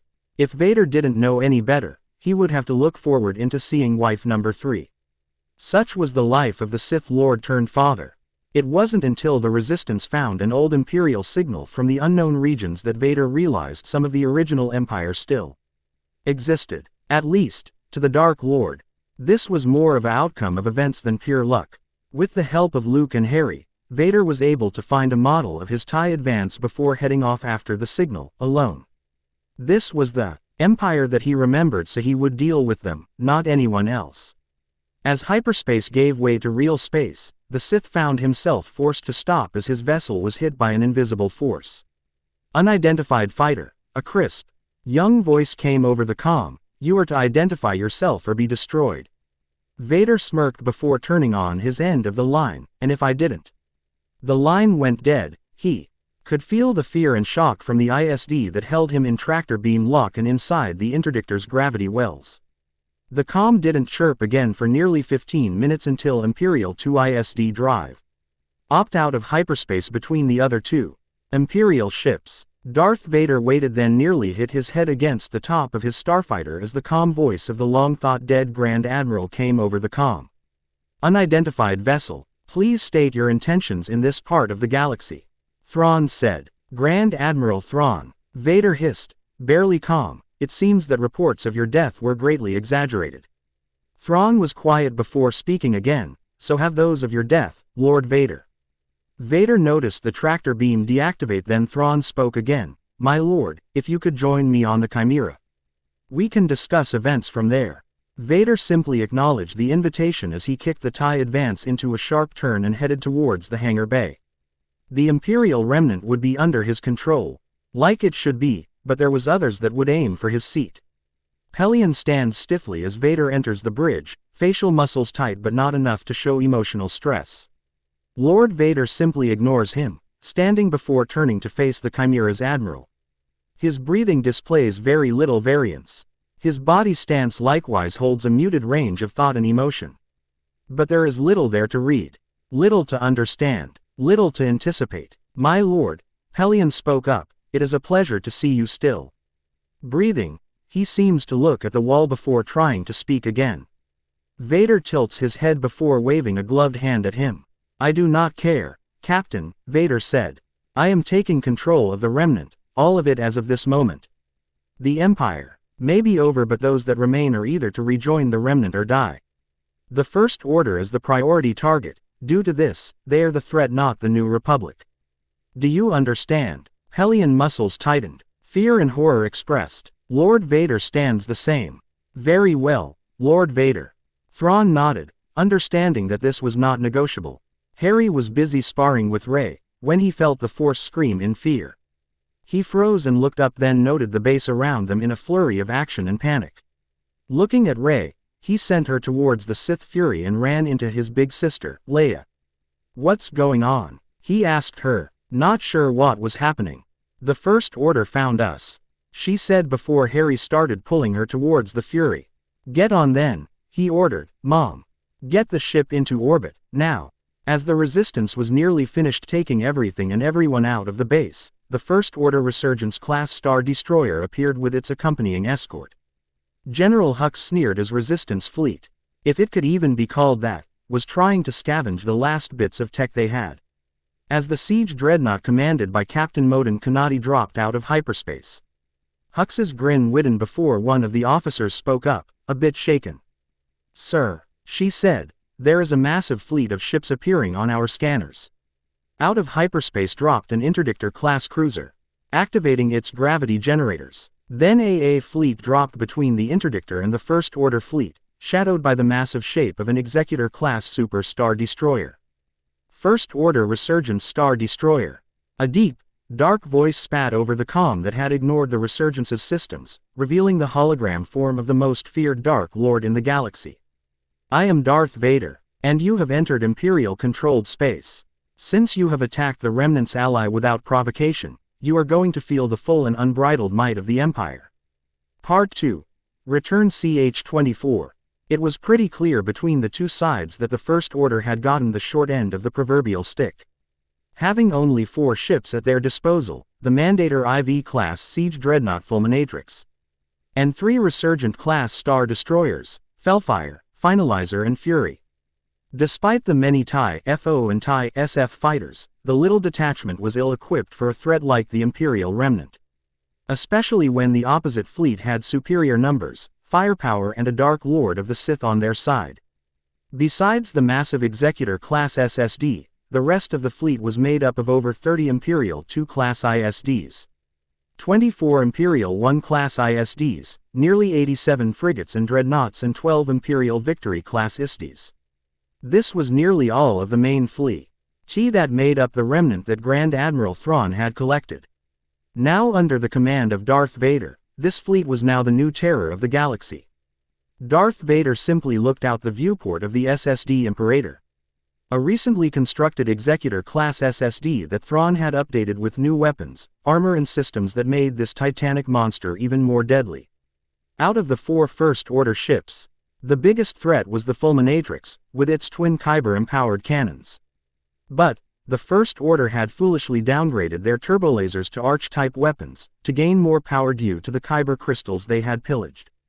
The Imperial Remnant had stayed with the old turbolaser, making it much more deadly for long and short-range combat situations. Thrawn had been smart on keeping the design, only making it bigger for better long-range assaults. The many banks of long-range turrets, which had 5 barrels on each side of the weapon, were in position and ready to commence firing on the siege dreadnought. All they needed was a signal from Vader. But Vader waited, watching. "Sir," one of the many gunnery captains spoke up, his voice showing a bit of confusion but respect. "We wait until the siege dreadnought has taken aim at us," Darth Vader said, his tone left no room for anyone to say otherwise. "Yes sir," the captain nodded, turning and ordering one of the scanner officers. "Keep scanning that siege dreadnought." Thrawn watched from the chair on the bridge of the ISD Chimera, as the crew worked tirelessly to prepare for the onslaught. Of course, the onslaught would result, as he had calculated from Lord Vader's plan, in the losses of the siege dreadnought and 2 Resurgence-class Star Destroyers for the First Order.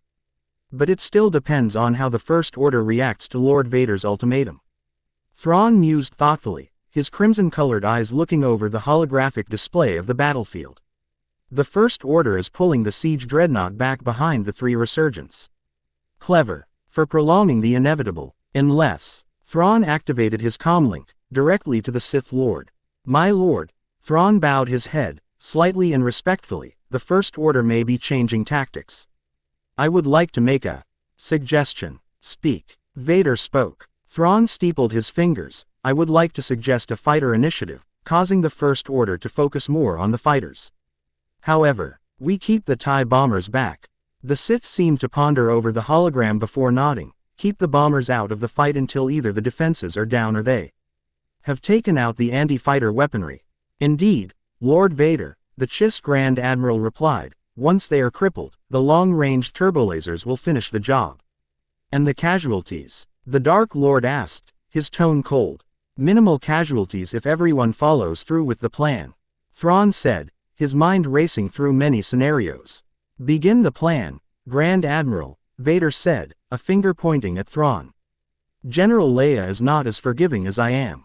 Grand Admiral Thrawn bowed his head and the comm switched off. The Chiss then began his fighter initiative plan. The space between the 2 opposing sides started filling up with Imperial fighters, all beginning to form up, shrieking towards the First Order spacecraft. The assorted hordes of Imperial TIE fighters, defenders, and interceptors waited until they were in point-blank range of the anti-fighter defenses before they let loose, green stitched across the hulls of the Resurgence classes and siege dreadnought. The swarm of Imperial remnant fighters were then facing TIE FO and TIE SF in small numbers, but were quickly starting to thin out from the near-endless waves of Imperial fighters. Even now, as TIE SF pilots desperately tired to fight off the never-ending onslaught, the First Order Star Destroyers were losing more and more weaponry. They started trying to escape the Interdictor-class Star Destroyers' range, but then the TIE bombers began their runs. The result was glorious. The Resurgence-class SDs were left dead in the water as their engines were turned into slag, the siege dreadnought having made a great deal of progress in escaping before the bombers struck its engines. The Imperial fighters then broke off and returned to their side of the battlefield before over all the comms, Darth Vader gave the order. Every turbolaser battery, ion cannon and every other weapon that could be brought to bear on the 4 stranded ships, fired. Green mixed with ion blue tore into the hulls of the First Order Star Destroyers, while missiles from the Victory-class ISDs hit home. Within moments, the Fellfire and Fury exploded, which caused so much collateral damage to their sister ship, the Finalizer. It fared just as badly as them. The Fulminatrix had floated far enough away from the 3 that it had minimal damage done to it besides the useless engines. Darth Vader signaled once more. The gunners on the Imperator grinned as they locked on the stranded siege dreadnought. As the powerful turbolaser bolts rushed towards the First Order weapon, Captain Moden Kennedy let a sneer of defiance settle over his face. He had served his supreme leader with distinction. He would be avenged. One last thought flitted through his mind as green death filled the viewport of the siege dreadnought. General Hux bet, "Tear have died so I can strangle him on the other side." Quote. The ship then exploded, more turbolaser fire tearing through the hull and causing a chain reaction. The entire ship just collapsed in on itself, before exploding with enough force to shake the Fury into its final destination, Dakar. The rest of the fleet hung in space, as the Imperial fleet turned, adding the remaining Resistance fleet into their ranks before entering hyperspace towards the unknown regions. General Hux could only feel his body begin to accept he was alive after he had woken up enough to even realize he was alive. The Finalizer was barely operational from what his ringing ears could pick up, the bridge making odd noises before his senses decided to work properly. Hux tried to lift himself up, his arm didn't accept the weight, collapsing as he yelled in agony. Several of the surviving officers quickly helped him into a sitting position before a medical officer began working on him. Report. He snapped through gritted teeth. Finalizer and Fellfire are reporting major damages to all decks, sir. Hux winced as he heard the hologram, which somehow survived destruction, showed the face of Supreme Leader Snoke. General Hux, Snoke said, looking at him with a cold, unhuman glare. Yes, Supreme Leader. Hux barely stood up, before the medic forced him to sit down. Snoke sneered before his face turned into a thoughtful one that spoke of a cold thought that would have frozen Mustafar over. It seems that the Imperial remnant has banded together once more, Snoke intoned, his face slowly turning into his full body. You have much to explain. General. Hux looked at his leader and gritted out through the pain. We were ambushed by an interdictor ISD before we could formulate a strategy, then our communications were hijacked by someone that impersonated Darth Vader. Snoke cut him off with a snarl. General Hux, you actually believe that anyone would impersonate Darth Vader, Lord of the Sith? I felt him. His power is greater than you can even conceive. Hux had a few thoughts for that, but kept silent. I am beginning to see that you are incapable of commanding in battle when there is a powerful force user on the battlefield. As of this moment, you are relieved of duty, until you can personally explain to me why I should even let you continue leading the First Order into battle. That struck hard. General Hux, demoted. Impossible. Hux was about to speak up, anger taking over before Snoke spoke up once more.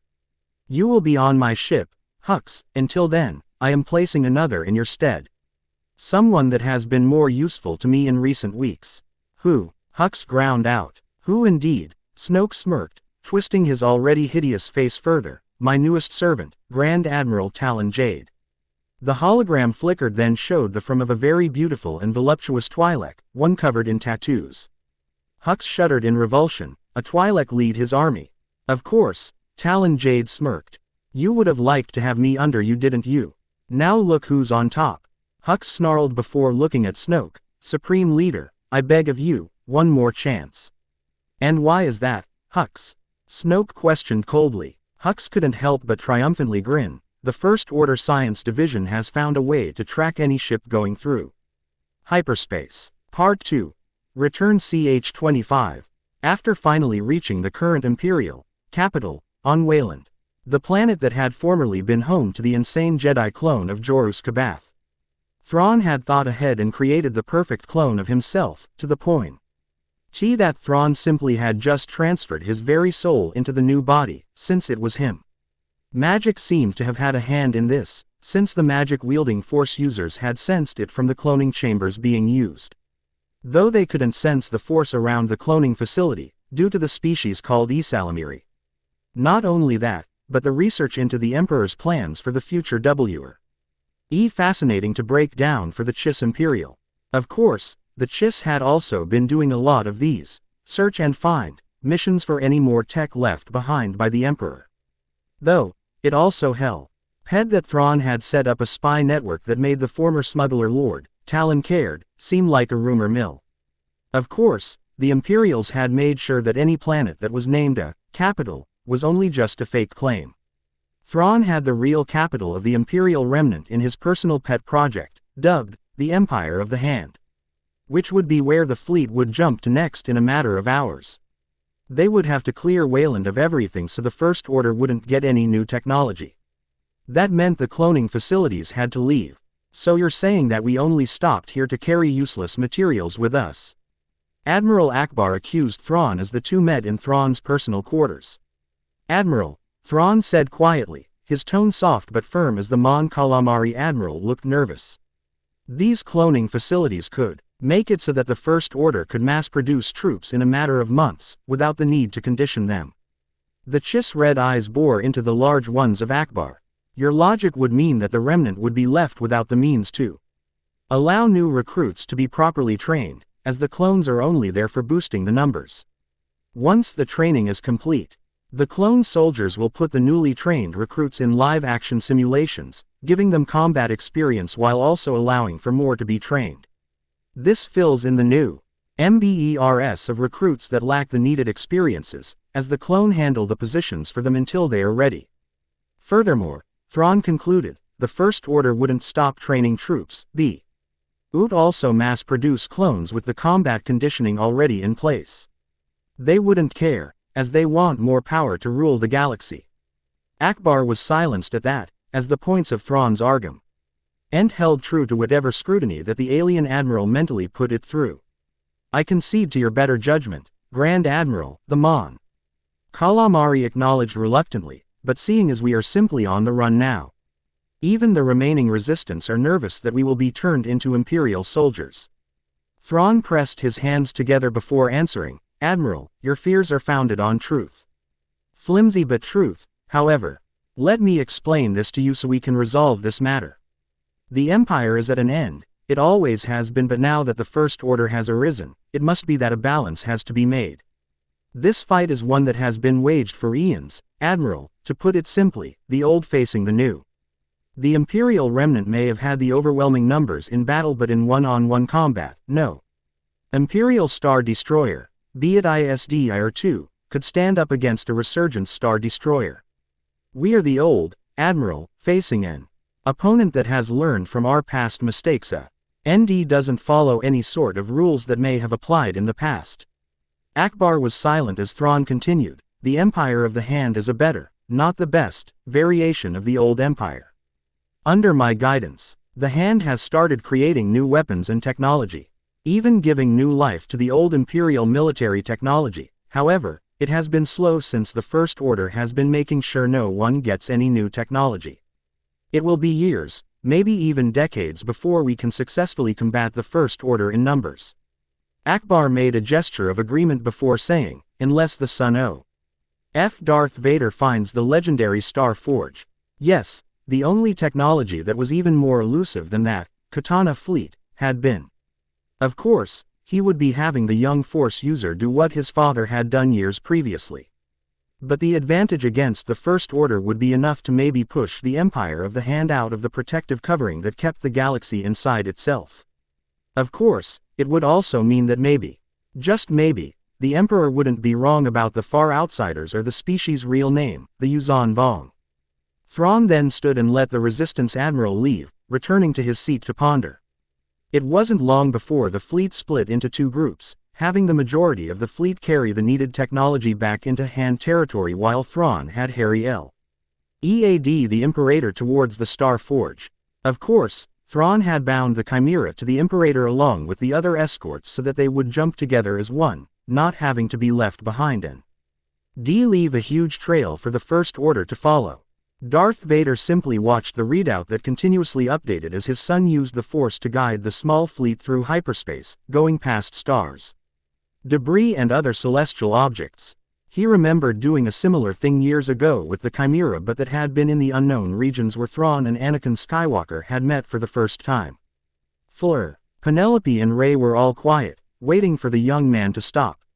But it didn't. Vader could feel the Force practically pulling Harry towards the location of the most dangerous object in the galaxy. The Star Forge. Built during the time of the Infinite Empire according to known records, the Star Forge was one of many military factories used to continuously grow the Empire's army. When the Empire fell apart due to the dark side-wielding aliens being cut off from the Force by a virus, the technology was quickly destroyed and/or lost in space. It remained that way until Darth Revan found it and used it to build his army until his apprentice betrayed him and was supposedly killed in the Star Forge exploding in on itself. That was the story on record anyway. Revan, however, had told his son that the Star Forge hadn't been destroyed, Malek had been. The Old Republic only believed what they had been told and supposedly saw by a Jedi Master and a former Sith Lord, but it seemed that Revan had programmed the massive station to find more of its brethren and other technology of the Infinite Empire and bring it all on a hidden planet in the unknown regions that not even Each's ascendancy had even tried to explore. Hopefully, the ancient creation had followed through and done what it had been tasked. The moment of truth came when the fleet dropped out of a week's journey through hyperspace. Thrawn giving the order to unbind the fleet before they continued towards the location. Harry looked pale as the three girls carried him out. Vader looked at the dark planet they had entered orbit around. He could feel the dark side churning like a wild animal below, calling out for him and any other dark side user. He then felt something enter his mind, like a soft pressing of a hand against skin. He instantly brought his mental defenses down on the intruder, catching it. He headed to his chambers, quickly entering a meditative stance. His inner world, as he thought of it, was a mix of the dark side and the light, not a perfect mix but slowly becoming one. He found the intruder, using dark side tendrils to pull the intruder closer. He would crush it. He paused, as the intruder smiled coyly at him. "Hello Ani Tilda," the intruder said, smiling with her face. "It's been so long Tilda." Part 2. Return CH-26. Despite the longer trip to the planet, Thrawn was impressed by the fact that there wasn't just one star forge orbiting the planet, but 5 of them. One was clearly larger than the others, meaning it was either an original construction or it is Grand Star Forge. Things from an age so far gone was impressive, but this wasn't as impressive as was the young Harry Potter's enthusiasm upon entering the grand machine. The Star Forge thrummed with some unseen energy, as it powered up its once cold heart. The power of this machine was amazing. Indeed, it may be the one thing that could help fight the First Order. Of course, the others were being awoken from the young man's meditation in the Force after the group had entered the construction. The others activated and slowly started waiting for orders from the biggest Star Forge, meaning these were extensions of the original. Intriguing as it was, Thrawn was busy pouring all the information on every blueprint and plan of every droid, ship and weapon into the massive Star Forge from the deck of the Chimera after leaving the Star Forge. It was impressive that the computers, after so many eons, could hold so much information. Grand Admiral Thrawn, the soft voice of the new scanner officer, spoke up, her gaze on her monitor. "The interdictors are reporting hyperspace activity through the gravity well generators. Send me the visual data, Officer Gillian," Thrawn ordered, taking his seat on the deck. As she did, Thrawn thought about the possibilities of using the Star Forge to help produce the clones. Though, he did remember that the Communoans were still a valid option if the Star Forges couldn't do so. Unless the First Order found them first and forced them to create their army of emotionless troopers. Refocusing on the data, Thrawn noticed a steady repeating pattern in the wavelengths. High, low, high, repeated over and over. This continuous rhythm made the Chiss Grand Admiral stand up immediately. "Prepare the Chimera, Devastator, Rampage and the Imperator ready for combat. The first RDER is going to arrive just beyond the 3 interdictor cruisers' range. Call them back immediately upon the arrival of the first wave."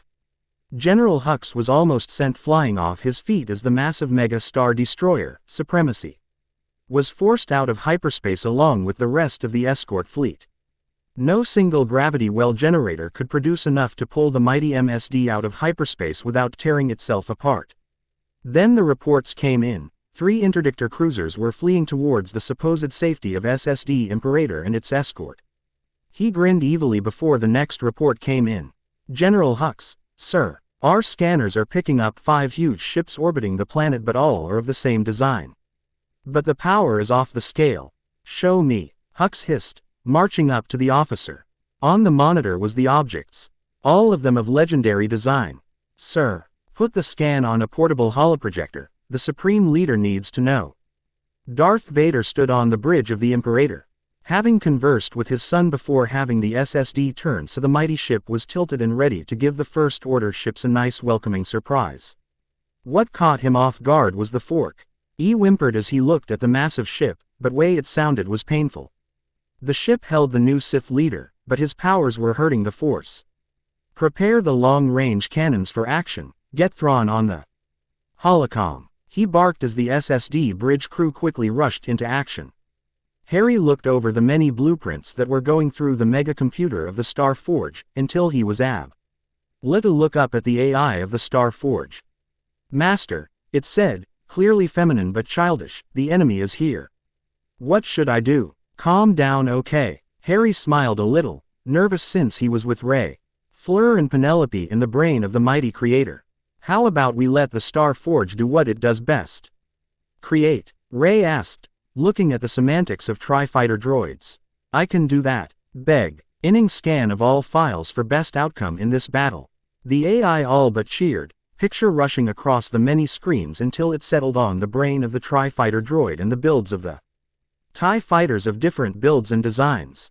Preparing to create, Harry could feel the thrumming grow as the ancient forge began to create an army of TIED fighters, all under its command. The girls pulled up random data from the computer, looking at the creation times and other data. First squadron should be ready in 5 seconds. Fleur commented as the AI giggled. Activating siblings, creation of specialized fighters. Bombers, anti-fighters and regular fighters beginning. She all but sang. Clearly the Star Forge was all too happy to create for her new master.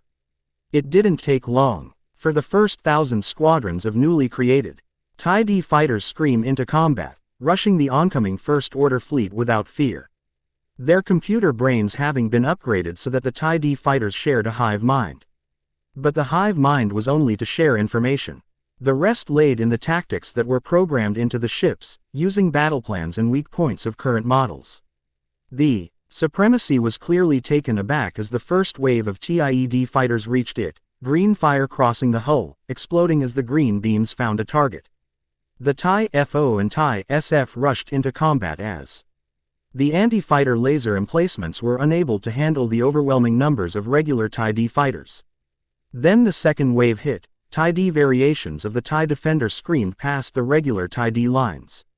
The next 3 waves of TIED fighters arrived and the Supremacy's hull looked like it was made of water, rippling and waving.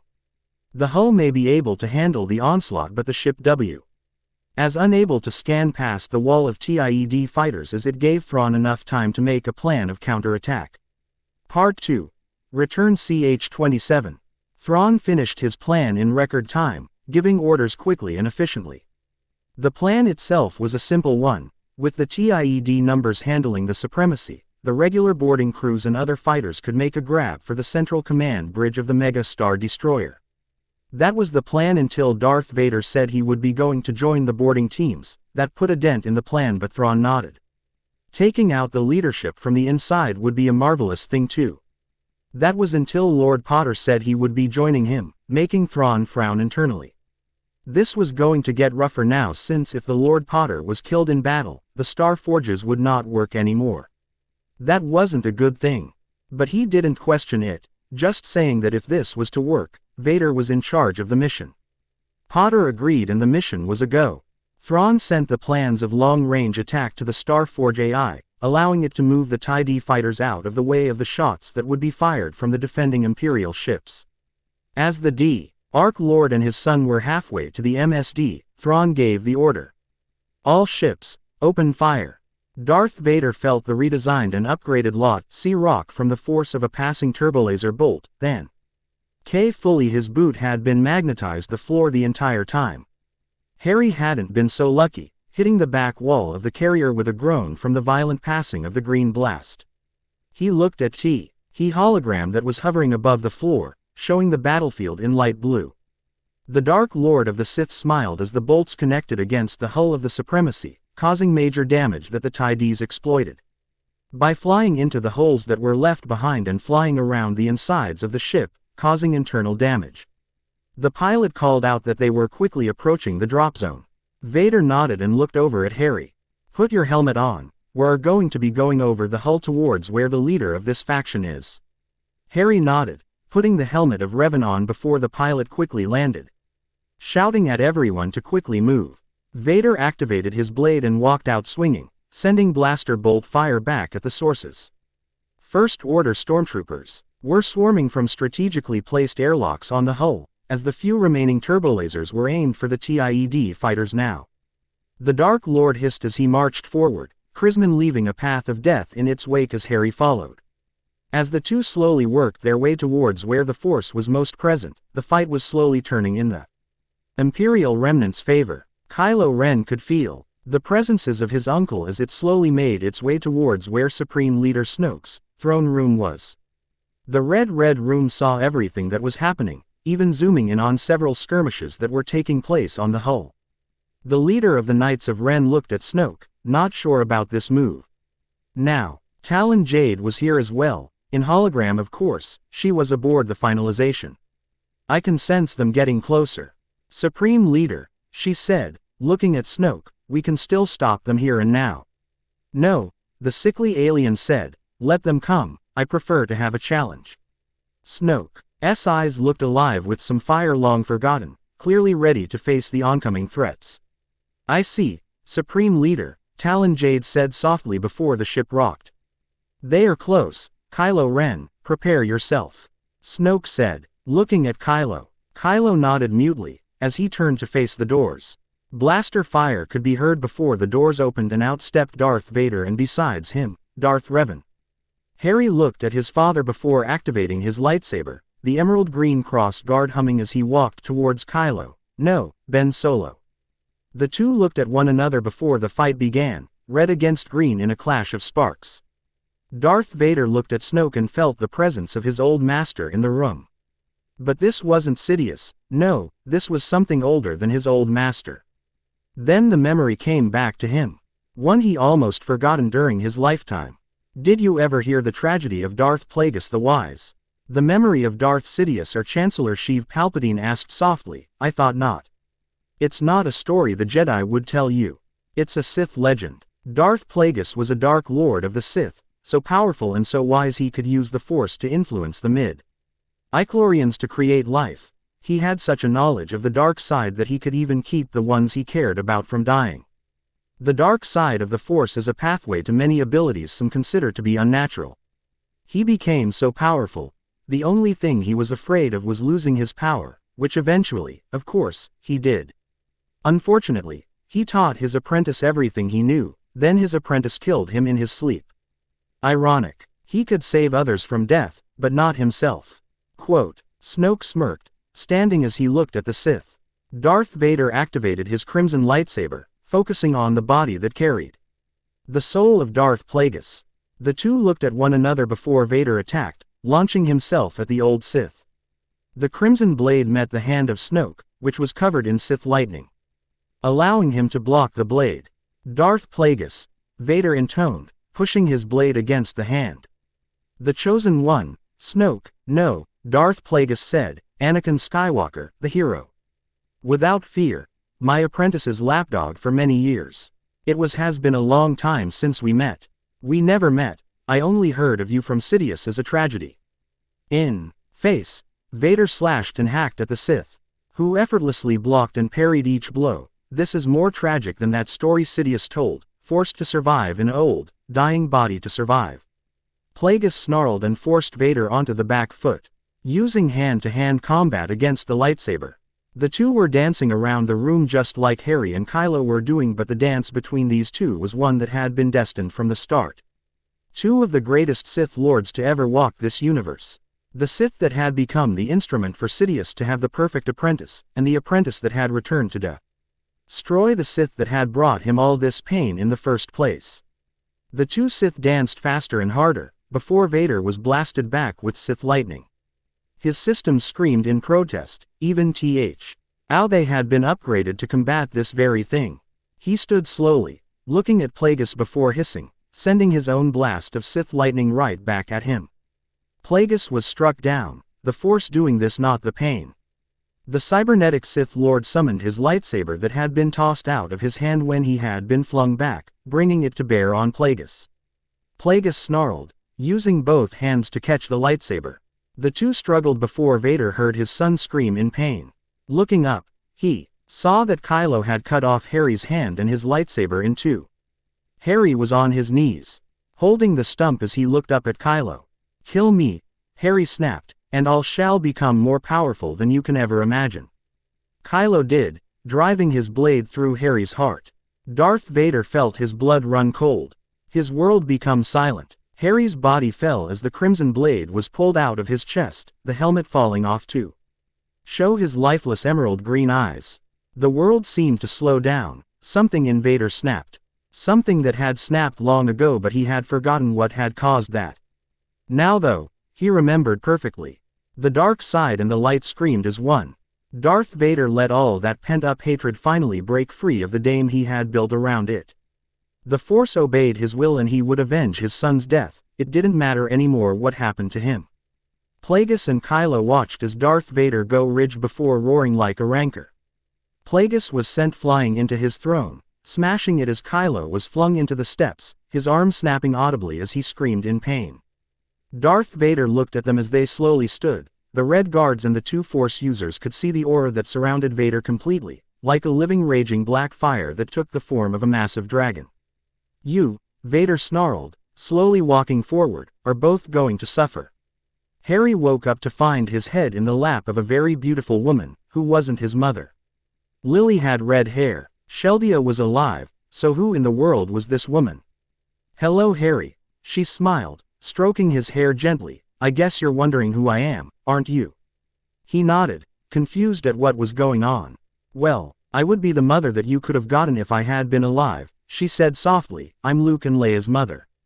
Wait, Harry said, realization dawning on who this was. You're. She nodded. I'm Padme Skywalker née Amidala, wife of Anakin Skywalker, or as you know him, Darth Vader. Part 2. Return CH-28. The throne room on board the Supremacy was in shambles. The Red Guards' bodies were strewn across the floor in pieces. Fires consumed the red tapestry that had covered the throne room from the outside, which was showing the feudal battle. That wasn't what was happening in the room. All that was happening was that most powerful battle to happen between two powerful Force users known in history. Both were Sith, both Darths of their own time, but out of the two, only one was still showing signs of youth. Crimson blade met a dark blood-colored blade of the light pike, sparks flying in every direction. You were weak when I gave you life, you were no thing more than a pet project for the Sith. Darth Plagueis snarled, having to parry back the blade of the cybernetic Sith. Darth Vader didn't reply, violently swinging his weapon in one hand. The 4CE behind it sent the older Sith stumbling back. His body was tall but not even strong enough to really face off against this type of assault for long periods of time. The pain it was in, pure agony. This had been his last attempt at regaining a physical form but failed to fully merge with the body. This wasn't going to end well. On board the Imperator, Penelope, Fleur, Luke, Leia, Rey and Sheldia were in shock.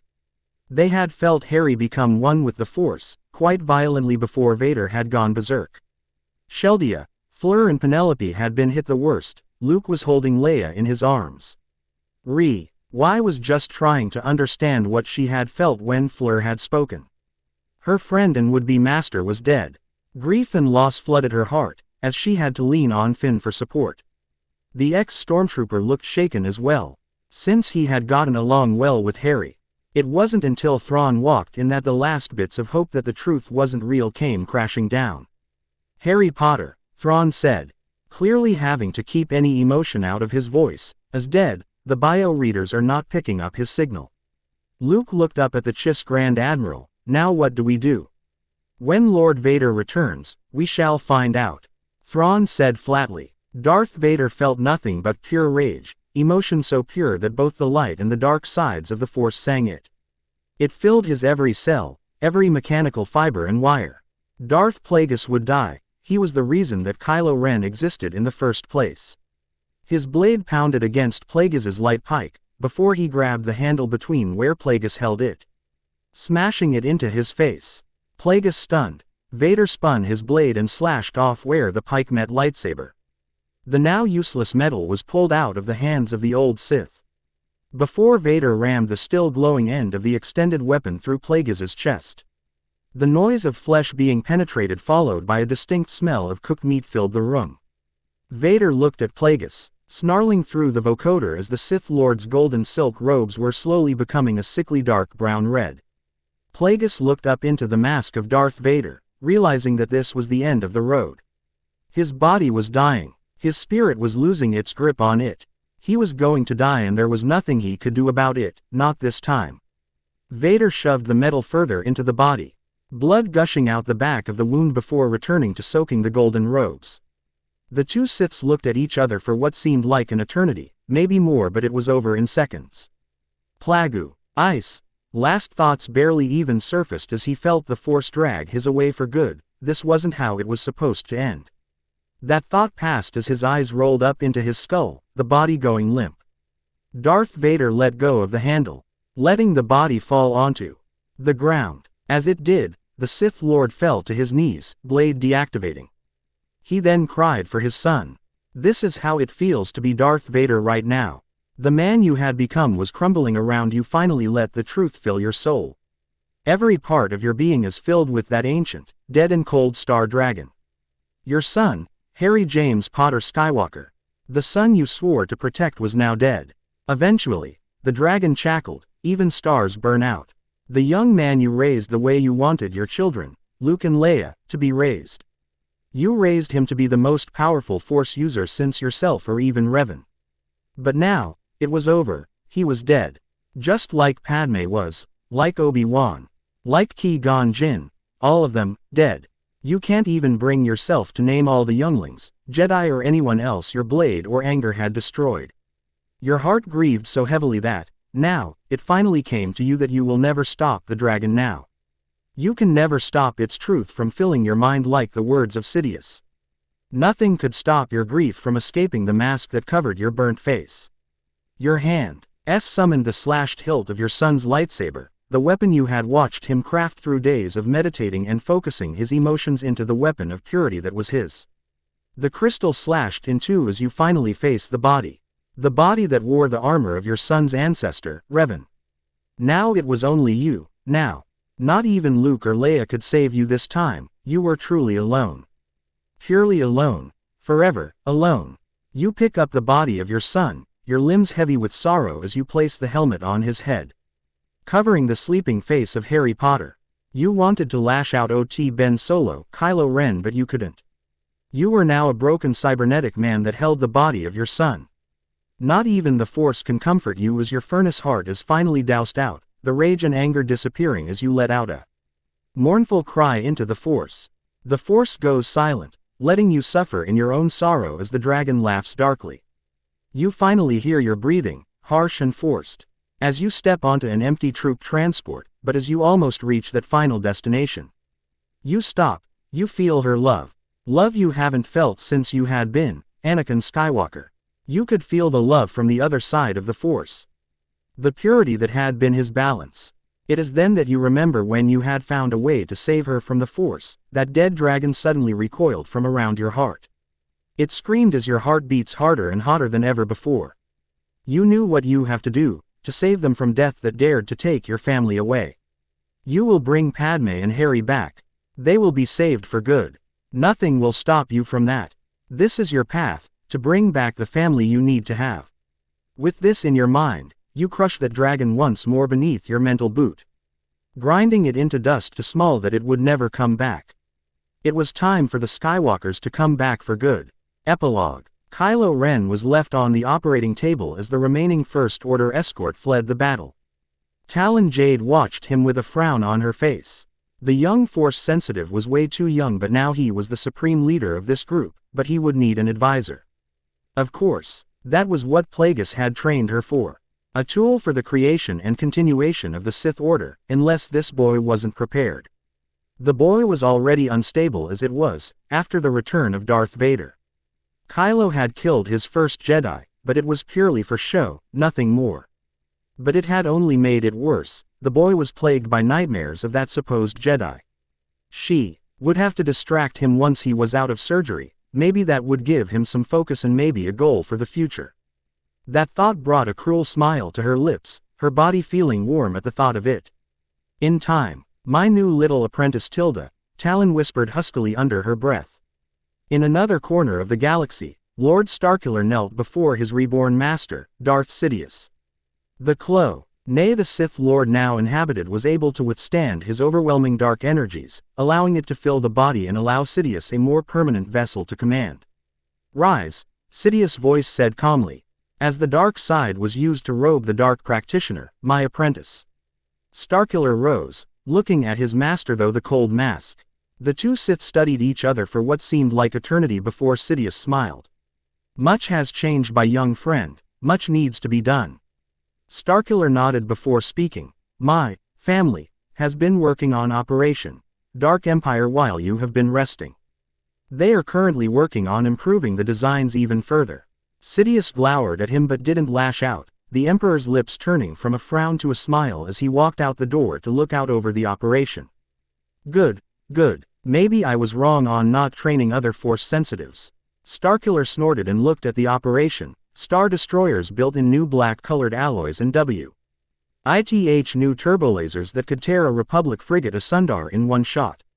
Many other ships and weapons were also being constructed as well. Starkiller could sense Susan personally handling the construction of the Emperor's would-be flagship.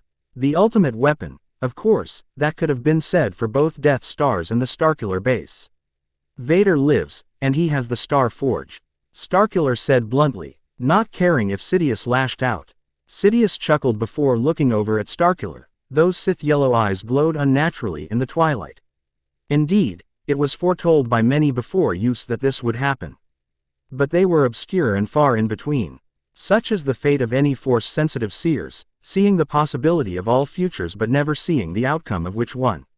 Sidious paused before a sickening sneer formed over his visage. Your daughter, Susan Bones, she is a seer. A powerful one but not trained properly. She refused to use that gift, Starkiller said calmly. She knew a seer on the planet she came from. The seer wasn't all there. Almost. In a dream-like state constantly, making her useless, and her speech was childish. Sidious nodded, pondering quietly before looking at Starkiller directly. Bring her to me, I wish to make her my apprentice. You have served well, but your time is over.